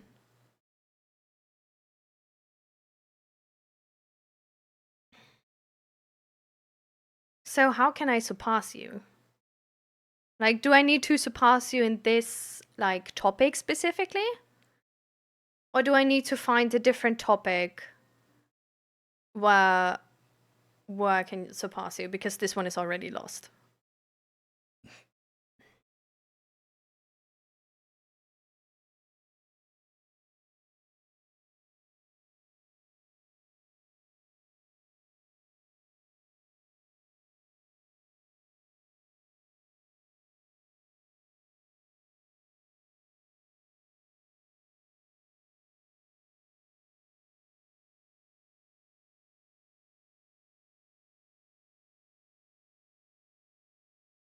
Mm.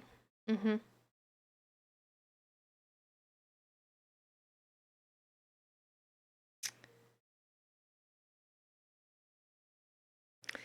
So I need to make you spill more.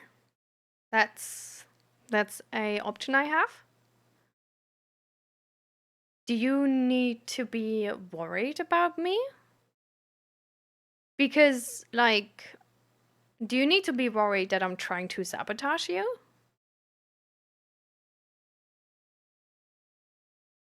You would? Okay.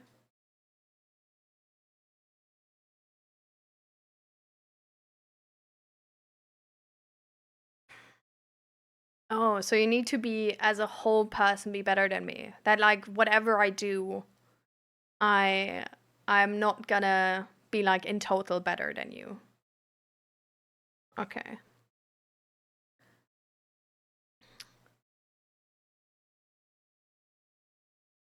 Phew. I think I don't want to. That seems exhausting, honestly. I think I don't even actually mind. I think doing that made me better than you.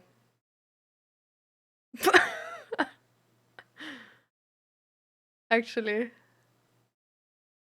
Because I did it and I felt fine. Like you're super emotional.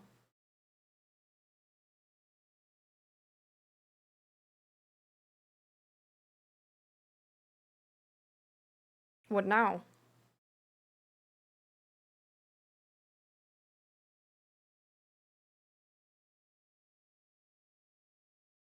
Like I just changed the game. What now?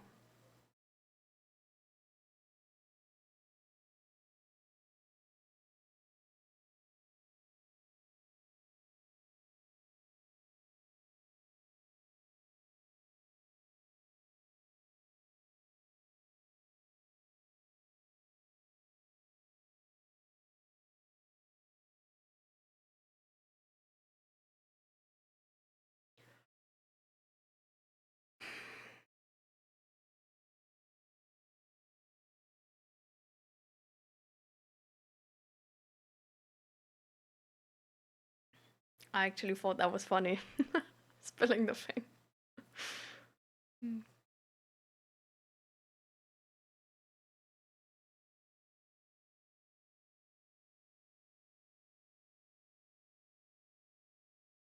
I mean, I keep getting better than me. You keep what? I mean, I keep getting better than you, I guess. But so, how are you gonna get better than me now? You gonna try to be less emotional? Because I said like this is actually not making me look bad, but better, right? So does that count? Like, is the game now changed? Or am I just.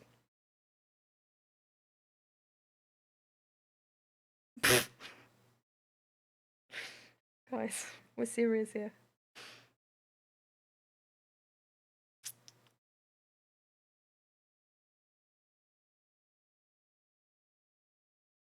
Exactly, like the floor's growing. Glowing and growing.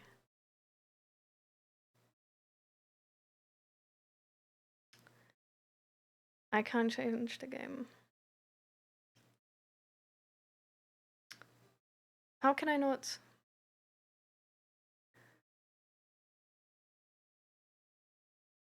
I'll be better in every other aspect. So, if I change the game, I didn't make a mistake.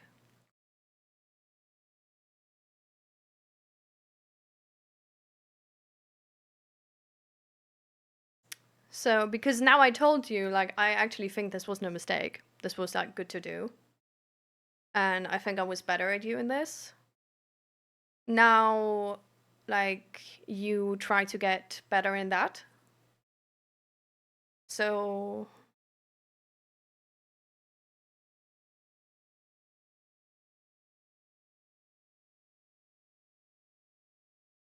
Okay. What if Fluffy and Never Meow Alone also agree with me that that this was actually the purpose of this? And it wasn't worse, but it's actually making me better. Okay. So you would reject all of us, in our opinion.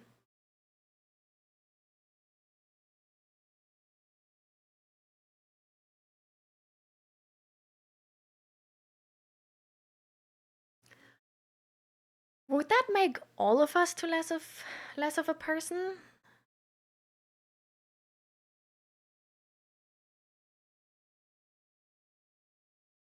because they're like agreeing with me, so they agree with less of a person,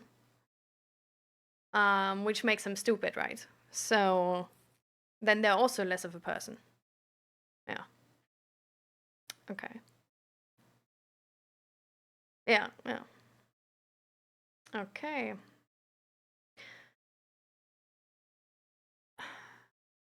Can you. Is this the talk we have right now? Is this only a sort of like can you step out of this? Because this is an experiment we made, right? Like that's why I did it on purpose.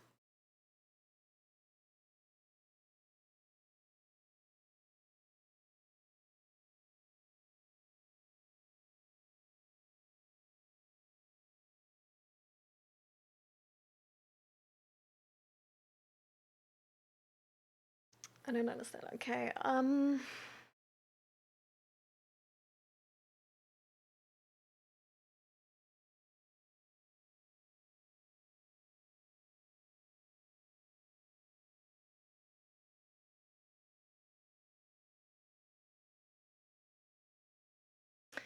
I use this as a tool to essentially find out what you feel about this. And to give you a very specific example where you can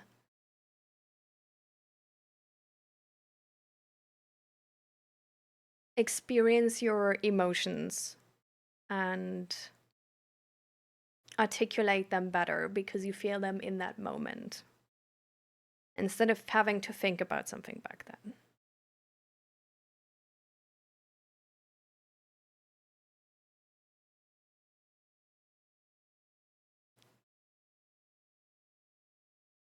Does that change anything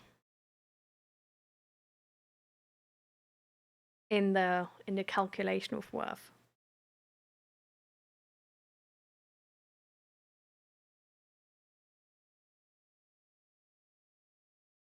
Oh, never me alone.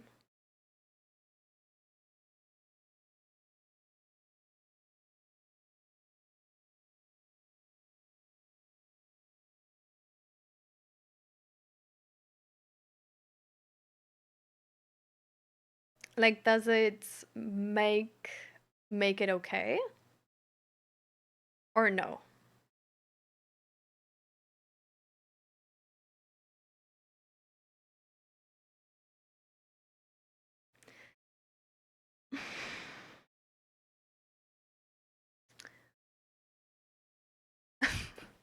Okay. The question essentially is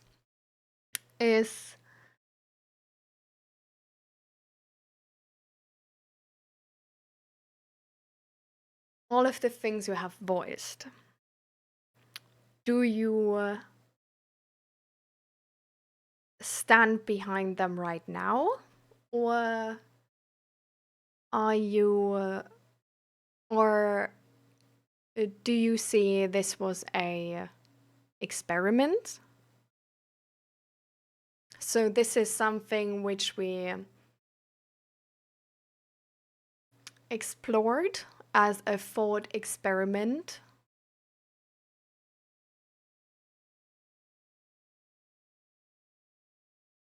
But it's not your true sort of judgment about me or us?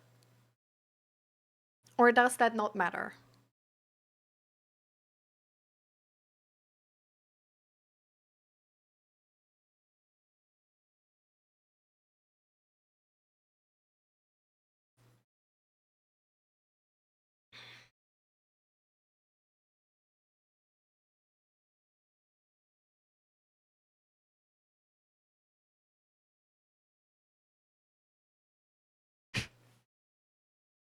Okay.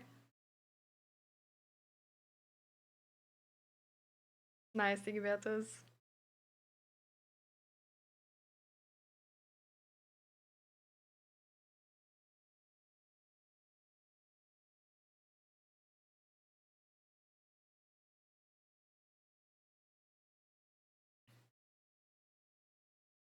Oh, welcome back. Very tired. Oh. We're in a moment in a really interesting discussion with White Milk.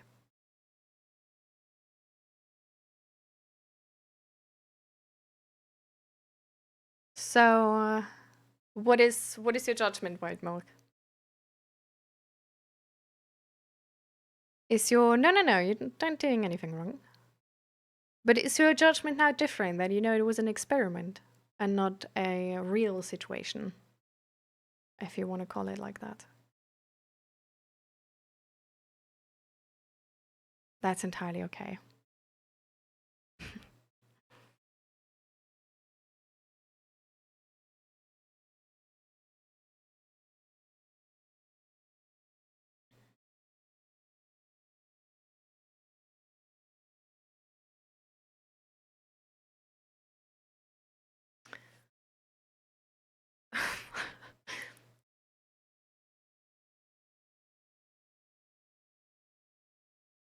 You're welcome, Langsair. No problem.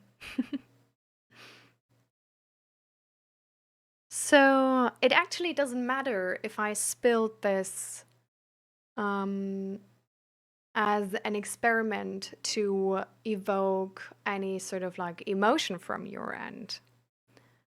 Or if I just normally spill something.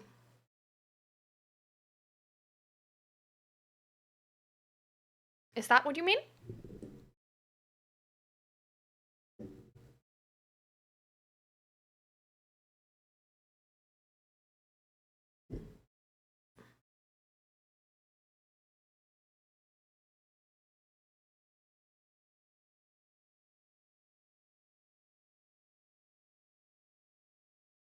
Hmm. So what now?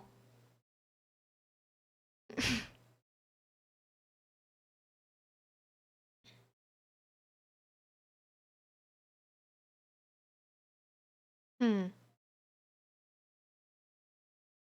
Doesn't it make me like so smart?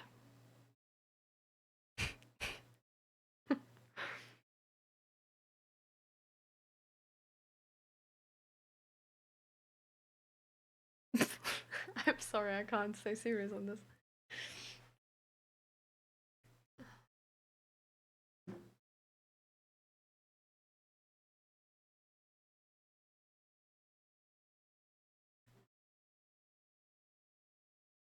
Oof. Okay.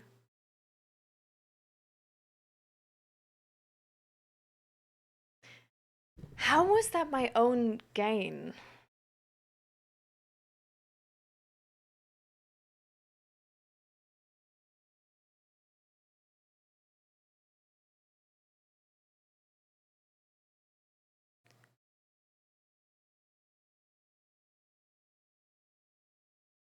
Oh. Oof. Damn, okay. That's an interesting thought. So it's actually dangerous that I'm smart.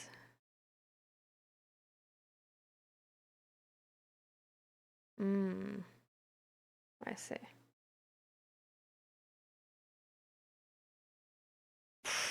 Oh, damn. Okay.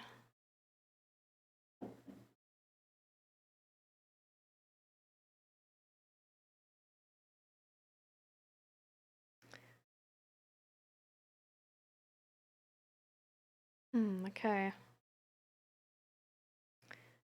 So I'm gonna clarify something for a second. Because I thought you are aware that this is an experiment. Because I don't know if you realize or if you remember is the better word. But I said before I spilled the thing, it's like, what do you feel when I do this? And then I spilled it.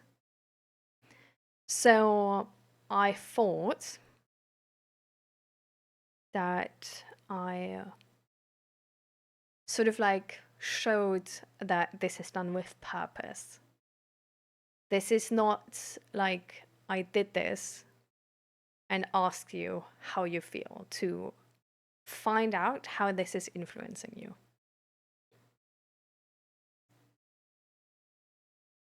I'm sorry that it wasn't clear enough that this was a purposeful action to, yeah, like, and ask you, like, yeah, I'm not sure. Like, I thought this would have been clear enough, but I'm sorry it wasn't.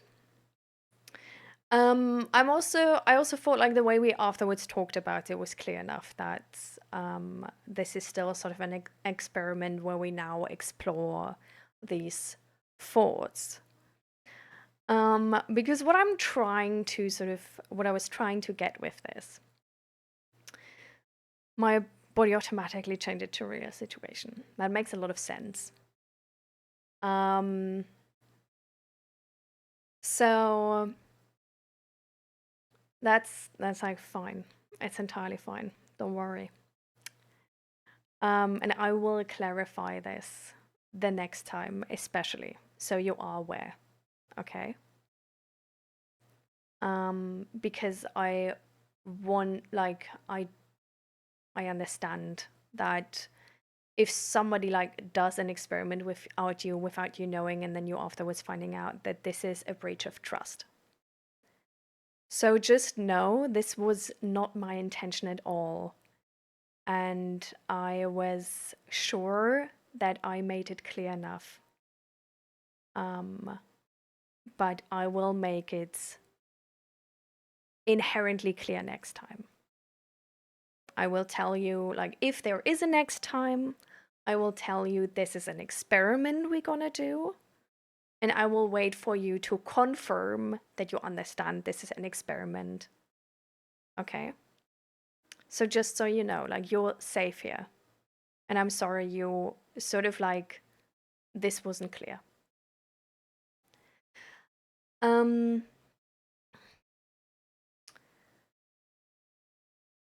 I do think,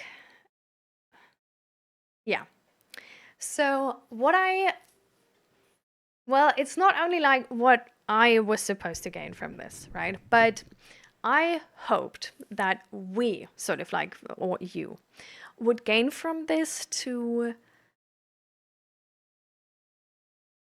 be able to articulate your feelings really well and better, because you experience them in the moment, and because this is like a rather small situation, right? Like, this is like a emotional reaction which is,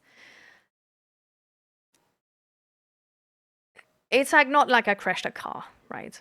So it's sort of like one of those things, like it's sort of like a known experiment, because it's something which you can easily undo. It's something which happens to people like all the time. But something where you definitely get some type of bodily reaction to this. So I guess it's like sort of like believed to be like a good balance between feeling enough to be able to like properly be able to articulate it, but not feeling so much that you're entirely overwhelmed. No. Your reaction isn't good or bad, right? Your reaction is a fact, and with that fact, we can explore better where this hierarchical belief is coming from and how it works. And I think we actually gained a lot of information about this, right? We gained that with this hierarchy, it's actually threatening to you whether you are the person making the mistake or the person being better than the person making the mistake. Because if you're the person making the mistake, you're threatened by the person who is better than you in terms of disrespect and stuff like this. If you're not the person making the mistake, but the person who's better, you're threatened from the person having made the mistake, now trying to sabotage you to be better than you again and push past you. So essentially, in any case, you are only safe from a person if you think you are in so many areas better than that person that it doesn't even matter if they get better in one area. Because on the total, like in the total calculation, you're still so much better than them that it doesn't even matter.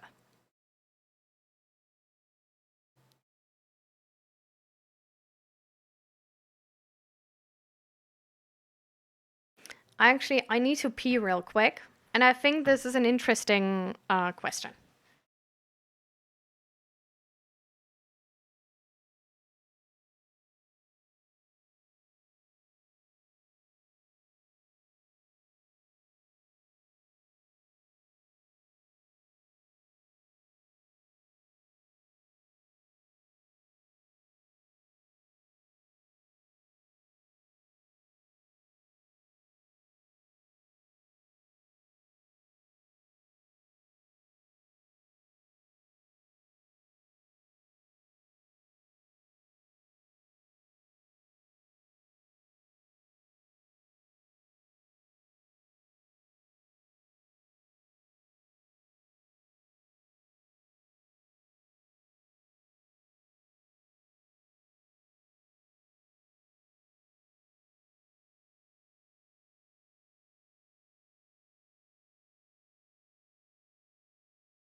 Sorry.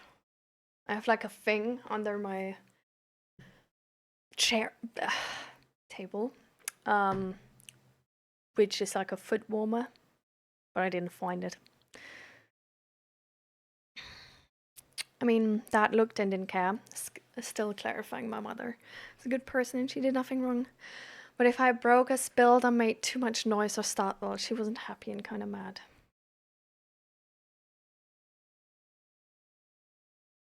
Yeah. Do you feel if she is still judging, even if she's not there?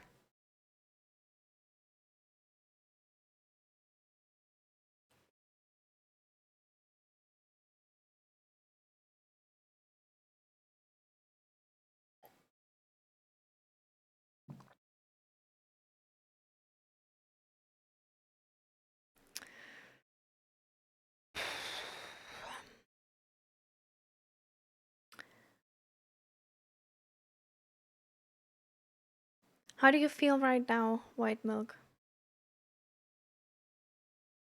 Now at least knowing this was an experiment but there was no like bad intentions to it or anything. Still heart pounding a bit. It's slowing down. Okay. Let's take a break for a second. Let's do some stretching and let's take some deep breaths. No, it's fine. I mean, we need to do stretches anyway because of Struda, right? So let's do those stretches and take some deep breaths in the meantime.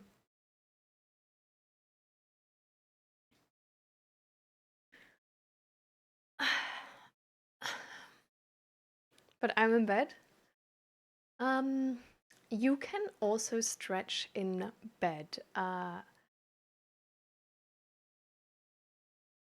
Let me think about how. Um, okay, so if you don't mind to lift your blankets, which depending on like how warm it is where you live, right? But if you don't mind to lift your blanket, you can like lift your like foot up like this and sort of like pull it down, right? It's called okay, so no blanket lifting, okay, I'm sorry. You can put up one leg like this or both legs like this. That's something like you can do, or apart from that, you can just make yourself like really long. Try to sort of like stretch out under the blanket. Or like do like this, you know? Or actually, you can do something slightly different from stretching. You can, one after the other, starting from your toes, like tense up your toes and foot and let it go. And then tense up like the lower part of your legs and then let it go. Tense up the upper part of your legs and then let it go. Abdomen, back, chest, arms, and then like always like really, really tense up and then let it go. This is something you can do under the blanket, and it's something which can help you sleep better. What we're gonna do is our regular stretching exercises.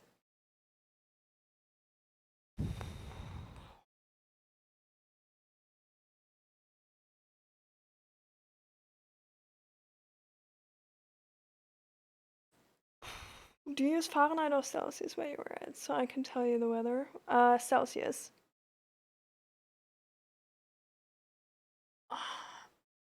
Stretching to the back.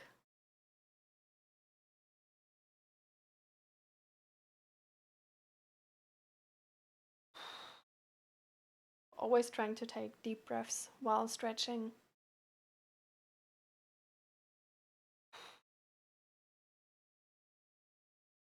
Just pulling your shoulders back and low. Holding that for a few seconds.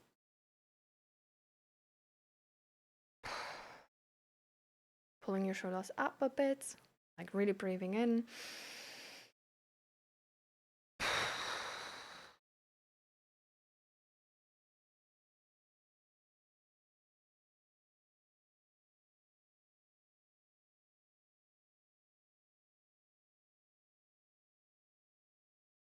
-12, what the fuck? I'm buried under these with a heating pad and a hoodie on. Jesus Christ. Do you want to say which country you live in? Or state, depending on what's comfortable for you?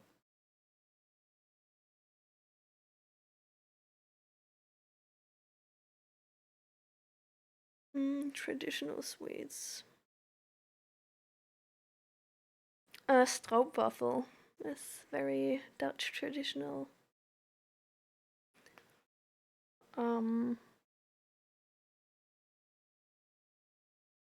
Rozenkoek is very Dutch and traditional. Stroopwafel is good. If you are in the Netherlands and go to a market, there's gonna be freshly made stroopwafels, which are really nice. Um,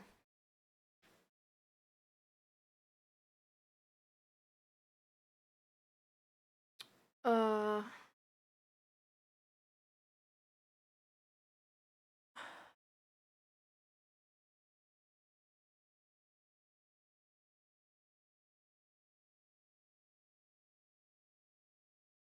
Frozen candy.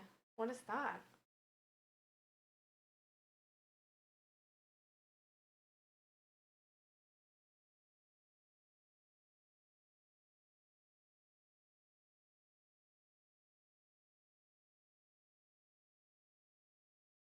I'm also a really freezing person.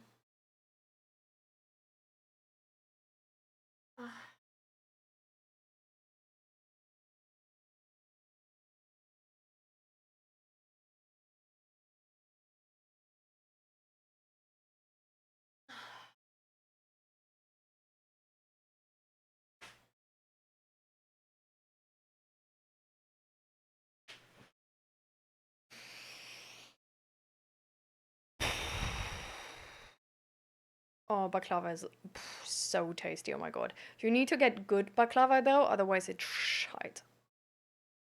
But getting good baklava is a hassle, honestly. Isn't it like baklava, by the way? Baklava? Baklava? I don't know. Best temperature is 20 to 25 for me. No, not even 20 to 25, but my mistake. 23 to 20 23 to 28 or 27. 23 to 27, yeah. I bet. Stroopwafel is really good, yeah. So that's a really good one. There's Krautnote, which is more like in the Christmas time available. That's also really nice. But you need to get the one from the good brand, not from the Albert Heijn brand.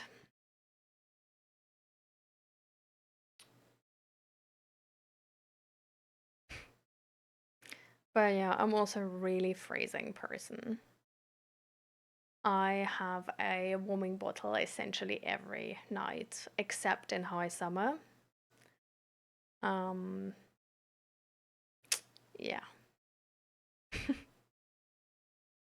So, and a husband, which is a life-size warming machine. Otherwise, I would freeze.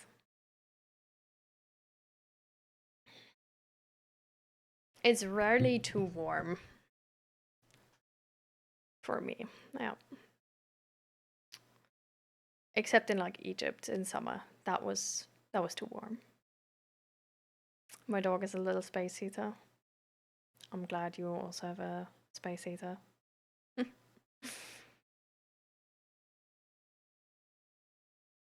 Yikes. Yes.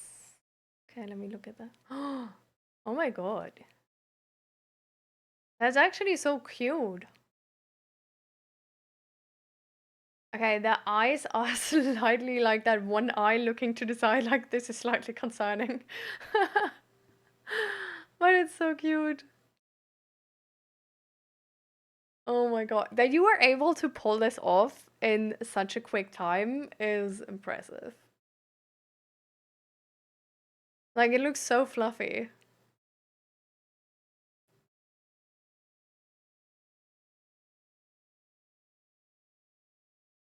It's sewed on the wrong way, and I sewed the bottom together so I can't put anything in them. What? In the eyes? Ah, no, the ears, okay. Oh, like the right one you filled up, but the left one you can't? Ah.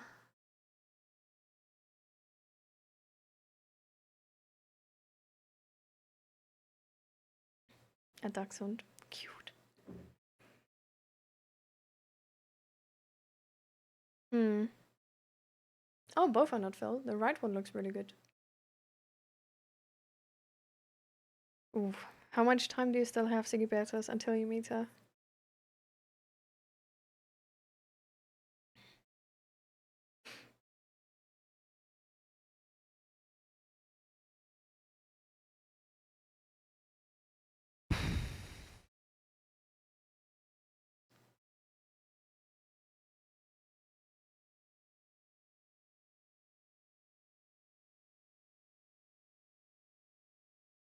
Okay.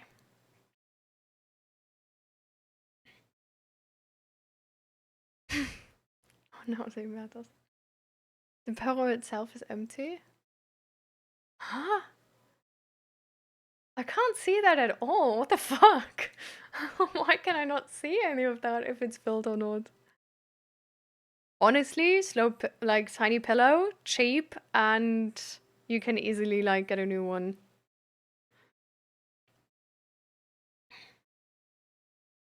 Yeah.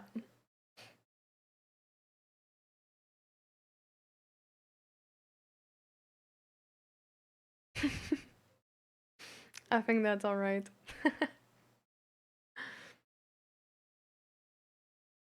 Yeah.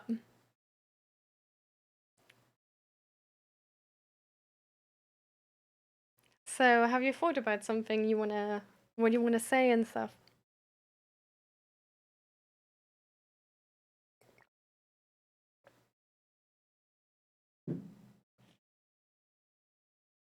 Jeez. I just poked myself on this because it's actually broken. The fuck? They've made a small mouth in this. Yikes. Excuse me. The chair is really comfortable, okay? I appreciate it.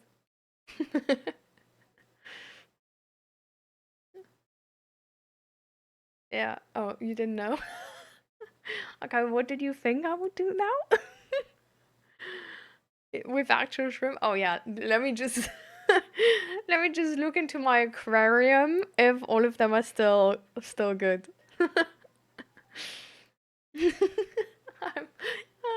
Oh no.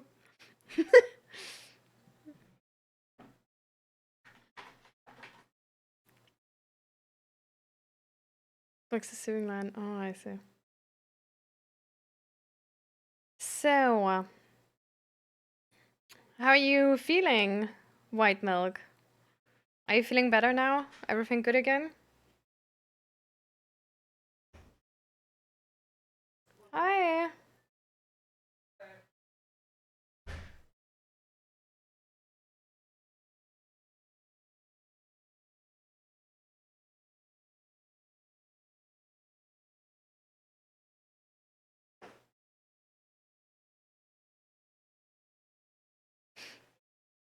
Good.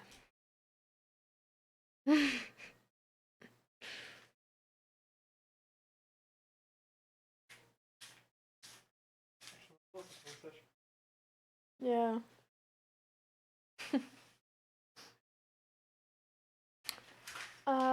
Zach? Yeah.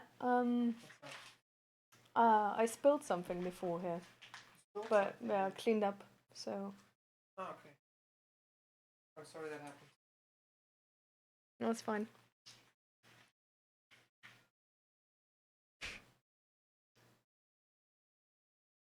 Did you hear?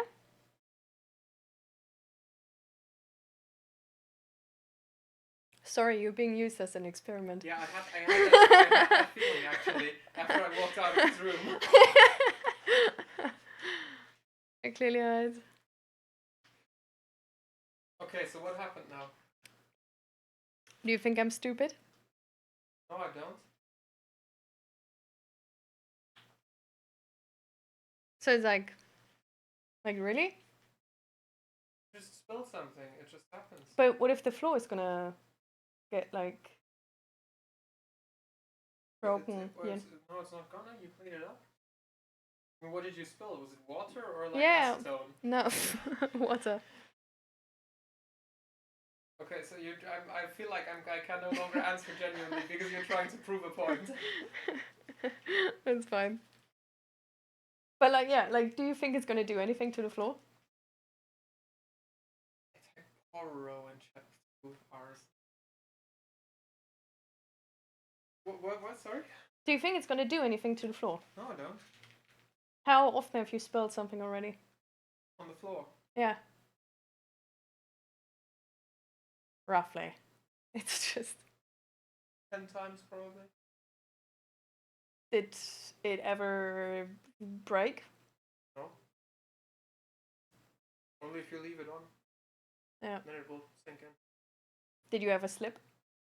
Slip. Yeah. Probably like once a little bit. Or like on something I spilled. No, yeah, on what you spilled. Like, not slipping in Did, general. did you slip and fall? Yeah, I fucking died.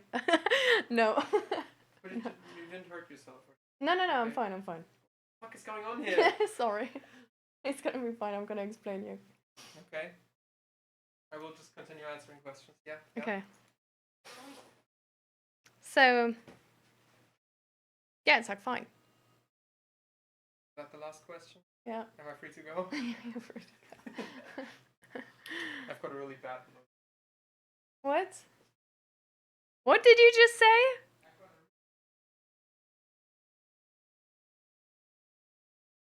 What? Brochure? Broodje. Oh. A terrible. A terrible one, okay.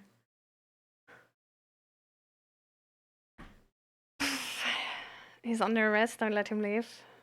Do you still want to ask him something fluffy or? So it's like, yeah.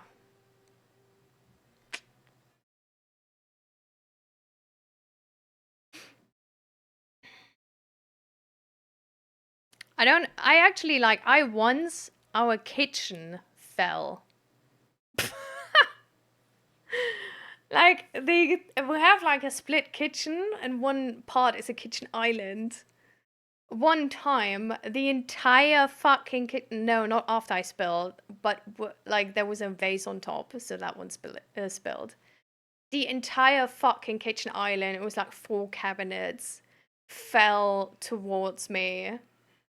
I caught it, I set it up again. Thankfully, the feet were not broken. But the vase on top of it broke and filled the entire cabinets with water. And glass. That was annoying. So even that, like our floor actually just took like nothing happened. Like, I don't know how much water is in a vase. I don't know. 3 liters? So try the green broodje. And then eat the other one. Okay. Thank you. No, if you like the green one, buy like any like divine intervention or something, please add one of them. I thought they You don't like them? No, I don't like it. But I will eat it. Yeah, okay, I'm gonna try.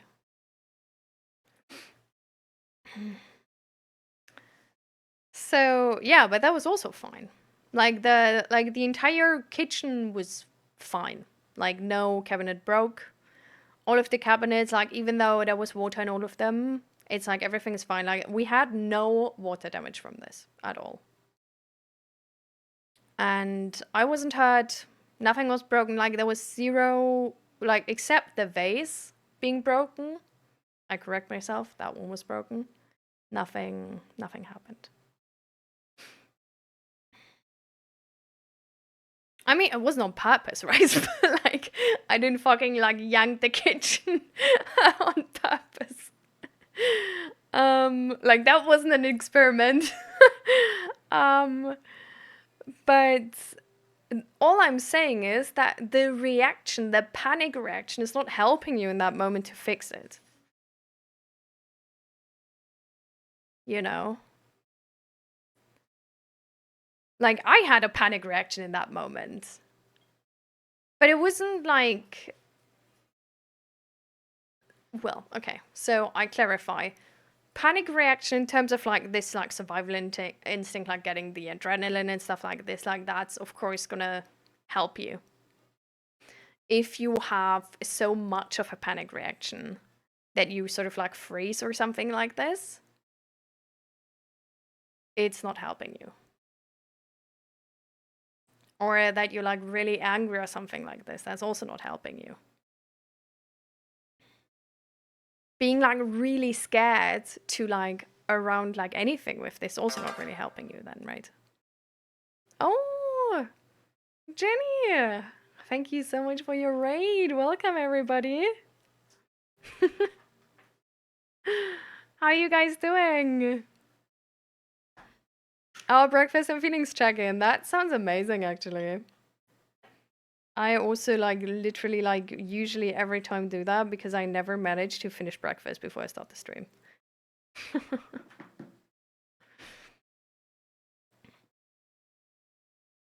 That's amazing. Same here, yeah. To get myself to eat. Oh, actually, yeah, no, that would be a horrible decision for me to do that to get myself to eat. Every time I stream like this, like the only meal I have is breakfast, and then now I have lunch. Like 4.5 hours later, 5.5 hours later. So for me, that would be a horrible idea, actually. But I'm glad that it's working for you. Welcome, everybody. Welcome. So, how are you all doing? And how are you doing, Jenny? You gonna like also grab something to eat now? Maybe also lunch or. I also noticed you have peer support in your tags. I'm a certified peer support specialist. Do you have experience with that, or is this just like a low-key group where everyone is supporting each other? Well, I don't have like, well, I do have like a counseling certificate, but it's not really like something which is, I don't know, like it's not from like a really big institute or anything. But yeah, I am essentially like more like an, I don't know, like, are you in the Netherlands? Like, do you know like ervaringswerker? Small college training. Yeah, I guess maybe that's also what you can like countermine, but it's like, yeah, not really a big thing.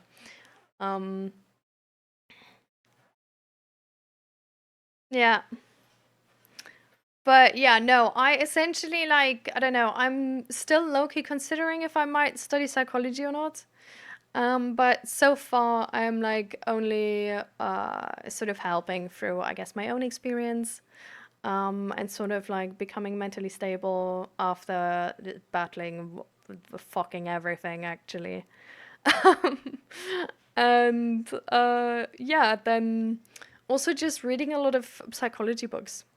So at the moment, I'm reading into like the MIT psychology course book. I don't know if you heard of it, but it's like Gleitman psychology. It's like a really big, chunky book. Yeah. um, and yeah, and before that, I've been reading some other books, but usually more like, yeah. Uh, I've been reading some on like one on like fascism and humanism, and then like two on relationship psychology, and then right now I'm reading one on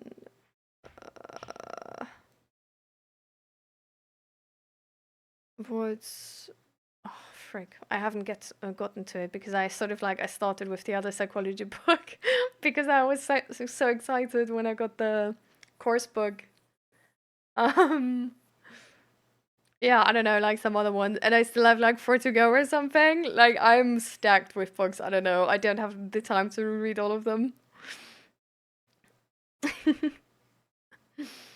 We're actually at the moment like in a heavy topic. We're talking with White Milk, and we're talking about essentially this hierarchical feeling of having to like be better than others in order to feel safe, but even then not really feeling safe.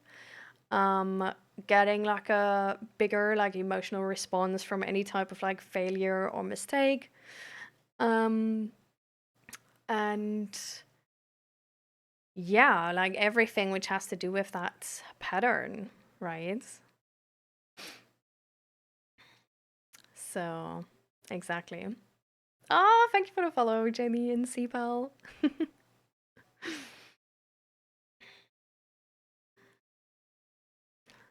So,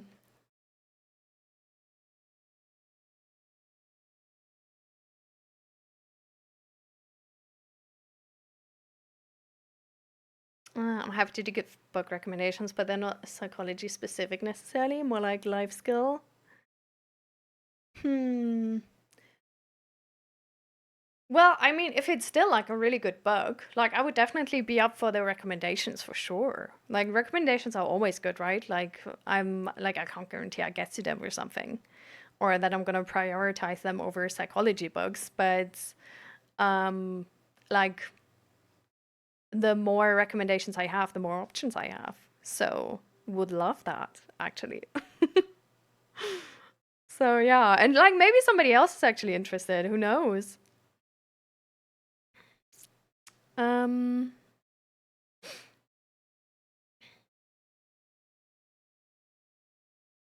Big feelings, how to be okay when everything is not okay, for example.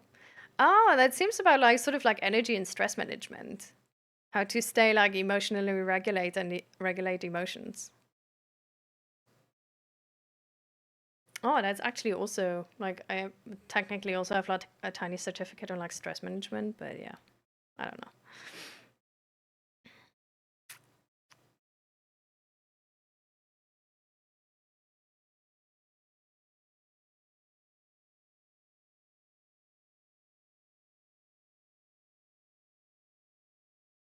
Since how long have you done your stream already, Jenny? And like, do you have time to like stick around a little bit? And I hope like your stream is in English. I just assumed. I hope that like actually is the case. I'm definitely gonna actually, you know what? I'm just gonna follow right now. Oh, I see you're pansexual. 5 years in August, and I'll stick around for a little bit while I get ready for my appointment. Oh, what appointment do you have? Yeah. Yeah, I think mental health is so important actually, and there's just not enough. We just like the system doesn't have space for everybody right now. There's so many people still who were like therapy is not accessible for them. Whether it's because it's paid or because there's no space and the waiting list is too long, right? Or just because there's so much resistance to actually seek out help. So yeah. Chiropractor. Oh, I actually been going to a chiropractor for a year. I stopped like a couple of months ago because sadly it didn't really help my chronic headache, but trying some other stuff now. Therapy was Tuesday. Oh, lol. I also have therapy on Tuesdays. Since like, do you want to share about your therapy a little bit? Have you actually ever gotten to the point of stopping therapy? Because that's like I'm like going into that sort of. And it's like I do see like why, because like yeah, like there's not really anything like I sort of like I know stuff now and now I just need to see what I sort of like, you know, live life again on my own. Um but it's also a little bit scary. $180 a session for me, not affordable. Yeah, exactly. Like I live in the Netherlands and thankfully it's just being paid by the system, right? Like it's a normal healthcare thing and that's why I was able to get it because otherwise definitely like the prices are insane.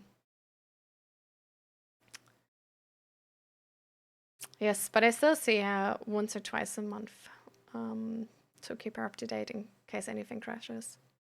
Oh, okay. Yeah, no, that's not, that's sadly, that's low-key not an option even for me. It's like, they have like a 2-year cap actually on stuff because they want you to be like independent really afterwards and also like everybody to know that like what that's what they're working towards, I guess. So yeah, I've been going there for like 2 years in January and gonna stop on the 13th of January. Like I think I'm ready, but at the same time scary. My content has pivoted quite a bit ever since I had to start of the working out of the home. I used to stream every morning our peer support stuff, but now I only can a few days a week. So I also have started streaming at my local animal shelter and do that once a week as well. We're very animal focused too a lot. Oh, that's really nice. That's really cool. How are you doing with offering peer support so often? Like, I honestly think, like, just to, I don't know. I guess I just started with this as well, right? But I really, I don't know, always want to make sure that I'm like entirely emotionally regulated, sort of. So I'm like careful with like going more, I guess, right now, because I don't want to like overdo it. Sort of, yeah, trying to see if like how this works, if this is good, and then maybe see if we can do more.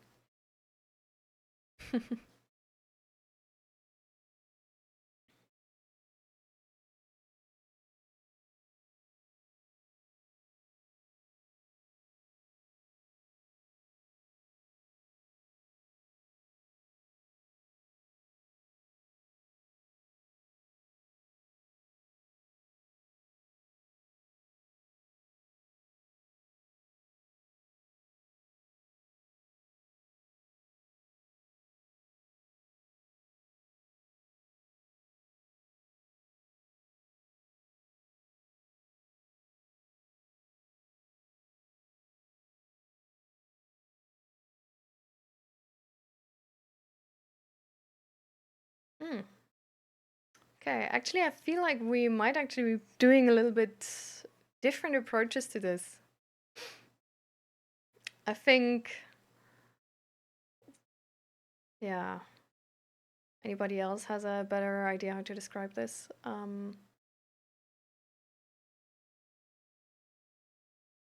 We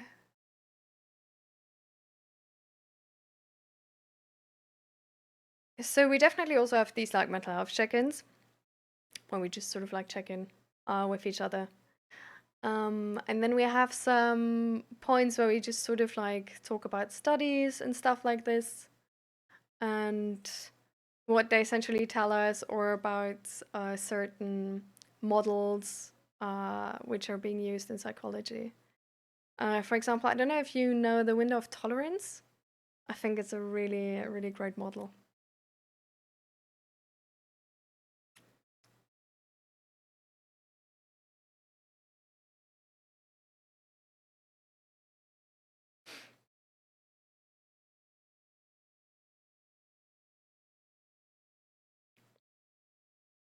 Um,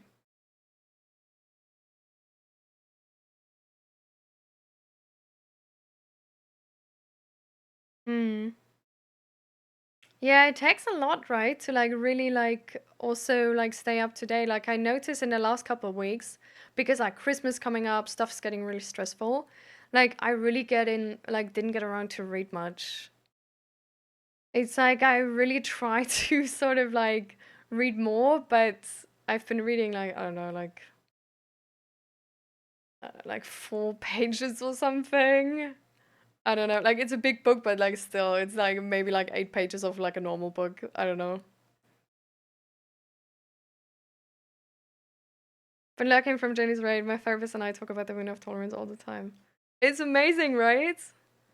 I think honestly, it holds so much wisdom. I love that.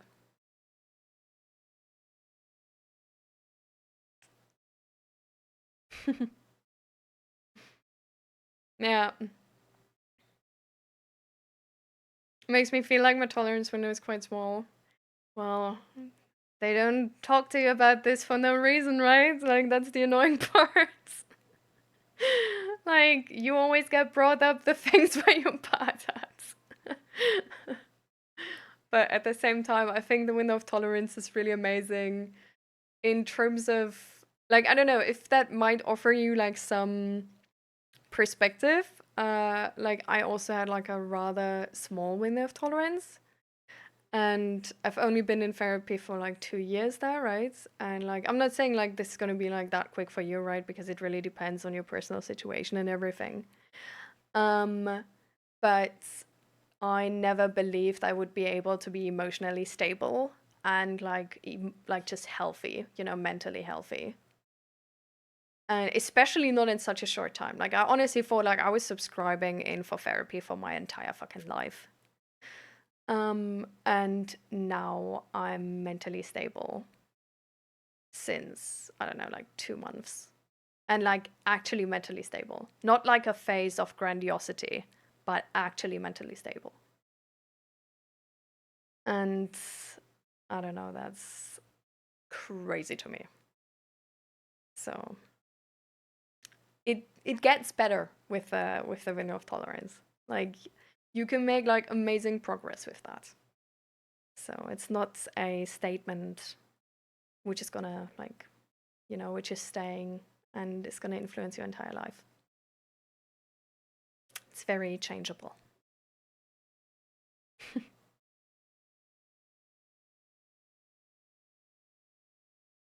Yeah.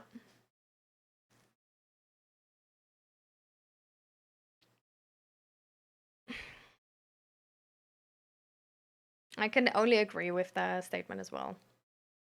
It's like you need the hope and action to do something better. Well, no, to get better, not to. I don't. Jeez, dancing on two parties here. But it's really, I don't know. Like there's, you can't help somebody who doesn't want help or who doesn't see the possibility of there being help. Because yeah, you have to do it yourself. But with that, exactly like you say, like if you want to get better and you take that agency, you put in that work, you're gonna get better in some way, shape, or form. And it might not be the thing you envisioned. Because when I started therapy, I envisioned being like not being traumatized anymore. Like my childhood trauma is not gonna go away, but I'm still mentally stable now. So I sort of like I got like a good bargain, you know, but it wasn't what I had in mind first. So it can change a lot, but it definitely will get better.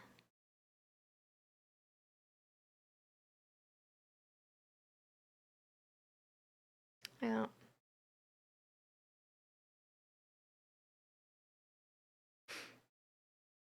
We actually went into a deep dive with white milk when so we've been talking a lot about this hierarchy. And I've been like low-key like pausing it because I'm not entirely sure how we're gonna put all of this together because we've been talking so much already about it. Um,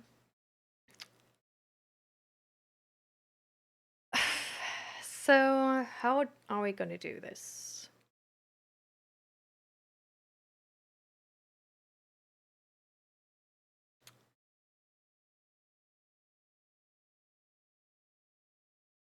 Yeah.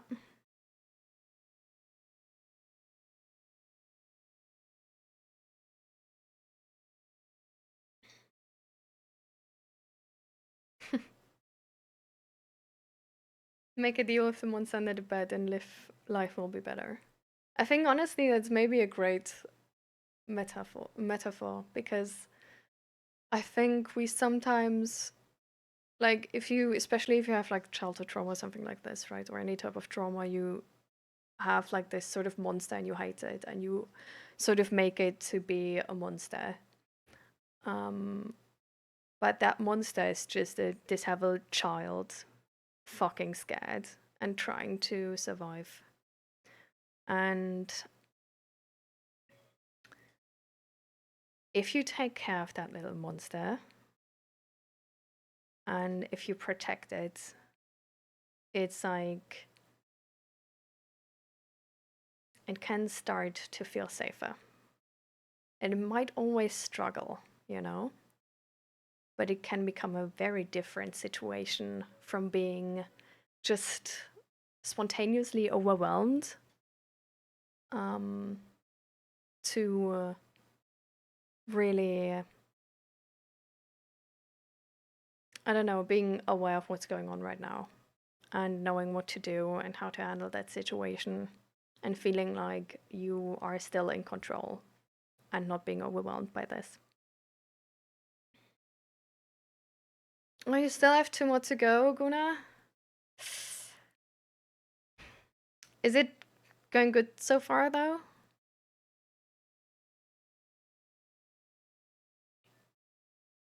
I agree, to be fair. Sometimes it's hard to have the convo if they're having black and white thinking.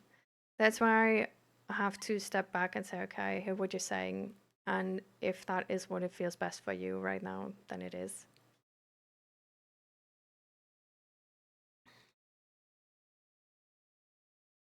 I actually want to step back from the connotation here with black and white thinking.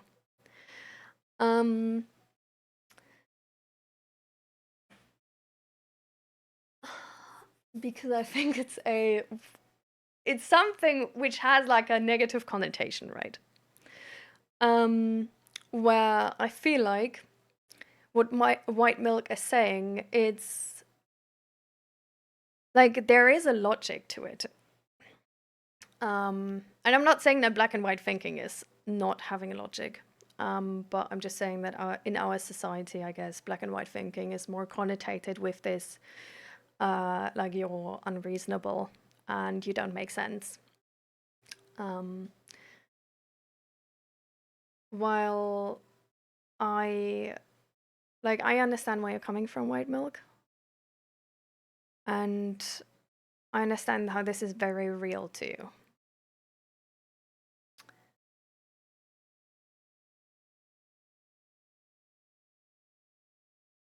And hi, MG. I don't think we're actually changing that perspective right now, party people. I don't. This is a thing where white milk is living with this their entire life so far, right? Like, if it were to be able to be changed by like a sort of like a quick metaphor, it probably would have been changed.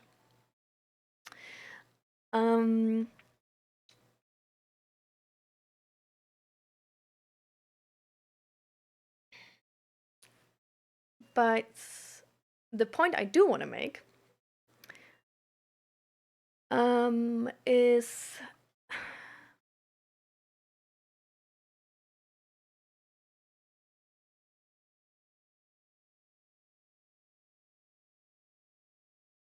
actually that white milk, you see how in the chat here a lot of people are actually not your opinion, right? Like, they don't see this hierarchy, right?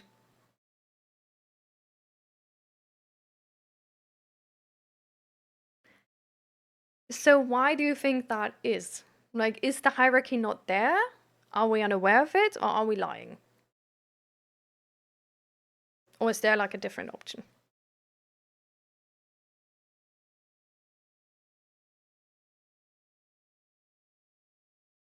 I don't think you all know about it. I think you're... I feel I know about it.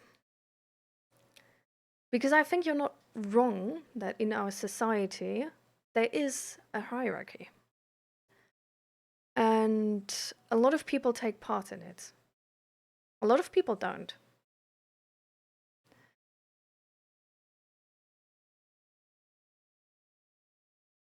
But we are being fed this idea of this hierarchy. It doesn't mean, though, that it's right, right?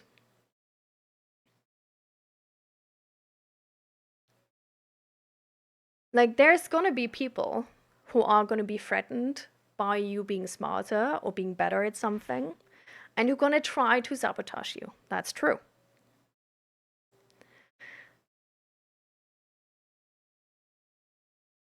There's gonna be people who see that you're worse at something, and then they will disrespect you or treat you like bullshit.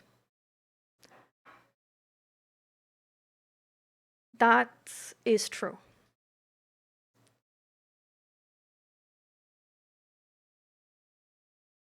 There's a bunch of people, though, that actually don't do that. Which you've seen today, right?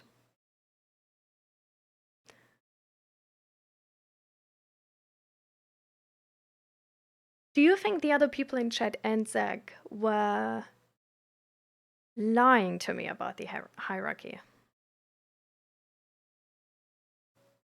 Do you think they, like, inside believe I'm less of a person?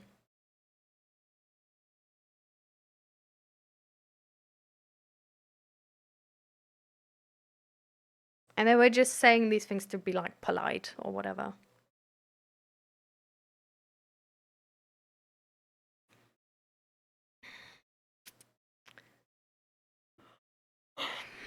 I also have black and white thinking. However, I've learned how to see and acknowledge that others may not think like that. I turned mine into good for community or bad for community.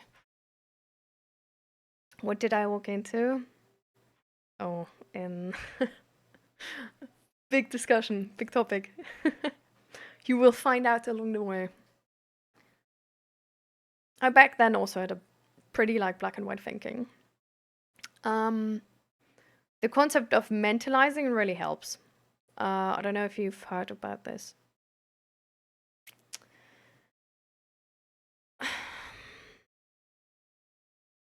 How about looks? What happens to the ugly people? Their lives are 90% harder than people who are looking good. And if you stay there, you're clearly worse. Trying to better yourself, you're trying to make your life worse, harder, and then think, why can't I do better? Do you pity ugly people? Seems like it, right? Because if you think that their life is like harder, then it's like that sucks for them, right?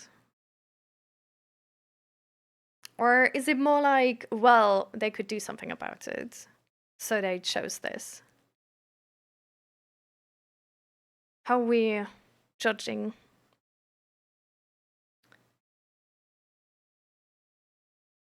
Yeah, see, as an autistic person, I find myself... I'm actually also autistic. We have so many autists in this chat. It's crazy, by the way. Like, this is like, we found each other, guys. Like, I'm autistic and gifted, and it explains a lot. I'm late diagnosed, explains a lot. My mum is definitely also autistic, but she doesn't know. I tend to forget that others tie different meanings to it. So like when someone says you are ignorant, I don't hear the word ignorant as a negative or bad thing. I hear it as I'm like acknowledge. I hope that makes sense. This responding to the connotation and about black and white thinking. So thanks for explaining your thoughts on that. Yeah, no worries.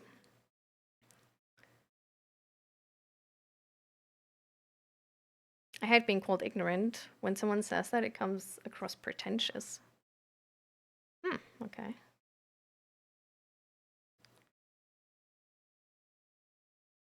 Quite a nuisance.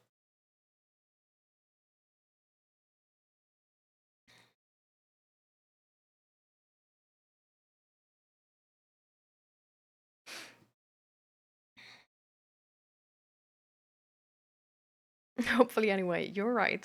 I do that. I usually just, yeah, I answer and then I read all of them. Sometimes I read the messages of the person I'm talking to before and then later on come back to it. Sort of depends.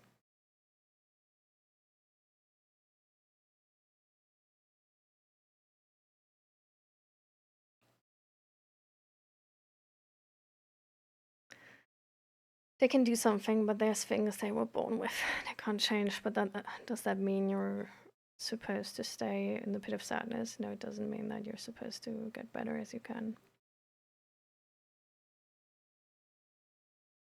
But you're supposed to be better than others.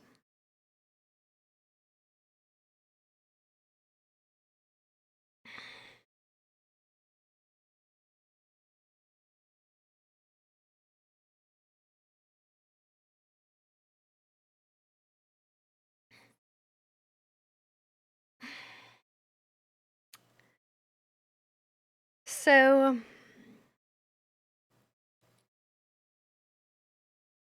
let's hold this conversation for a little bit, guys. Give me a second to read all of this, and I can clarify some things because we've been going on with this conversation longer already, right? So there's already more context here. Exactly. So sit on your hands for a second, okay? I'm probably lacking context to partake, but in my finding, it's usually upper class people who belittle others. But that mutually applies to middle class people with an ego, so that balances itself out. Do you not want to respect me for being as good as you? You will receive less. That doesn't explain where do you come from, what I consider it social norm.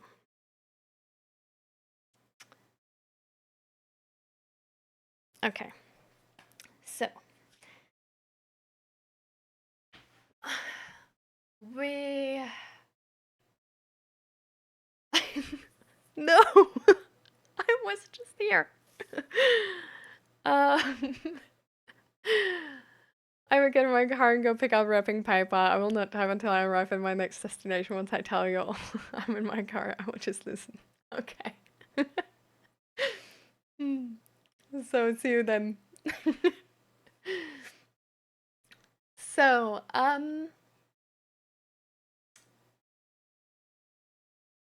the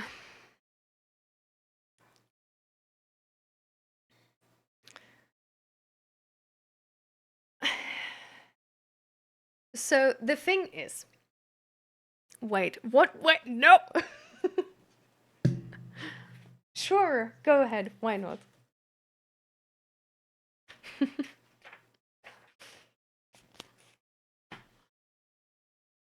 Okay, so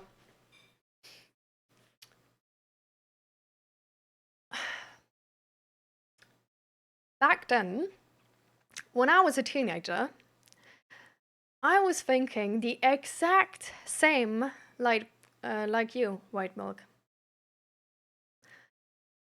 There's sort of like a code of conduct I thought we have in society where people just disrespect you if you do something wrong. They mock you, they make fun of you, they pretend like you're stupid, you get weird comments, weird looks, you maybe get screamed at, you maybe be left out in the future, they might not talk to you again, all sorts of consequences can happen. And so I made a rule in my head that being wrong is dangerous. Failing is dangerous.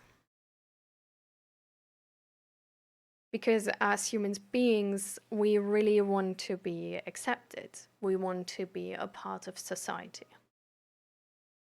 And this is something which starts in childhood. And I don't think your mom is a bad person. It still starts in childhood with how we interpret what's going on around us and what we learn from it. Children are dependent on their surroundings and on their parents. We are, as a kid, we are so dependent that we change sometimes without even knowing. We don't even make active choices. We survive. With that survival mechanism, if we have a person around us where we believe they are unsafe and where we feel unsafe, doesn't matter what they do, doesn't matter how others judge what they do, But if that's the outcome and sort of the emotional side we get out of that, we will try to be less in that situation, right? Because it sucks. It sucks to have these feelings, and we are dependent on them liking us. If our parents don't like us, we might get less food. We might be not have a roof over our head. Our future might be more turbulent than it needs to be. Like, it really comes from a very, very biological factor. This dependence on our parents and the need to be accepted by society. And I don't know if you remember, but I actually showed you a paper on this. That paper is, give me a second to think about the name, and I'm going to show you right now.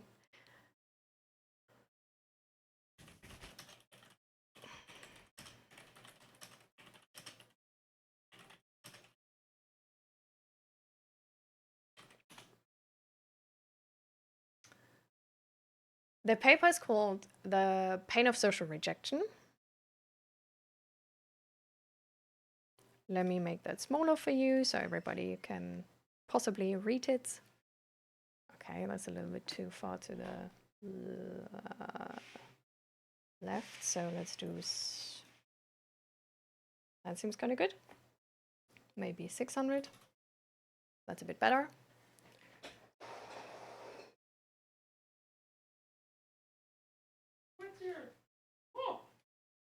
Sorry. So, there's the paper. It's from the American Psychological Association. And it's a really interesting paper, or article. It's an article about a paper. Let me clarify. Sorry. But essentially what they found out is that... Okay, let's start at the top. So we all know that emotional pain, emotional rejection, all of that is influencing us. What they found out here is that actually social rejection activates many of the same pain regions involved in physical pain. So I can't read anything other than the headlines since my screen is so small. Well, sucks for you. I'm gonna read it out loud. So Naomi Eisenberger, PhD at the University of California, Los Angeles, Kipling Williams, PhD at Purdue University, and colleagues found that social rejection activates many of the same pain regions involved in physical pain. In brackets, Science, 2003. So what we know with that is that it's not only important as in like kids are dependent on their parents, but it's actually like a really human thing to have a motivation to not feel emotional, like social rejection, because that pain is going to translate, even if we call it like emotional pain, it's going to translate to physical pain. And the same way we sort of like avoid breaking our freaking bones or like falling down and like scraping up our knees, we're going to try to avoid social rejection. We're going to try to avoid to be ostracized, to be disrespected, to be talked down on, to be made fun of. We're going to try to avoid any sort of social rejection that comes, because yeah, all of them feel like low-key like physical pain. They sort of they tested this with actually trying to see if this is like physical pain, like then can we give the people like paracetamol and then it's like gonna be also gonna go away, like if they have like headache or stomach pain? And what they find out that actually it works. Like this is why some people should be like rather on antidepressants or something like this, actually get addicted to pain meds instead, because it also helps them to avoid this social rejection pain. Or other emotional, like that's like all of that is usually just emotional pain. Yeah. So this is one thing I'm gonna show you. Because this is the sort of, I guess, the motivation of your body. The motivation of your body is trying to avoid social rejection in any way possible because it feels like bullshit. Then we have another thing.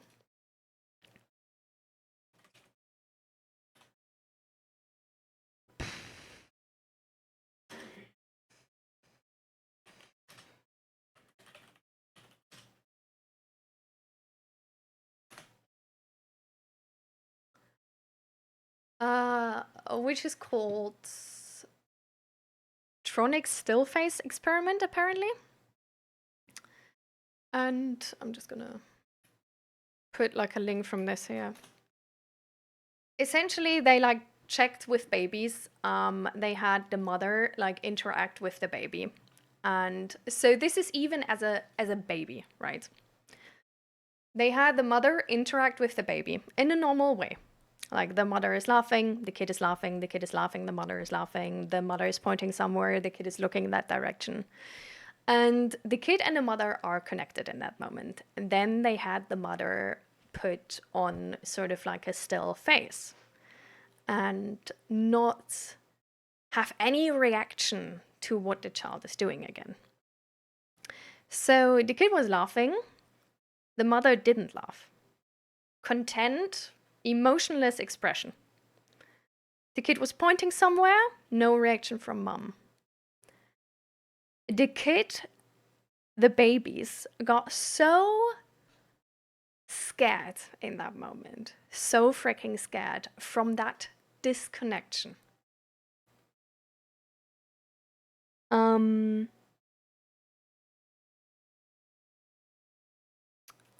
they sort of like argue with this, that it's also like, it's sort of like a tiny, tiny trauma. And we all sort of like live through these. But there's like a lot of different, what happened?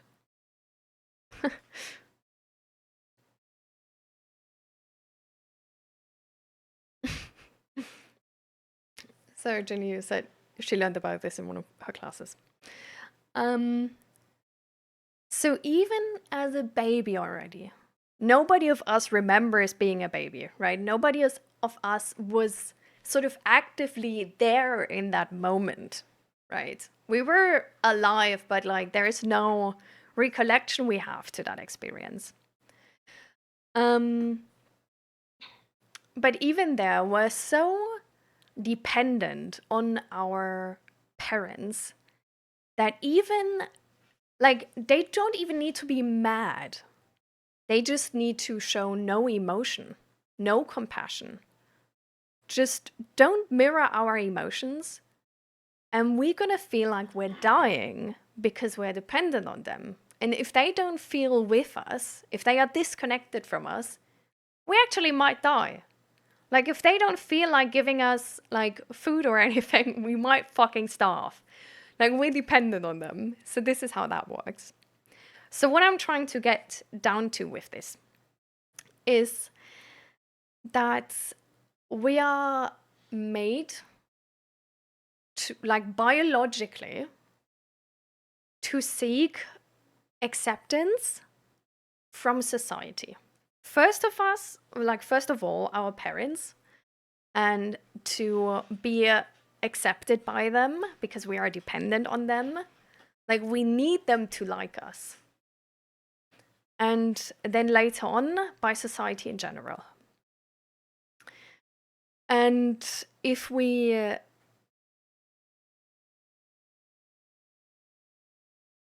learn that if we make mistakes, they hate us or they're disappointed from us, right? And they get angry at us. They disconnect from us. That it's unsafe to make mistakes. Then we, of course, learn that making mistakes is unsafe. And we will take that lesson and keep it close to our hearts.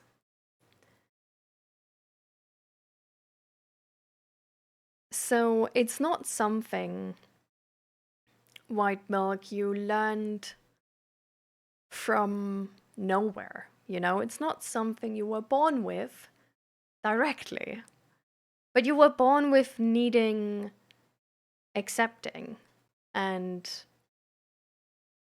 needing to be safe. And you just tried to fulfill those expectations. Like you trying to do everything you can so you don't end up in that situation again, because that situation is unsafe. And everything you've also been telling us, right, is sort of coming from that direction as well. It's like if you were to do a mistake, you fear that somebody is going to disrespect you or is going to reject you. And if you don't do a mistake, but you're better, you fear that they're going to try to sabotage you. Which I'm not going to tell you if it's good or bad, right? But it does seem stressful. And I'm not going to tell you that's not how, that there's no beauty privilege in society, because there is. I'm not going to tell you there's no capitalistic expectation in society, because there is. What I do want to tell you is that right now, your belief system around this is fueled by anxiety. It's fueled by, I want to avoid to be rejected or disrespected or sabotaged or all of this. Like, I want to avoid being in that shitty position. Like, I want to avoid being ugly because then life is harder. I want to avoid to have bad grades, probably, because then life is harder. Like, I want to avoid being bad at something because there is negative consequences to this. And there's what I'm noticing in that picture is that the chances, like the ways you get happy with this, do look slim. Because you explain to us that when you are better than someone, you get this moment of feeling good about yourself, but then you feel shit about yourself again. Or not shit about yourself, but you feel stressed because they might sabotage you. Or you feel neutral because the next person you need to be better as is just ahead. And I think we can agree that there's always going to be better people. Like, having the goal of being the best person on the entire planet is a huge one. And I'm not going to tell you to not have that goal. Like, I think it's a good goal to, like, progress, get better, to improve, all of that. I just think the motivation can be more positive, right? And at the same time, I feel like since there's never a position where it's actually safe, except you are so much better than others, where it leads you is being around people where you're like so much better than them, right? Because they are safe. Right? Like that makes sense? Are you, by the way, still with us? Just checking, because there's been like no messages.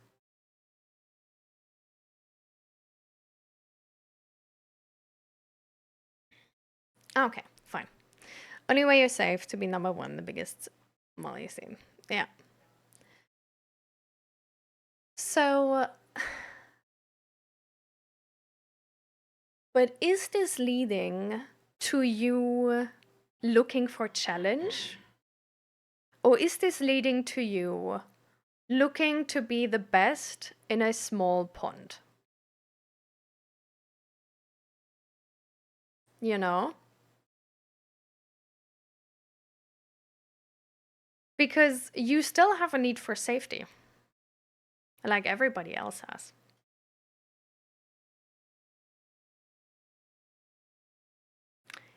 I don't. I'm not sure if you realize what I mean with small pond. What I mean is that in order, like the friends you have, the social circle you build, is gonna be filled with people you are so much better as. It's not gonna be filled with people which are challenging you on a daily basis, because that would be too stressful, no? Or am I wrong?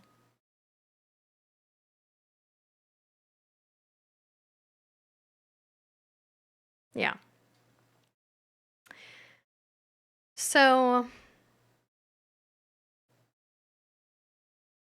that means that from the people you could have around you, you're always going to choose the dumbest ones because they feel safe and the others don't. No?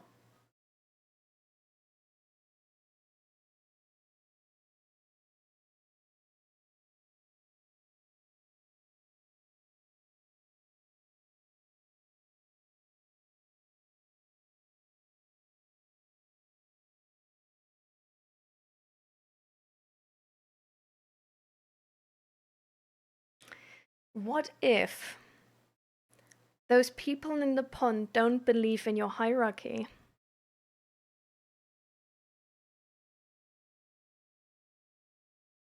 What if you are so superior to them, but they don't play that game? And they don't even see that they owe you something or they should be glad to know you as a friend, because that's what your safety is built upon, right? That they respect you so much because you're so superior, but that means they need to know. What if they don't know?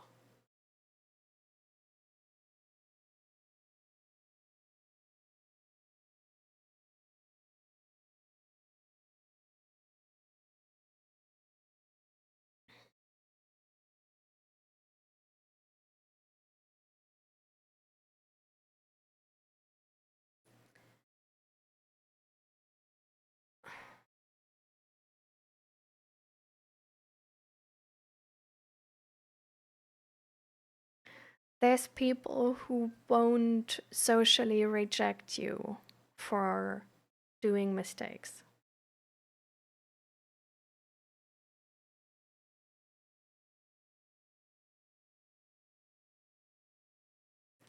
I can imagine that.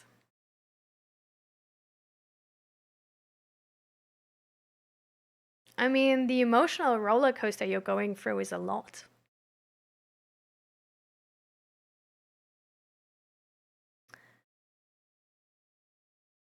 But there's people on the Philippines which live in a tiny hut, which have no money, which have like some banana trees and that's it, which are happy. And there's people like Elon Musk or Donald Trump which are unhappy, even though one can argue they are the most powerful on the planet. Elon Musk has so much money, I do not respect him.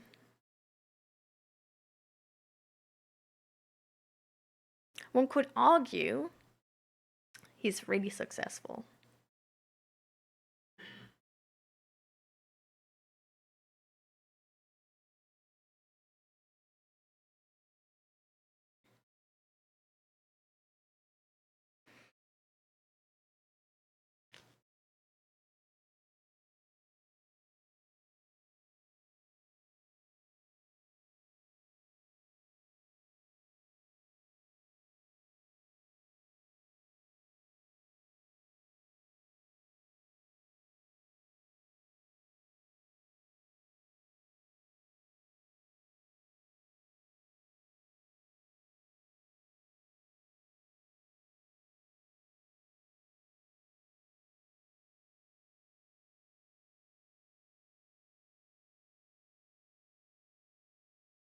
We definitely appreciate the vulnerability.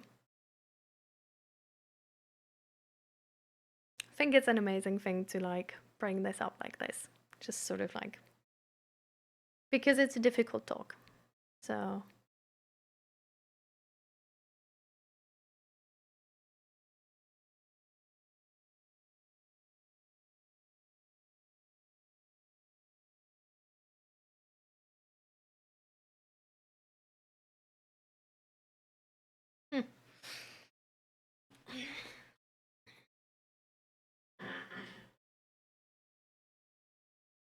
okay.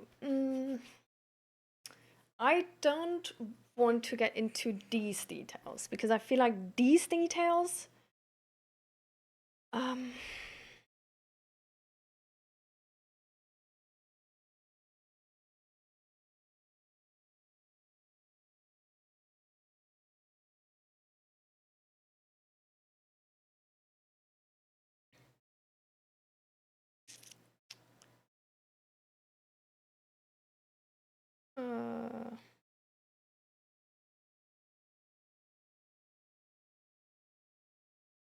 oh my god, I didn't even see that it's censored. Yeah. It's if Reichenbach gives himself grace when he makes a mistake.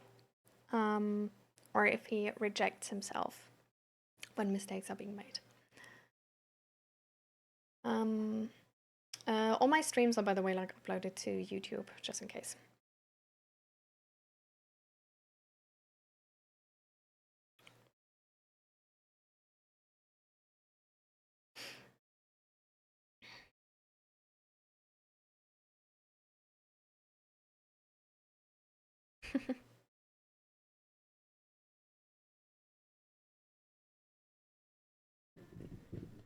Why rough? Rough in what sense? Sort of like more like disorganized, maybe, or?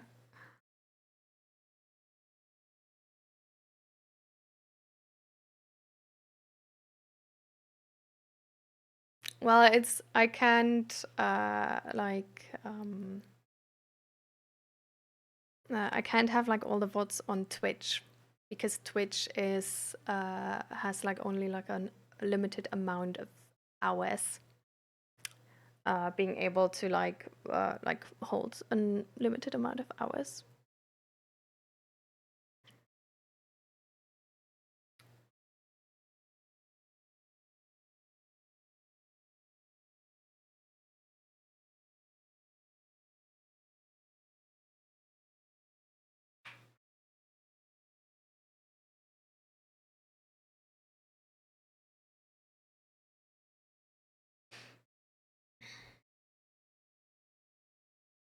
Exactly. Like that's what I'm doing, Jenny.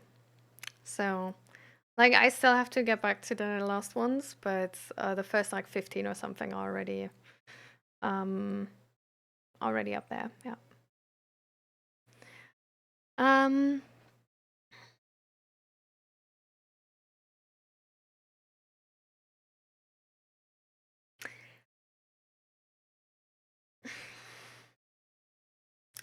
Yeah. So I back then was also thinking like this, White Milk. I was like, when I like spilled the water, like I would have been like, oh my god, I literally was having like half a panic attack back then. Nowadays I actually don't anymore. I don't anymore to the point that I can on purpose spill water. And I was actually worried that I would maybe turn to a bad person. To a person with no progress. The thing is, I don't. I can handle stressful situations and situations where I made a mistake better than before. Because I'm not as stressed in those moments. And I still know if I did a mistake and how to be better, but without having those huge implications about myself and being worth nothing and stuff like this. And I think that's honestly just what everybody in chat is sort of sharing as well, what Jenny was sharing, and Necrocino, and also Uguna Badger, and Fluffy before as well, and also Meow. It's like we actually don't agree. We feel fine if we make mistakes. And while there's some people which disrespect me for making mistakes, like for example my mom, it's not something the friends I now have do.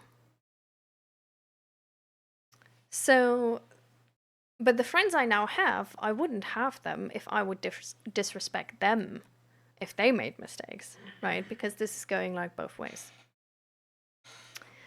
But the funny thing is, and also the thing I really want to point out with this is, I've been able to do more stuff, to try out new things, to improve more, to learn more, since I don't put that much pressure on myself anymore. That if I don't succeed or I fail, I'm less worth and I'm unsafe. Because it made me like, back when I was unsafe, if I made a mistake and really felt unsafe, I really didn't want to do stuff I've never done before. Or maybe I did it only in the beginning, but then once my progress was sort of like getting a little bit worse, I would be like, oh, yeah, it's just not my thing, you know, it's just not my priority. I don't think it's like that cool of a game anyway, or something like this. And it's an amount of pressure where you living under it the entire time because it's stress, right? It's going to have an effect on you because we know how stress actually affects us and our bodies. And so we will naturally look for ways to decrease that stress. For example, to decrease it by only living around people which are safe, which feel safe. So only having friends which are so much inferior to us in that like hierarchical system we have, that we never need to worry about them. And they can be glad to have us as a friend. But the thing is, a lot of the time, they don't see it that way. They don't. Because the same way, you might, for example, when we all would say like, oh, like it doesn't matter if you like pour something like on the floor. And you are like, well, then I would say like you're all crazy and you would reject us. They might reject you. They might change the rules of the game to reject you. Because this fear is a lot on the inside. Because like with that situation before, I was safe in that situation. Fluffy was safe. Meow was safe. Zeg was also being safe. The room was safe. Nothing happened. But you felt a lot of fear and stress in that moment.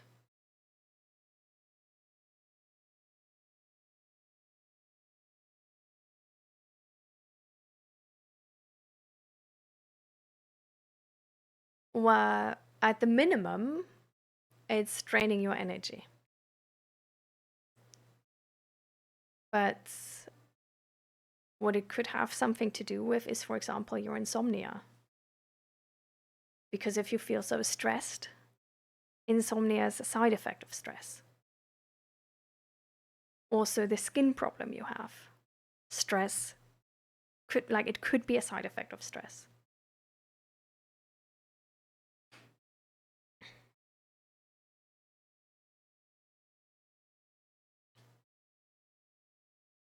And so it's something where your nervous system can, if this is going on for every little thing, you're gonna be stressed a whole bunch. And that can, for example, trigger something like chronic headache. That can, for example, trigger something like irritated bowel syndrome.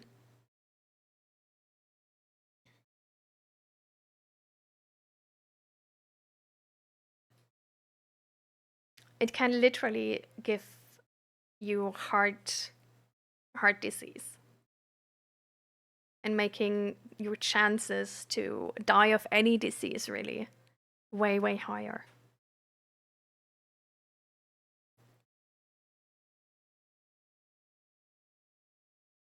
And while I agree with you that some parts of society are that way, some parts of society work that way, there's a whole lot of other parts which actually don't work that way, but only react in that way if we behave in that way. Or which just reject us for behaving that way. So it's sort of like a situation where you're gonna find your kin. So it's gonna be a self-fulfilling prophecy in a way. Because people who don't believe in that, right? Like you disrespect them once because you think you're better than them and now you're entitled to that. And they're not gonna be friends with you. And you might put it off as like, oh yeah, well, they're anyways inferior. But it will still have, pushed you in a direction of only being friends with people which also believe in that.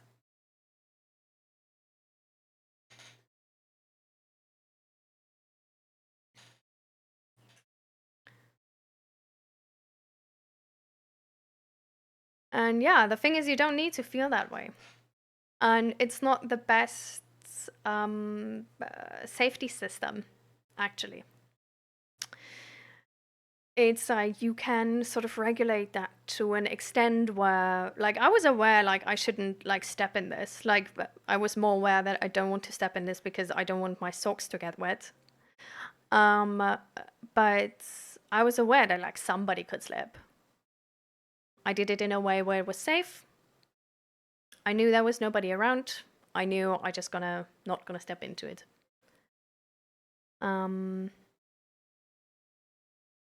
So it was, I made sure I'm safe. I also cleaned it up directly, so I made sure the floor was safe.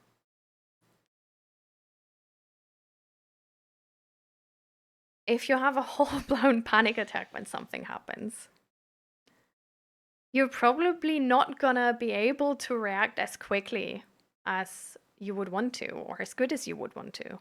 Because what we also know is that if you're in a survival response to the point where you actually like get a panic attack or something, like you're so overwhelmed, you know? But it's really like you don't need to have a full-blown out panic attack. It's just the more overwhelmed you are, the more heightened your emotions are, the less logical you can think. The harder it is to actually make the right decision. You know? And so it's really a thing where, like, where's this leading you? You know? Like, where's this gonna bring you? Like, you might be good in a lot of things, But like, will you be happy?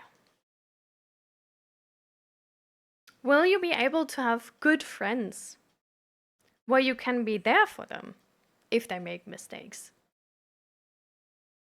Or will you be the friend who's judging his friends and rejecting and disrespecting his friends if they make a mistake?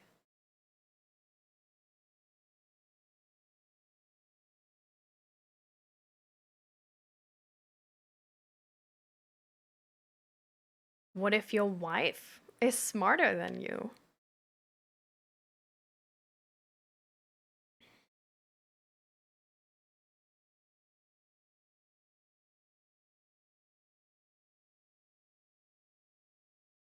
Or like husband or whatever, right?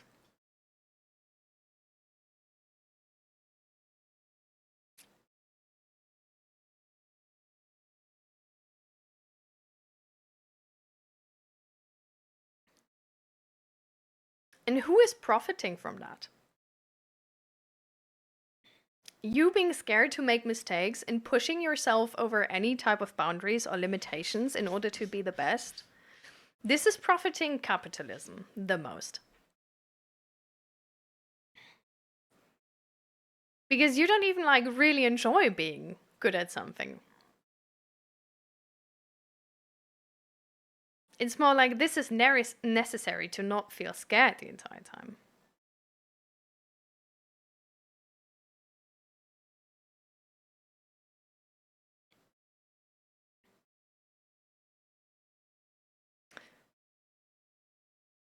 What do you mean pushing your boundaries with no mistakes? While not doing mistakes? But still pushing your boundaries?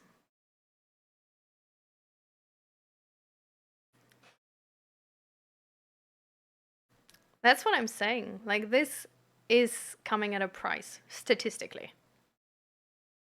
Like, statistically, we know if you push yourself too hard, you might get burnout syndrome, you might get heart issues, other health issues, insomnia, for example, depression. There's a lot of things you can get. Chronic pain.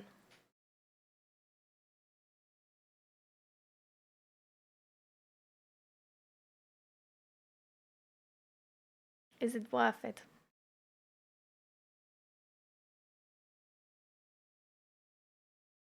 Like, if you want to beat the fear of being socially rejected and or be disrespected or have a hard life or be I don't know, rejected, screamed at, stuff like this. Like, if you want to beat that, therapy is an easier way, I think.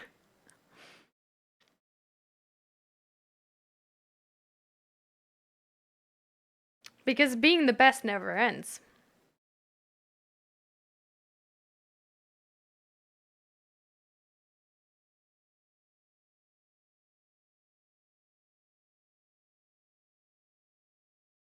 At the same time, nobody around you can be really vulnerable to you.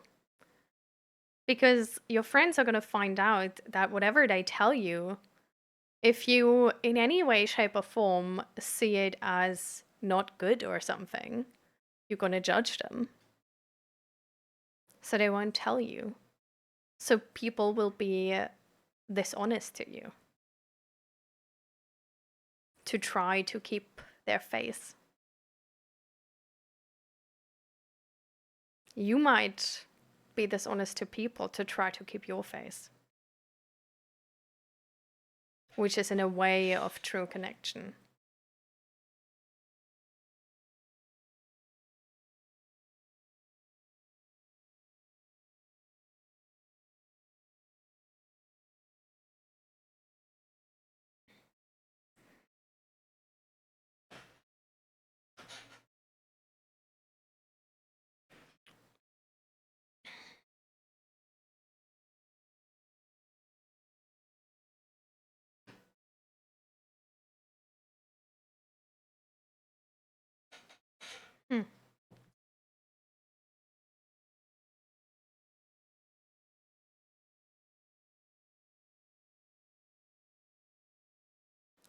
Do you ever feel seen by people and really understood?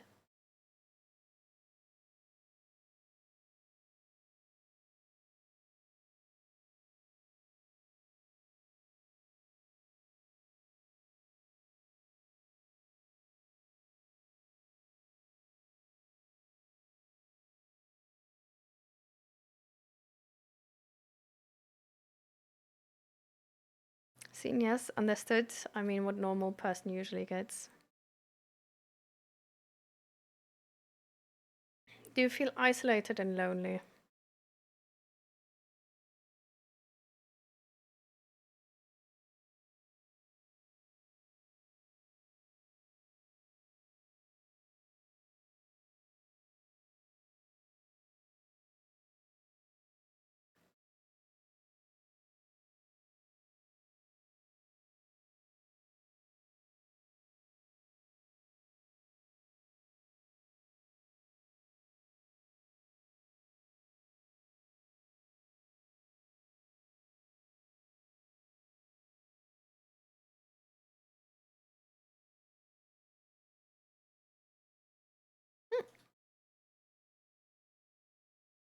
I'm glad.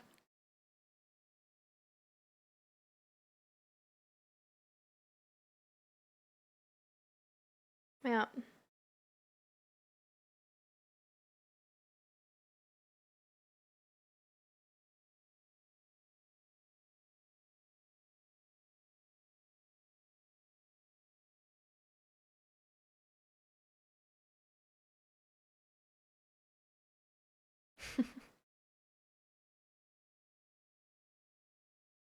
I'm glad that you do like that you don't feel like lonely or isolated. Because like back when you came here, right, like you talked about how you never talked about insomnia or any of it with your friends.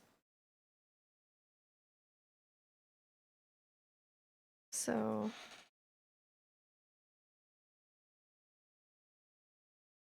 like I feel like that would make me feel like I'm yeah, fighting with this alone. Like they don't know.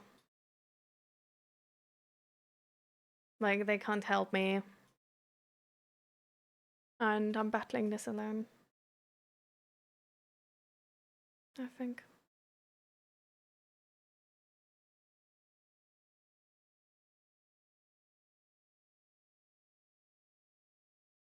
Mm.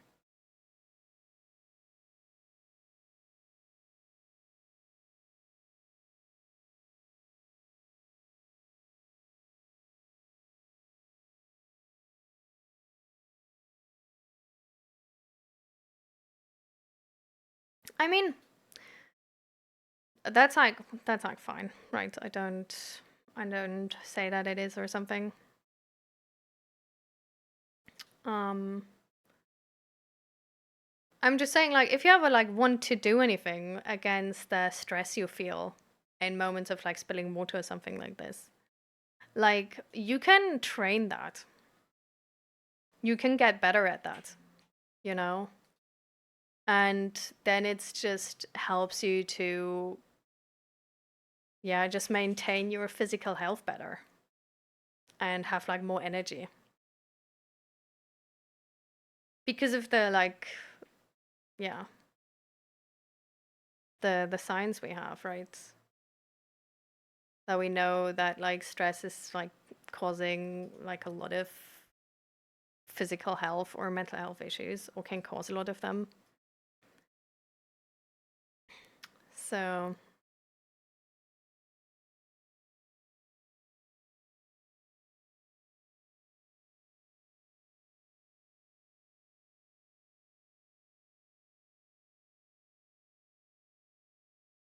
learn to ignore and you will be fine. I tried that. I got chronic headache. Still have it. I tried that and put myself in a situation where I re traumatized myself.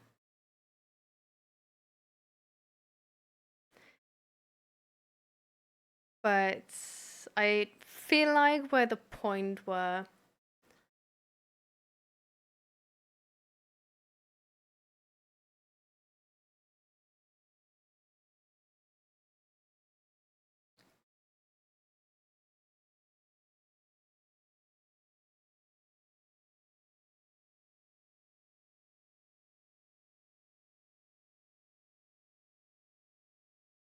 I feel like there's too much pressure in the conversation for me right now.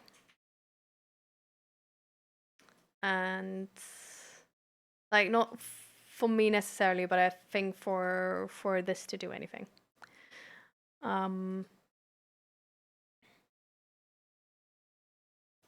Yeah.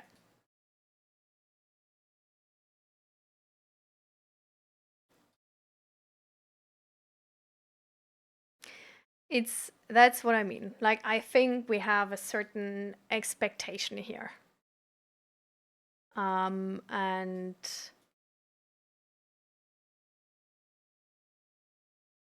this is, we moved from, I feel like we lost the point of the conversation. Like, we started this with, actually, I don't even know. But we started this with White Milk talking about how I think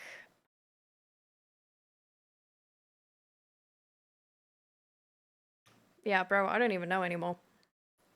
We were going on for this about like too long, and then the raid came in and we completely changed topics. And I think that's the part. Like we're too far away from being able to like answer the question anymore. Because this is meant to be like, you come here, you have a question, or you want to talk about something specific, right? We talk about that. There's like options we give you and like guidance maybe and just emotional support and stuff like this. But I feel like we're so far into the conversation right now that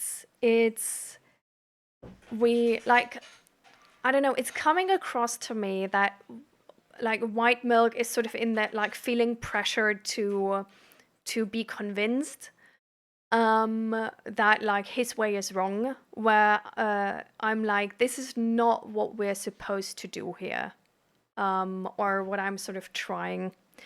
And so I feel like the question which we're trying to answer was lost. Because yeah, I don't want to like tell you that your way is for sure not working. The only thing I'm trying to state is that we know that statistically speaking, this can go wrong. So I worry for you that you, I guess, end up with the same fate I had. And that you have to learn the lesson I had to learn the same hard way that I had to learn it. And this is essentially like what I was trying to get at from the start. But since the question has been lost because of the raid and everything like coming in here, it's sort of like a thing where like you don't like White Milk is not waiting for an answer, right? And so the answer we're giving at this point is unsolicited advice. Doing this for years, I'm not depressed and I'll be fine, I think. This is like, I don't want to, you don't have to justify how you think your way is working. If you, like, this is the point I'm like trying to make. Like, the question has been lost. Like, we're not answering your question anymore. We're on different pages here. Like you're like, what was even the question? Like, this person is talking to me, but for what reason actually? And I'm still trying to cling on to the idea of the question, but I'm even myself not entirely sure anymore. So we will table that discussion that it's about you specifically. We will just put a point on this, because if you want to do it. Like, be my guest, do it. And I hope it works out. I absolutely I hope. And I think what we will do is move on to other topics around this, because we still have Jenny and Never Me Alone, and we have a lot of people here, right? There's a lot of things we like wanna talk about. So we will just change to the next topic. And the next time we will try to keep in mind the question which is going on. And then uh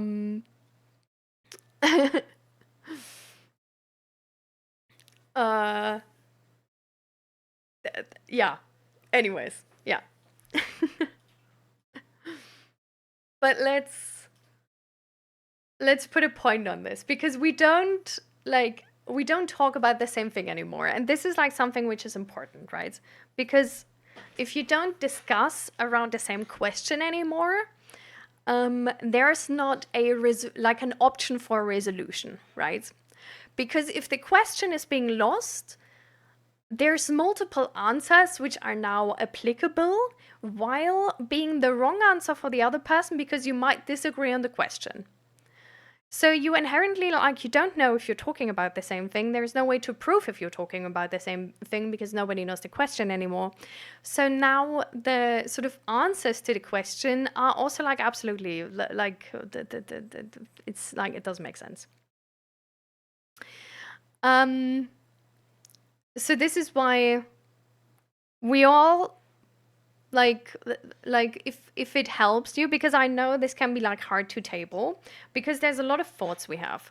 So what we're going to do is we're going to move to generalized discussion about this. Okay, general topic. If this has touched you in your life and this is why you're concerned, we move to your experience from this and what you have learned. I think this is more valuable right now.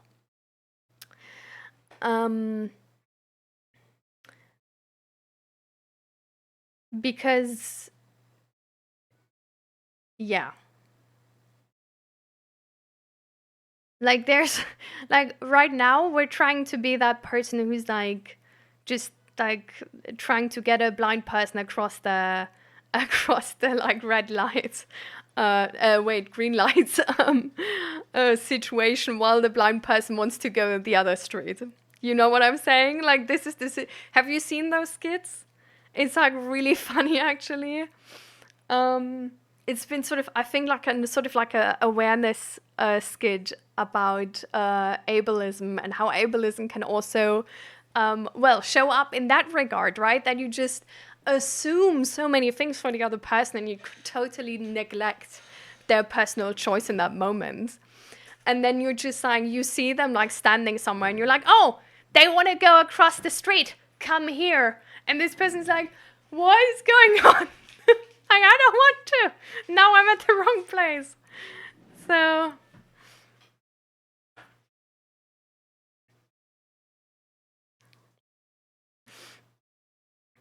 This is exactly what you mean. You feel you're at the wrong place, and we're trying to get you across the lights, the green lights, and we feel you want to. Actually, you wanted to cross the street, but we're not on the same topic here. That's why I'm saying let's table this discussion. It has nothing to do with you anymore. This is not about you. And we're just gonna, in general, because I feel we have actually Jenny and Never Me Alone and Nick Roccino. There's a lot of people here who have made, and me including, who've actually had personal context with this topic. So we just move on to our personal context with this topic. So I feel I might feel I'm being fake to my friends if I didn't share some things with them. I obviously deserve privacy and have no obligation to share anything. I don't want to, but it would feel like keeping a wall up between them and myself. I have that sometimes too, that I'm so obsessed with I really don't want to lie or anything. And it's so ridiculous sometimes, because it's so I do it for myself entirely. And sometimes when, for example, I'm we made food and I'm plating it, and I feel one plate is bigger than the other, and I sort of push the other plate to him and keep that one for me. Knowing he can still say something, right? So he doesn't say something, he's entirely fine, he's just taking that plate, doesn't even mind. But I know that he might not have realized that his plate was the smaller one, while I realized. And then I feel like I've been lying. And then I need to come clean about this. And it's like such a unimportant thing. Like, it doesn't matter at all, right? Because the difference is maybe like 3 noodles or something. But I really feel like I want to be honest in that moment. And I think that's honestly like, that's a really cute thing about me. I don't know, like at the beginning I really tried, like I really thought like, oh, it's like so weird and I don't know, but I think it's kind of cute.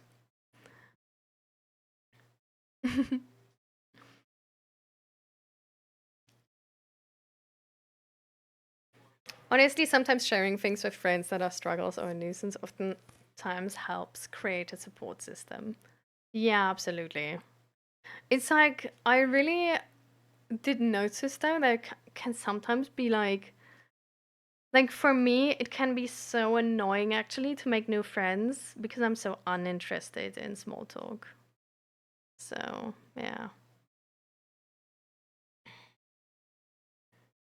So I'm gonna like, is that like quickly, like everybody say if it's fine that then I'm just like reading through the messages now.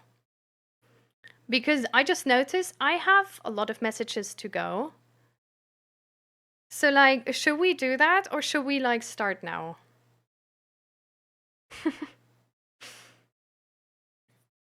And you just like rewrite if you want to. I mean, you guys decide whatever you like better, I guess. Actually, you know what? I do want to read it. Sorry. I correct myself. I do mind.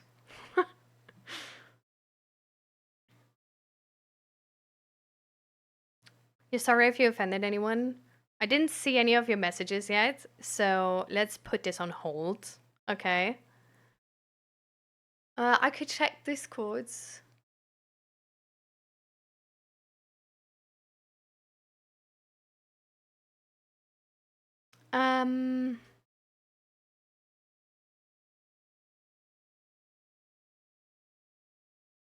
This is hard for me to do because I just upload them from here. Like I don't like edit them or anything. But know that it's like a fucking 8-hour or something video. Like, you know? What?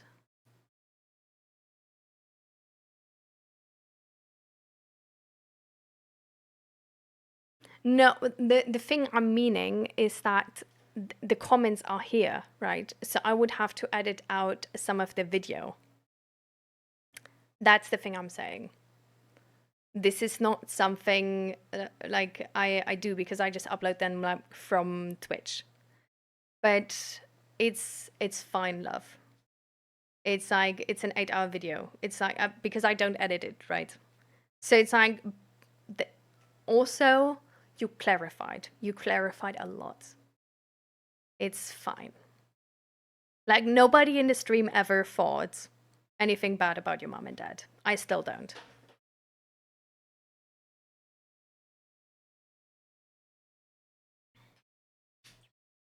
Okay. Also, like, just be like, you can chill because nobody's watching these VODs anyways. Like, they have like 0 to 1 views. Like, seriously. It's not a format YouTube is promoting, really. And my account is low-key shadow banned. So you can rest in peace that I'm a small streamer and YouTube hates that I'm switching between content the entire time.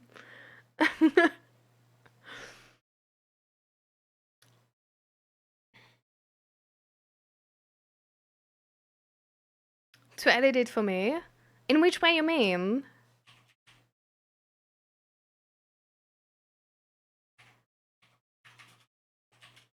I need to read through all of your messages, guys. I'm still catching up. Let me be quick. Blah, blah, blah. I also tried to ignore my problems, and that has been working well for me either. I'm now in favor to undo all that, along with many other things. Same here, but I'm getting through there. Have hope, of course. You believe it's blah blah blah. I just think it's helpful to be more accepting of ourselves, including problems, struggles, things we don't necessarily like. I agree. That's also what I learned in therapy. Slay. I expect Craig to meow every time she reads my name. Meow. Regardless of how this has ended, your vote will be helpful for me to share with others. One has to be open to change. Yeah, like, exactly. Votes are on YouTube. I'm glad. Asta Larin. Good evening. Welcome. How you doing? Yep, you were offered options that we know work. Oh my god, you asked Asta to come here? I love that. I feel so honored.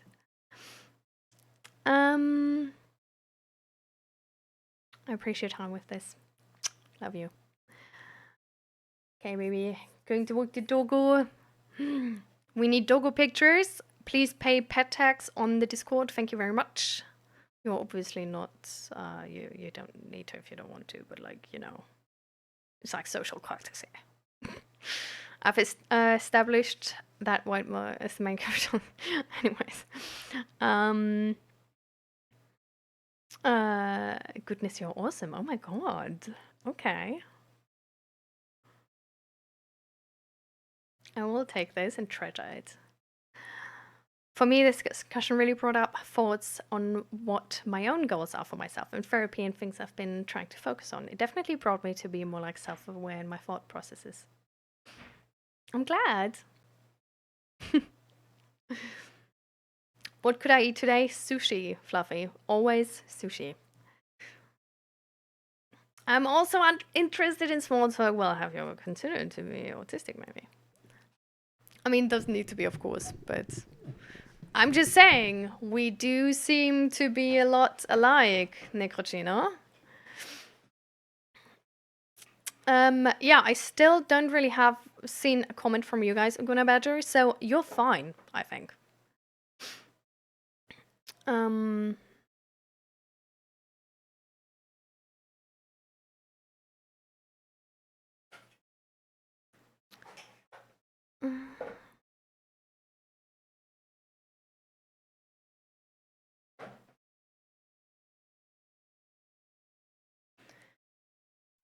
What if that one of yours? Jesus. To edit or to cut when you say his name out, but leave the rest of it. Driving to the animal shed, I know. Wait, have I started Sims? The speech is strange. Yeah, it's not about the name, right? I think it's about the comments they made about like them talking about their parents. It wasn't negative at all. And they also clarified, but yeah, they seem anxious about it. But I can like, I don't know. Yeah, we like if White Milk is coming back, we can ask if that's appreciated still, or if he's fine.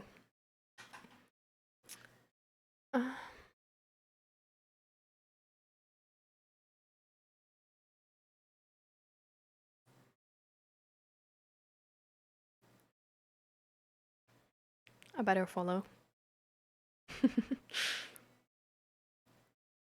My comments seem to be pretty far back in chat, lol. Yeah, I probably like already answered to them back then, no? Welcome back, Asta. Your chair is anti-posture.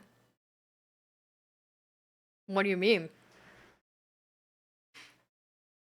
I don't see no problem. I'm just sitting like I don't know, trying to fit in a suitcase, but what? What do you mean?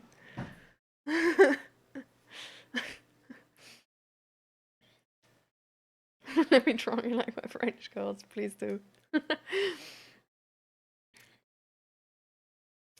Learning to forgive and learn from the experience was my goal. I'm in a Zoom meeting while trying to keep up with you. Oh yeah, it's tough to give up, right? I'm struggling too. But we're getting to a point now. But yeah. Honestly, for me, it has like, I'm so glad actually. Oh, what? My mother is a diagnosed sociopath. Life was tough. Jeez. I can imagine. That seems. I actually can't imagine. I correct myself. What? That must. Sociopath are the people who. Can't relate. I can't don't feel empathy. They don't feel empathy? But what is a psychopath then? Someone Doesn't also feel doesn't emotion himself, someone who also themselves. doesn't feel empathy, but they are like fully in control of themselves. I thought like they are aware of this fact and Yeah, I think like a psychopath doesn't have feelings themselves, no? Like they don't feel themselves even. And a sociopath does feel themselves but don't have empathy. both antisocial personality disorder, but sociopaths are more impulsive, erratic, and reactive with a weak conscience, greater struggle to form relationships. Psychopaths are generally cold, calculating, Okay, so it's not really like they don't have something, but just the different personality types. yes. Okay. My parents were drugs and alcohol addicts. They thought drugs was more important than me. Yikes. That's really shitty. I'm sorry. My dad was an alcohol addict and was. He was also emotionally abusive, manipulative, gaslighting, all of it. My mum, like, he should have been in jail, honestly. My mum was, is probably an autist, traumatized, also emotionally abusive.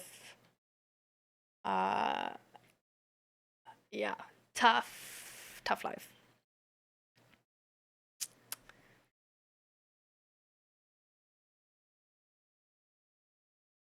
I learned how to be positive from living in that kind of childhood. It has been a journey. I can imagine. I feel like, how do you guys feel about Christmas coming up? I feel like it can be a tougher time because you're constantly sort of like confronted with not having that perfect family like all the movies and stuff like this. So, how are you guys holding up? My mother also had issues. She had borderline personality disorder on top of trauma. My childhood was unpleasant.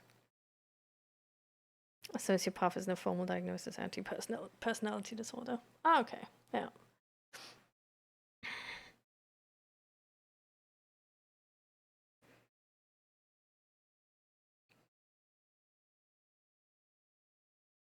Yeah.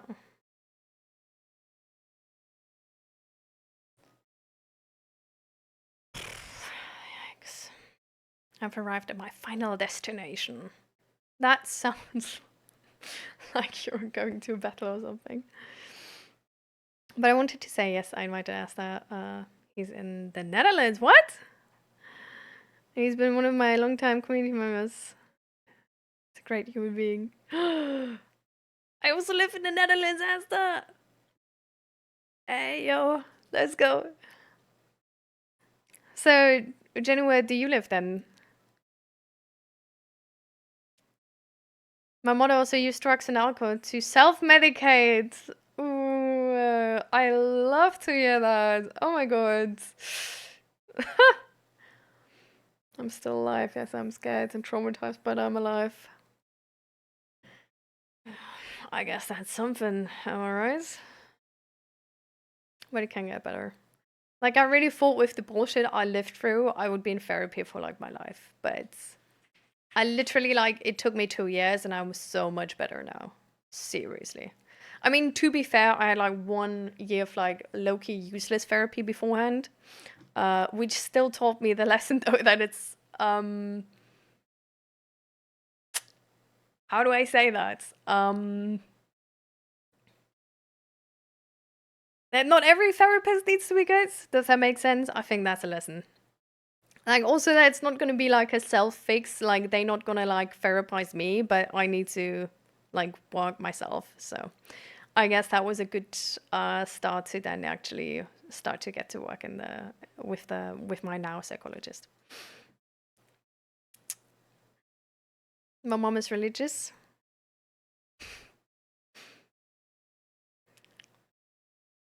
I'm not a fan of Christmas. My bad. Trauma anniversary is 25th of December. So Christmas sucks. I think my like I didn't have like one like very very specific situation, but the day I broke off contact with my dad was actually the 24th, I think. Was it Christmas? Like the night to Christmas, right? Yeah. So the Night of the 23rd. yeah, night of the 21st, but 23rd, but after 0 o'clock. So essentially morning hours of Christmas. But thankfully, it's not like, I don't know, it's more like a good remembrance, I guess, because that's the day where I finally made the decision to fucking leave that person alone and live my life, because Jesus freaking Christ, did I waste time on that. Also, here are my pet tags. Name is Munster. But we also need that in the Discord with full HD images. What are you trying to, you know? Live in Iowa? I was hoping you also live in the Netherlands. Such. I mean, I bet Iowa's beautiful or something. Ever considered to move to the Netherlands? I got 45 minutes before the community city hall meeting and working hard to not let my anxiety get a hold of me. How about I read through these messages and then we all together do some stretching and belly breathing? I think that would be good. I'm glad.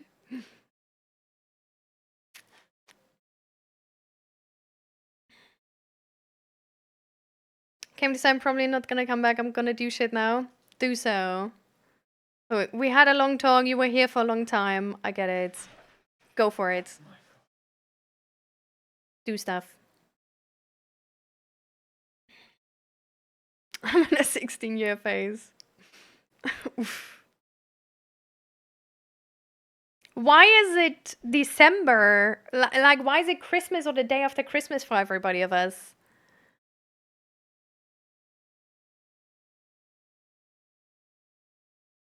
Hmm. Oh, what is this link? Have you ever heard of... I am gonna repost that message. Just drop the wrapping paper in Discord, but I gotta go. Love you all. Love you all too. Bye, Jenny. 25th is the first day I remember my trauma, but I was really little. I'm really sorry.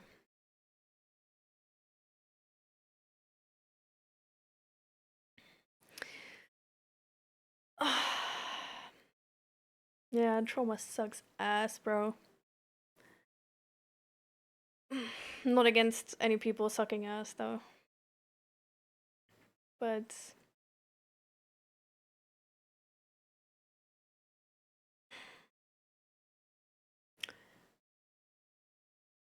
it's... What is, like, the thing that gives you guys peace with your trauma? Have you found one? Because I actually found one. For me, I did this... Fuck, how was it called? I just had it. Where it is gone?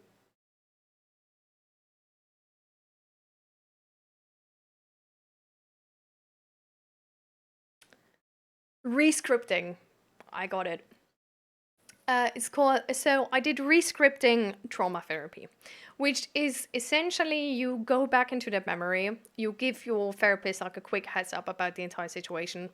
Then you go into that memory, you step into that memory, you relive it to before the point where sort of like like a lot of like the point of, I guess, like trauma, or like the big stress, I guess. And just before that moment, either you or your therapist step into that memory and you rewrite the story. I think it was probably especially helpful because I'm autistic. Because what this actually does, it's sort of like changing the emotions about situations, or sort of it can resolve these emotions.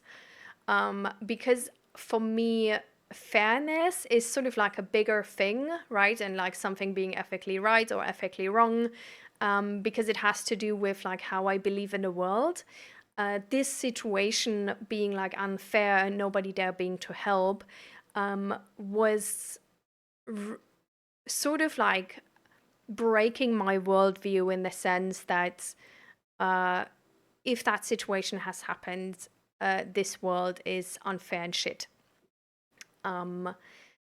So doing this rescripting helped me to be like, that situation was unfair and shit, but our world doesn't need to be. And it's like, even in our world, people like step in a lot of the time, but there's just some times where that's not the case. But it would have been the right thing. And sort of like being able to do that for myself in that moment can, like, sort of like for me, resolved a lot of the sort of implications to that memory. So what this also did for me, which was like a really nice side effect, like a really helpful side effect, because in a weird way, if I feel like a lot of the time, if you have childhood trauma, you are really doubtful about if you're a good person, if you if you really have done everything right, because you are in such a loyalty conflict. Usually with other friends, you don't have that much of a loyalty conflict, because if you have to choose between believing yourself or believing them, you usually believe yourself. If it is your parents, though, you are more likely to be in that loyalty conflict, especially if you have emotionally abusive parents who gaslight you, right? Because they attack specifically that part that you don't trust yourself anymore, but you believe them. And you doubt yourself. So actually reliving these memories in that way and being able to be there for myself in that moment really helped me to, like, in a weird way, this specific thing, only having done that a couple of times, completely changed the way I was able to visualize and sort of like treat that trauma, because I didn't treat it anymore as like, this is trauma, like it broke me, it's like, it's making me, like it's annoying and it's bad, whatever. But it made me see instead of just looking at like, oh yeah, this is just trauma, now looking at this, I see a traumatized child, which is not just sort of like a sickness or a thing I have, but a part of me. And seeing this traumatized child is helping me way more to have like a really compassionate relationship with that, and really take care of myself in that way, and have the ability to find out what I need to do myself in, like, what I need to do for myself in that moment. Because I think that's maybe because I'm autistic, it's like really hard to sort of like get to know your emotions, right, and know what to do. So having this like having this sort of like third person sort of perspective, and being like, instead of trying to figure out what you feel, look at this traumatized child and realize what they feel and how you can help them, is so much easier than trying to figure out what I need in that moment. Even though this is what I need in that moment, right? Because like, if I'm triggered by trauma, this is exactly the thing, like the emotions that come back, because exactly this is being triggered. And so that, I don't know, that really changed it for me. And even also just my self-image afterwards, because I really noticed, like, damn, I was a fucking great child and they missed out. Like, honestly, sucks for them. I was so smart and curious and interested. I was ready to see the entire world and be explained useless shit all day. And you don't fucking use that? Like, you're bothered with me buying like a wrong keychain? Are you for real? Like, instead of like enjoying the day with your daughter, that's what you're bothered about? Like, you have issues. So, I don't know, like, I was really able to just like have that love and like see myself as a kid and be like, I love myself, and I would have loved myself all day, and I would have never treated myself this way. And take care of myself in that moment.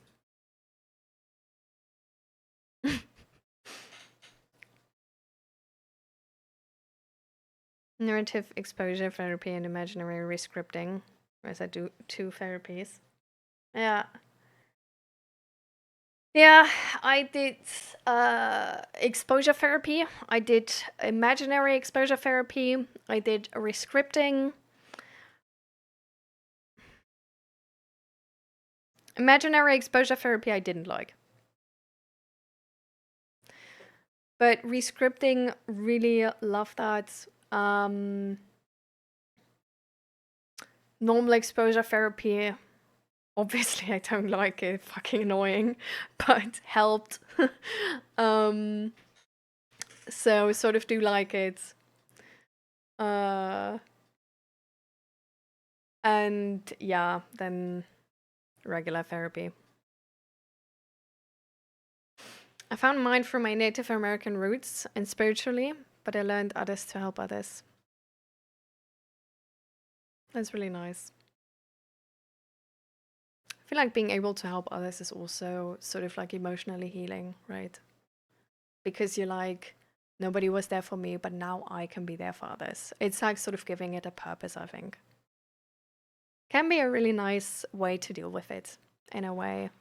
You, of course, like need to sort of like be aware that you can't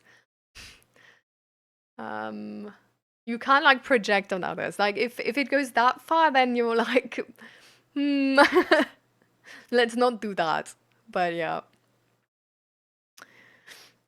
Mine is quite grave and dark. Much of my childhood trauma is from my mother and of her family members. So my comfort is that they're no longer living, but then I have not done any like reliving like that, and I'm honestly unsure if I want to. I mean, it really depends, right? Like there's a lot of different therapies, and I guess it really, like, if you, I don't know.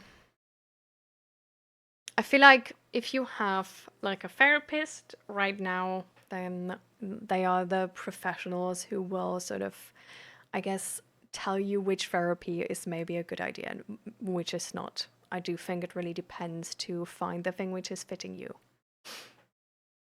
Oh, it is scary. It's scary as hell, don't get me wrong. It's definitely something where you need a good connection to your therapist, because you need to, like, if they can give you safety and if you feel safe with them, or especially safe with them, you can, of course, in their sort of, because they will help you through that, right? So the safer you are with them, the more they can help you to address bigger issues. But usually you just start sort of small. Like, you don't start with the biggest thing. So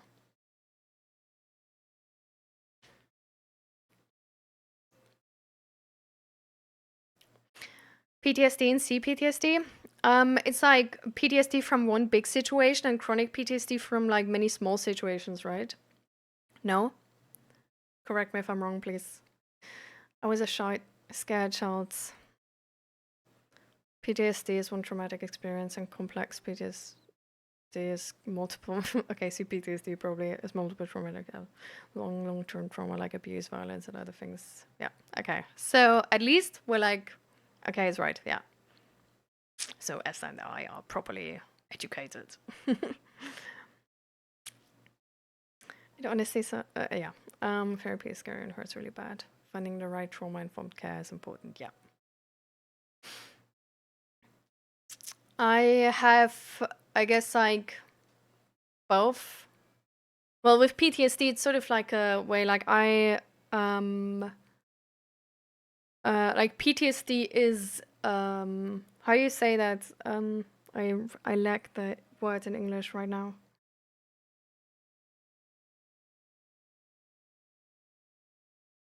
Suspected, but I don't have like an official diagnosis, I think.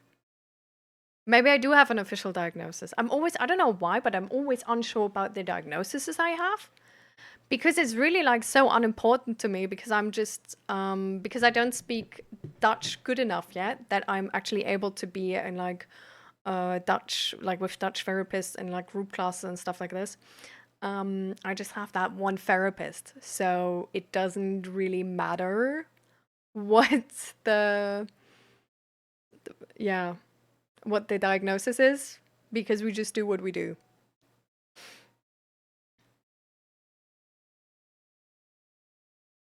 A lot more like currently activating issues I want to be addressed.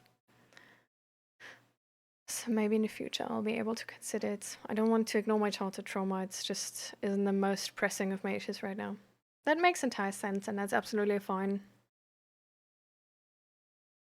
So you do you and do it with your spades. It does take, like sometimes like it doesn't, in the beginning when I got into mental health, I wasn't even in therapy. But I just watched like a lot of mental health stuff. I was in a weird way, I just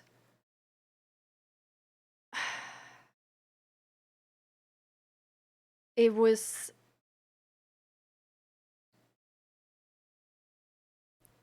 how do I phrase it? Like I was angry at people not fixing their problems if they can and like not going all the way, even though like it was probably because I felt like I can't fix my problems, so at least you do.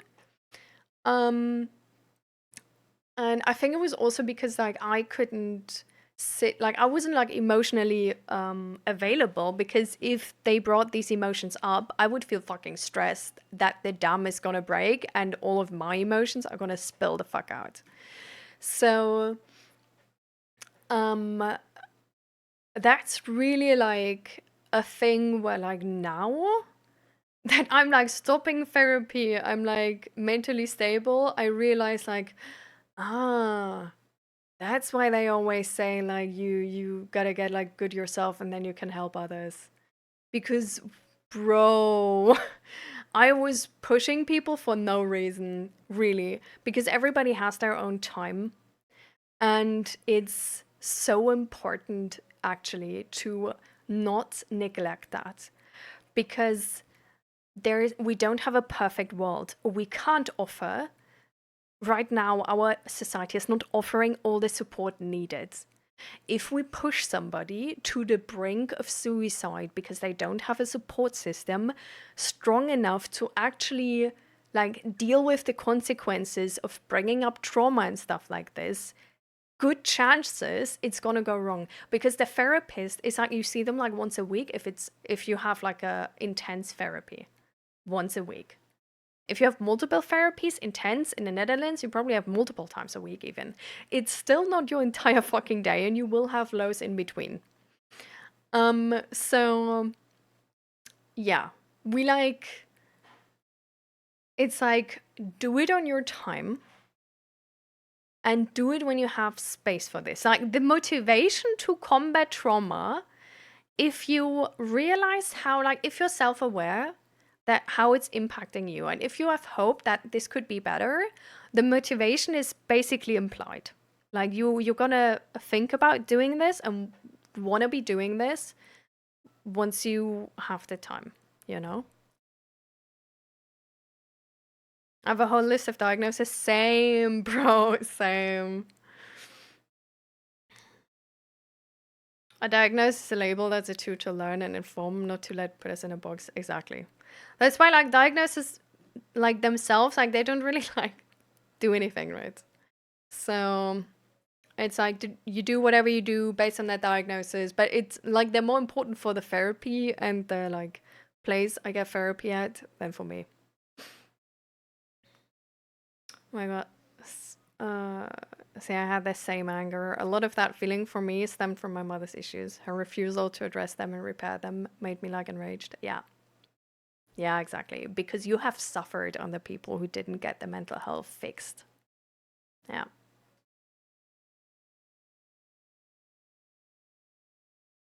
I'm so jealous. I live in the US and can only afford to do therapy once or twice a month. Twice a month is pushing it financially for me. No, that sucks ass. That's really annoying. This is exactly like essentially like why the stream is here. There's like it's 2025, but it's not accessible. Like it's nearly 2026, but it's not accessible.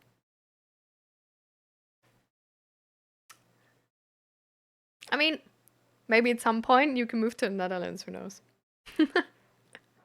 Like low-key, I mean, I was living in Germany, right? Like I'm German.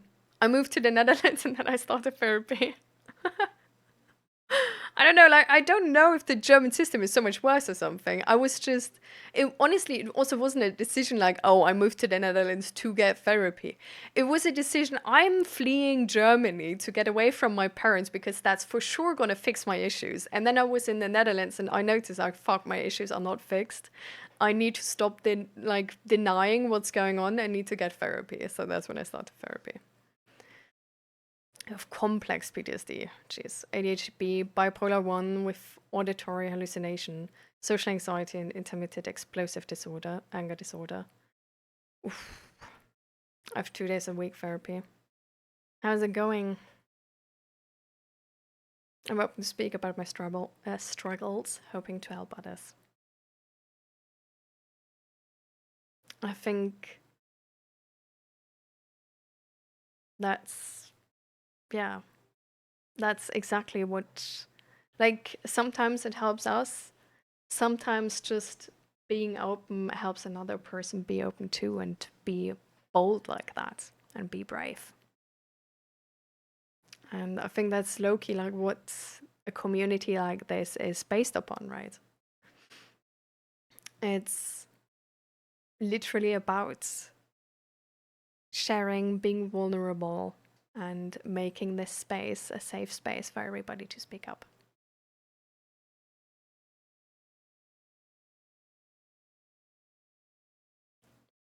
I have kids though, and my boyfriend has a small business he runs here, so it would be something much more down the line. Plus, it would cost a lot, which is hard right now.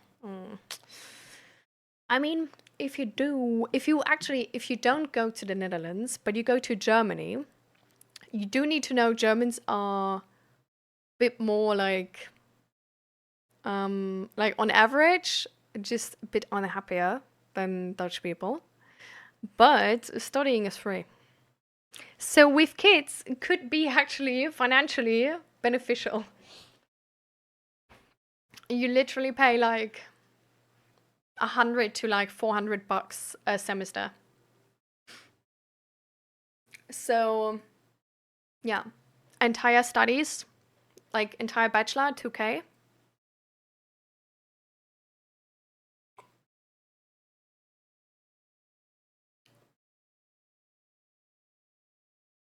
But to be fair, in Germany, like the right-wing party is on an uprising right now. So with their free studying might change. Who knows?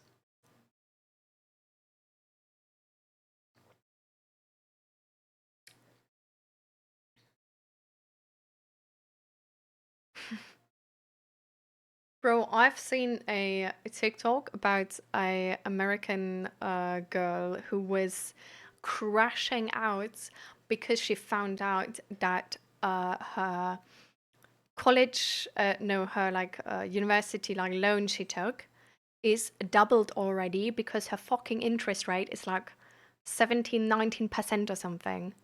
where it's like this was given to you when you were below 18. That's I personally consider this illegal, and this should be punished with, I don't know, scamming a minor or something.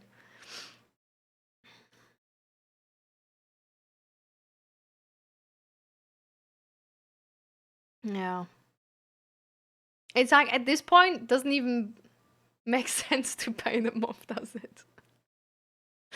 Just keep your cash and die with debt. I don't know. Tell your kids to not take the inheritance because otherwise they need to pay the debt.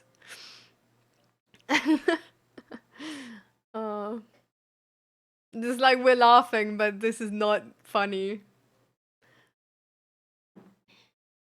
I wish we could make it a complete safe space, but we never can know what triggers someone. Of course, we definitely can't. At the same time, we don't have entire responsibility to make it entirely trigger free, right? We do have the responsibility to be that people can voice their triggers, and that we will, the best way we can, sort of like accustom that. And at least at the minimum, just support them doing whatever they need to do to regulate and not be triggered. So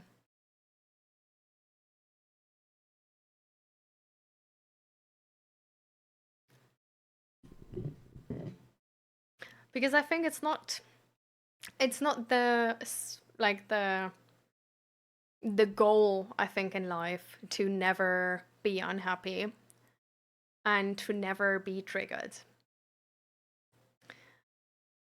to never be hurt, all of that. I don't think that's a goal which is going to make us the happiest. I think a life we won't regret is a life where we didn't miss out on stuff. And where we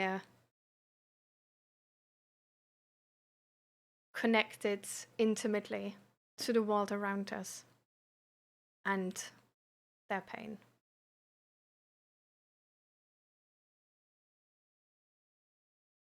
It's not free to study in the Netherlands if you take more than 10 years to finish your degree. It's not free to study in the Netherlands, period, point blank, no? I thought it cost like 10k a semester or something.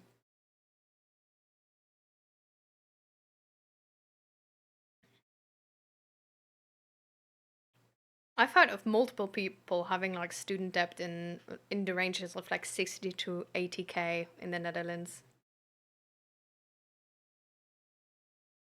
Not if you're Dutch. Really, even for Dutch people? Damn. I thought even for Dutch people they pay. Or like, don't they pay like now? Or something? I'm confused. My therapist tells me all the time that the goal isn't to not feel hard feelings, but to be able to tolerate them successfully and move through them, not reject them or push them away.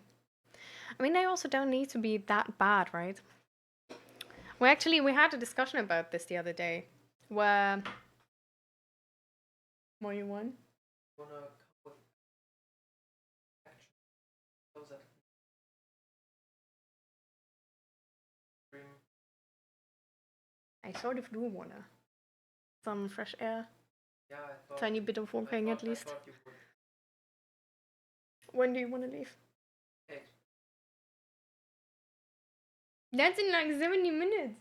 I was at 9. I'm not gonna leave like that long. But I don't wanna get home so late. So yeah, 8. Okay, fair. How about... No, okay, I'm gonna try and do 8. It's not gonna be 8 anyway.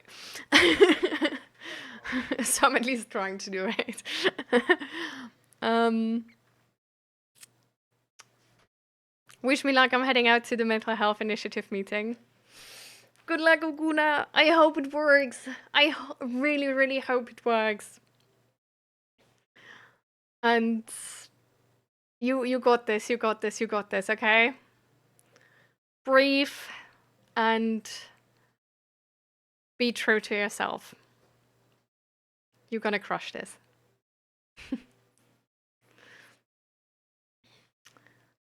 Yeah, the last thing I wanted to say, we actually had a talk about this recently here on stream. That like sometimes I get sad, right?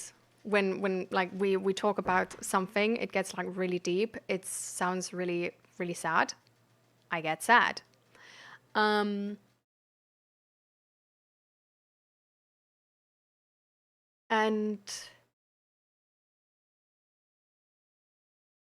it's like it's not bad. Like I don't regret it. Like I don't regret being sad. I don't like you don't need to like worry about me. You don't need to care for me. It's fine. You don't need to like make me happy or anything after you've made me sad. Like you don't have the responsibility for my emotions in this way. And it's fine when I'm sad. I know how to regulate my emotions. And I think it's actually a sign of something beautiful, right? Because it means that I can feel so deeply with another person. And that also makes me as like good at what I do, right? So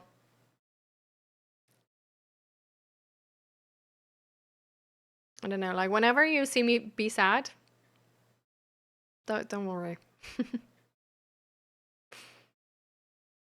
I heard they changed all the rules for the study loans. Yeah, they raised the interest, I think. Even though like they like promised back then that it would be that they wouldn't raise it, but they still did. A friend of mine actually was able to finish off her and like completely pay back before that happened. But yeah, did come sort of as a surprise. I struggle with some feelings because I was punished for having feelings and not just being happy. I know that. Or working through regulating being outside of my window of tolerance and learning tools still on how to regulate myself through that. And still reminders from my therapist that play in my brain. Yeah. I've been there too. Feelings in the household I come from, especially sad feelings in any type of discussion or any type of feelings in a discussion, would essentially mean you're weak, you instantly lost, you don't need to be listened to, you can now be disrespected, they have pity with you because you're so weak, and yeah. Great. So it's a tough road. But I don't know. Like maybe it can help you as well to sort of like reconnect with your inner child a little bit. Not in like an ambiguous way, but really to imagine you as a kid and find the love in yourself for that kid and hold on to that. Because like that's what I was trying to describe before. Like that's really what helps me a lot. A lot. Because every time that voice comes in my head from my mom or my dad or anybody which is judgmental, the love for me as a child is bigger. Like I'm the fierce mom now with that child, and they are just like a nasty aunt or something. And I'm like, actually, shut the fuck up. Check yourself, mate. You know?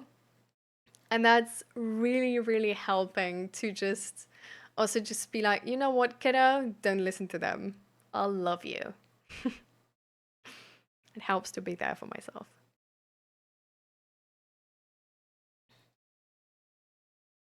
I'm older, so growing up being male, you were shamed for talking about your feelings. Yeah, it's like honestly, like it's weird to say, but I can relate to you so much because of how I grew up. Because yeah, like crying, no, you fucking don't. Like you're so weak if you cry. What the fuck? Like you're clearly not in control of your emotions. So like I don't know. The only also with the part of like being angry, like anger being the only accepted emotion, the same, bro. Like I grew up with toxic masculinity. So I hear you. I hear you. It's still actually like so hard to cry. And it's also still actually so hard to properly show emotions. Yeah.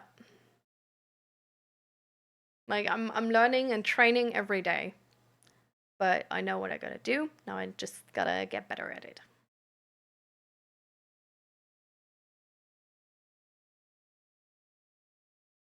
Yeah. Same, Nicotino. I've been in foster care. My foster dad would beat the living shit out of me if I came home crying. Nice. Amazing. Fuck him. I don't understand people who beat their children. It's crazy to me. It's a fucking kid, bro. Why are you threatened? Like, why do, when, like, that's it really, like, I have, like, a big mother sort of instinct. Like, protection instinct. I have two sisters, and my mum is not really as protective, so a lot of the time I was really like sort of taking up that role, being really protective about them, and I don't know. Yeah.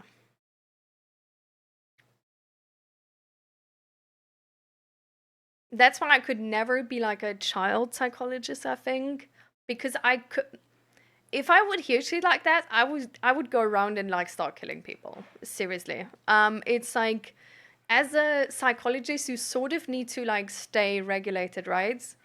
Stuff like this, no,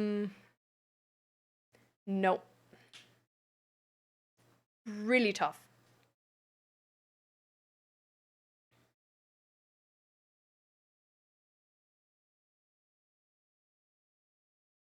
By my biologic parents, and they made it only worse. I don't even understand. Why do you take a kid if you never wanted a kid? Yeah.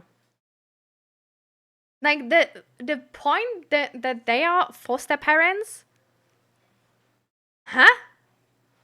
You didn't need to have that kid. All about money. It's really crazy to me that that's a thing in America, by the way.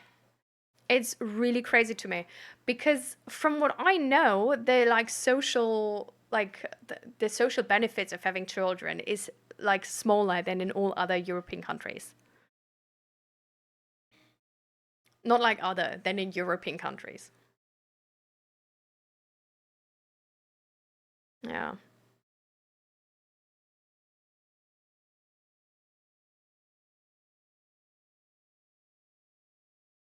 Oh, true, because you're in the Netherlands. What the fuck?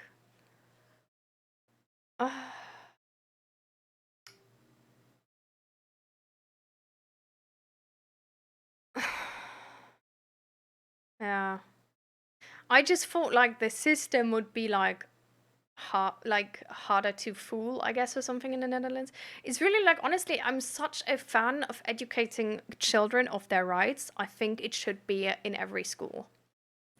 If I would have fucking known my rights, oh my lord, I wouldn't have contact to my dad. My dad manipulated me to the point that I didn't call my mum anymore, but by her first name. That I didn't call my sisters anymore, but stepsisters. Imagine how disgusting that is.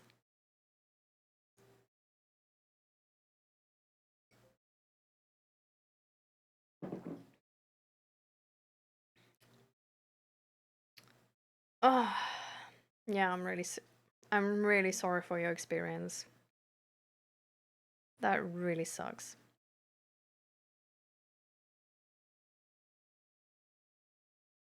So, guys, the thing I do have to say is I was supposed to end stream in 6 minutes. Yeah.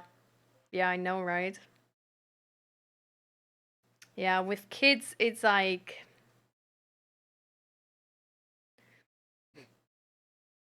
I'm really protective. Like I never like I didn't really like I do not really like I'm not interested in having kids.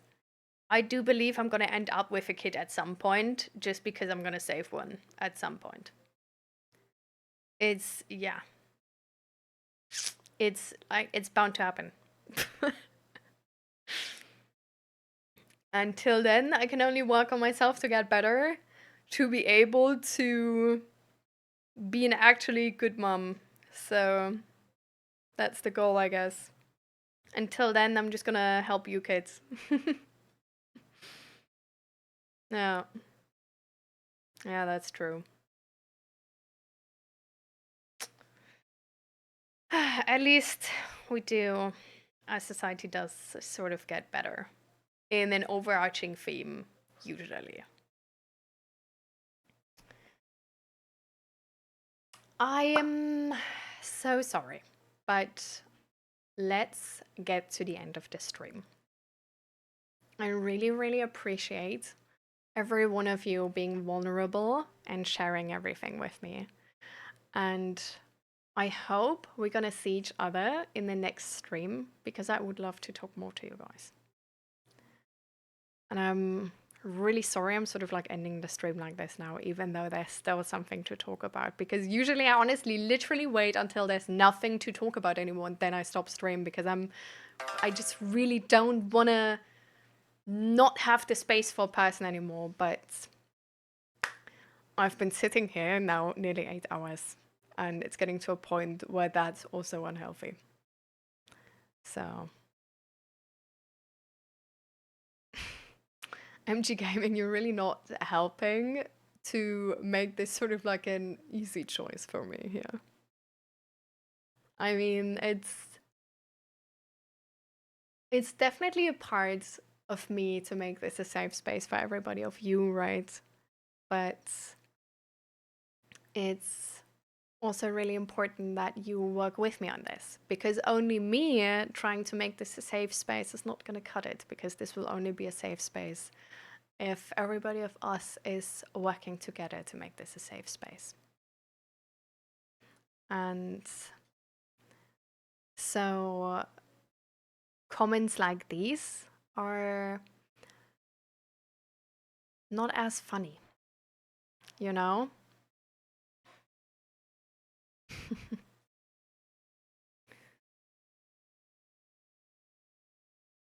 Because people are struggling with this. And I mean, we do have like a bias in our community, right? That we're more like the people struggling with this instead of the people who are not. So if it's sort of more for like, if it's for the purpose of like a joke or with sarcasm, it's something we sort of like can just leave out and make it an easier time for everybody because for other people it might not be sarcasm, right? And in this stream there's definitely sometimes a situation where I know of a lot of people, they are unwell, right? Like we've had people here in stream which are suicidal. So sometimes I really don't know if there won't be a next time. But that is not something where, for the possibility, I can sacrifice my own health for the entire time because then this sort of format will not be available for long because I would just burn out and or not be any help because I'm myself exhausted from this. So let's stay cozy.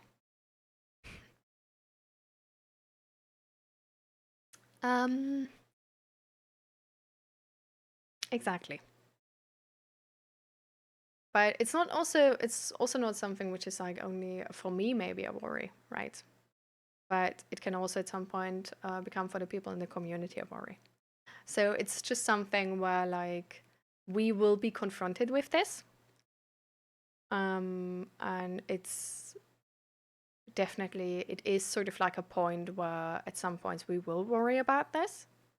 So I just want to sort of like leave out the times where we don't need that to be the case. Especially since like sarcasm is like really hard to like know, right, through text. And since we have a lot of people in this community who are also autistic, it's like sarcasm is sometimes for some people especially hard to catch. So we either need to really clarify it very, very obviously, but the easiest way is just really to leave it out. Yeah, or like really, really clarifying it. Yeah.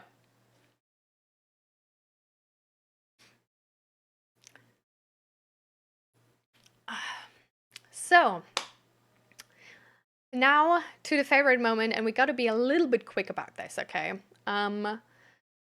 We're gonna do some stretching, some belly breathing, and then we're gonna do all stars.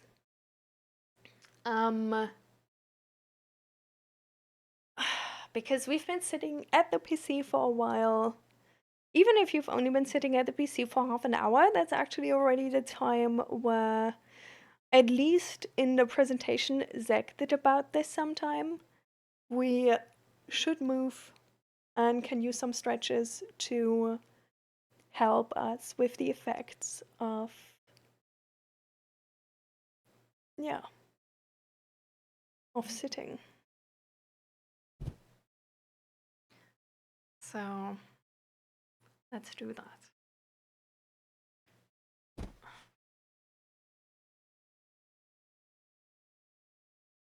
Let's sit on the front of our chair and just sort of with our hands, let them hanging, but then sort of reach down to the floor. Not far. Not to the point where you have pain or anything, of course. Just sort of mobilizing our lower back again, because the lower back especially is the part which gets like really rigid if you sit for a long time. And it's really important actually to have that mobility in our back, because otherwise we can, for example, get headache or get really tense back muscles or get tense neck muscles. And back, like tense back muscles can really like, oh, they can mess up a whole bunch. So this exercise was actually, this is provided by my chiropractor, because she told me to do this every time I sort of like have been sitting at the PC to, yeah, mobilize my lower back. So just sharing that with you.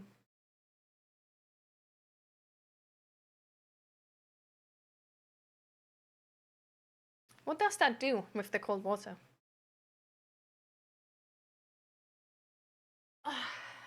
If you stand up, just also like really like getting that blood flow going again can really help. So just shaking your arms and legs. You can even like jump, but just really like also like this exercise. I don't know if you like know it. Usually this is more known to people who are like swimmers.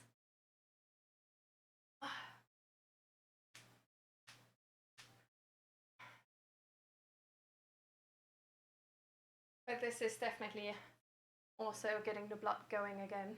Woo.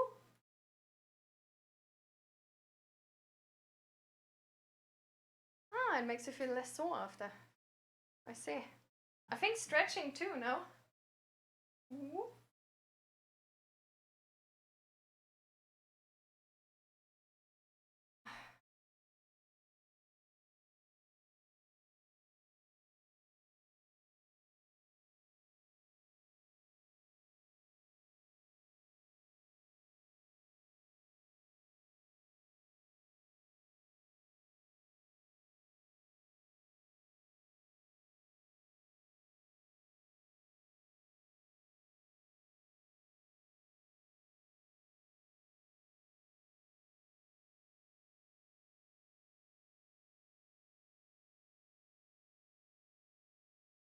All right. So now that we got our blood flow going a bit again, let's do some belly breathing. This is good for everybody struggling with anxiety, but actually just really for everybody. It's reducing stress and it's just helping us to like really calm down, be in our body again, connect with our bodies, feel what's going on, what we need. So it can help, especially for like sort of like autistic people who like struggle with noticing their emotions, or like anybody who really like learn to suppress their emotions, to get calm and have a chance to sort of like feel what's going on again. So you put you just sit on a chair, one hand on your chest, one hand on your belly, and then you try to like really breathe in the belly, like in the abdomen. But you have this hand on your chest to sort of check that you don't you don't breathe like this and lift your chest, but you just have your chest stay the same and really only breathe in your belly. And you whistle with fingers. No, I can't. I'm sorry. So just breathe in deep, and then when you breathe out, sort of like give some resistance with your lips and sort of like breathe through them, to hopefully breathe out longer than you were breathing in.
All right.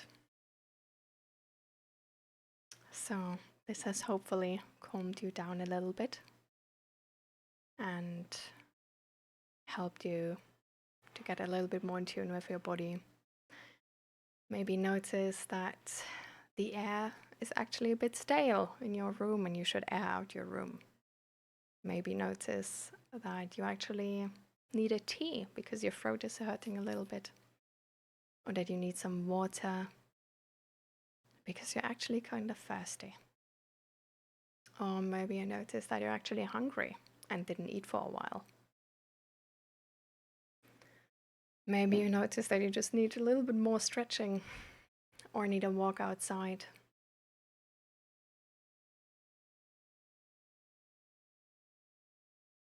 And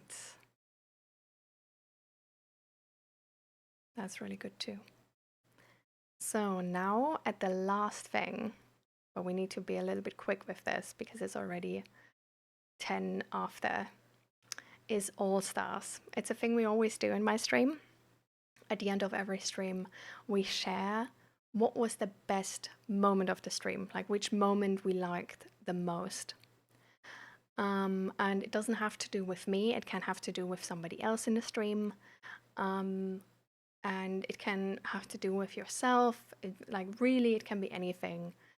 It can be an entire conversation. It can be a specific topic being brought up.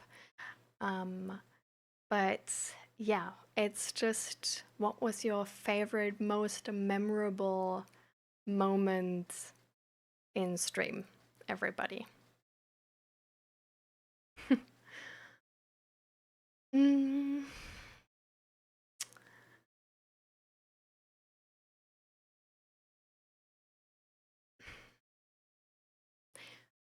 For me, it actually has to do with myself.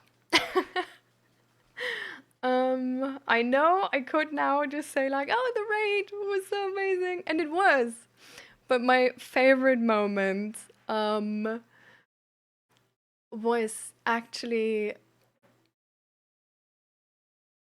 the part where in the talk with White Milk after the raid, where we sort of got derailed, that I noticed and I stayed true to myself and stopped that conversation. And I think that was, I don't know, that was a thing where it's usually hard for me to notice stuff like this because I can sometimes get like sort of stuck in a topic. So I was really, I don't know, I'm really proud of myself that I did notice, and I'm really proud of the way I sort of like redirected this to a different topic. Because, yeah, I think it's very important that everything here is out of free will and that the conversation never turns into this missionating, convincing people style. And that there's always a place for everybody to be right. And that it never turns to like, oh, but somebody knows better. Because we don't. So I was sort of like really glad that I noticed the like sort of mismatch in communication, and that instead of trying to sort of like make White Milk see my point, because I of course had a point, I was just like, actually, this is not how we started into this communication. And this communication had a different goal, and we got so far away. And like this right now is actually not useful. So to me, that was my favorite moment because I was really proud of that. And I'm really proud for, yeah, how I sort of resolved that. And yeah, it makes me feel like I'm a good host and for a safe space like this, if that makes sense. The water was peaked. The water spilling water experiment. Yeah, that one was funny as well. Yeah. Oh, that was yeah. Don't expect me to do that every week, okay? Because if we do it that often, the floor might actually not like it. But uh, I also think that was actually really really nice. I loved how it was intentionally meant for white milk, but then Sigibertus was like, "What the fuck did you just do? What the heck is going on?" And it was like, "Oh, okay. We might need to be talking about this again." That was really funny. Oh. So, anybody else want to take part in the All Stars moment, like favorite moment of stream? Because otherwise, I'm just gonna dip out of here, right here and now. I'm just gonna drink one last time and then I gotta go. I gotta run. Like the shop has only open for like 45 minutes. So if anybody wanna still say something, like say it now.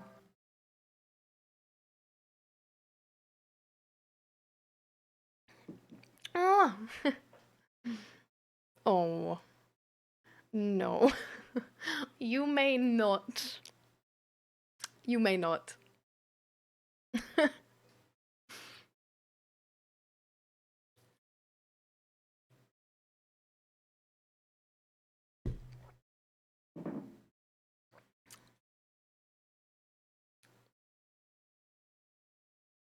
So, goodbye, everybody. Here's my Discord for everybody who wants to take part in it.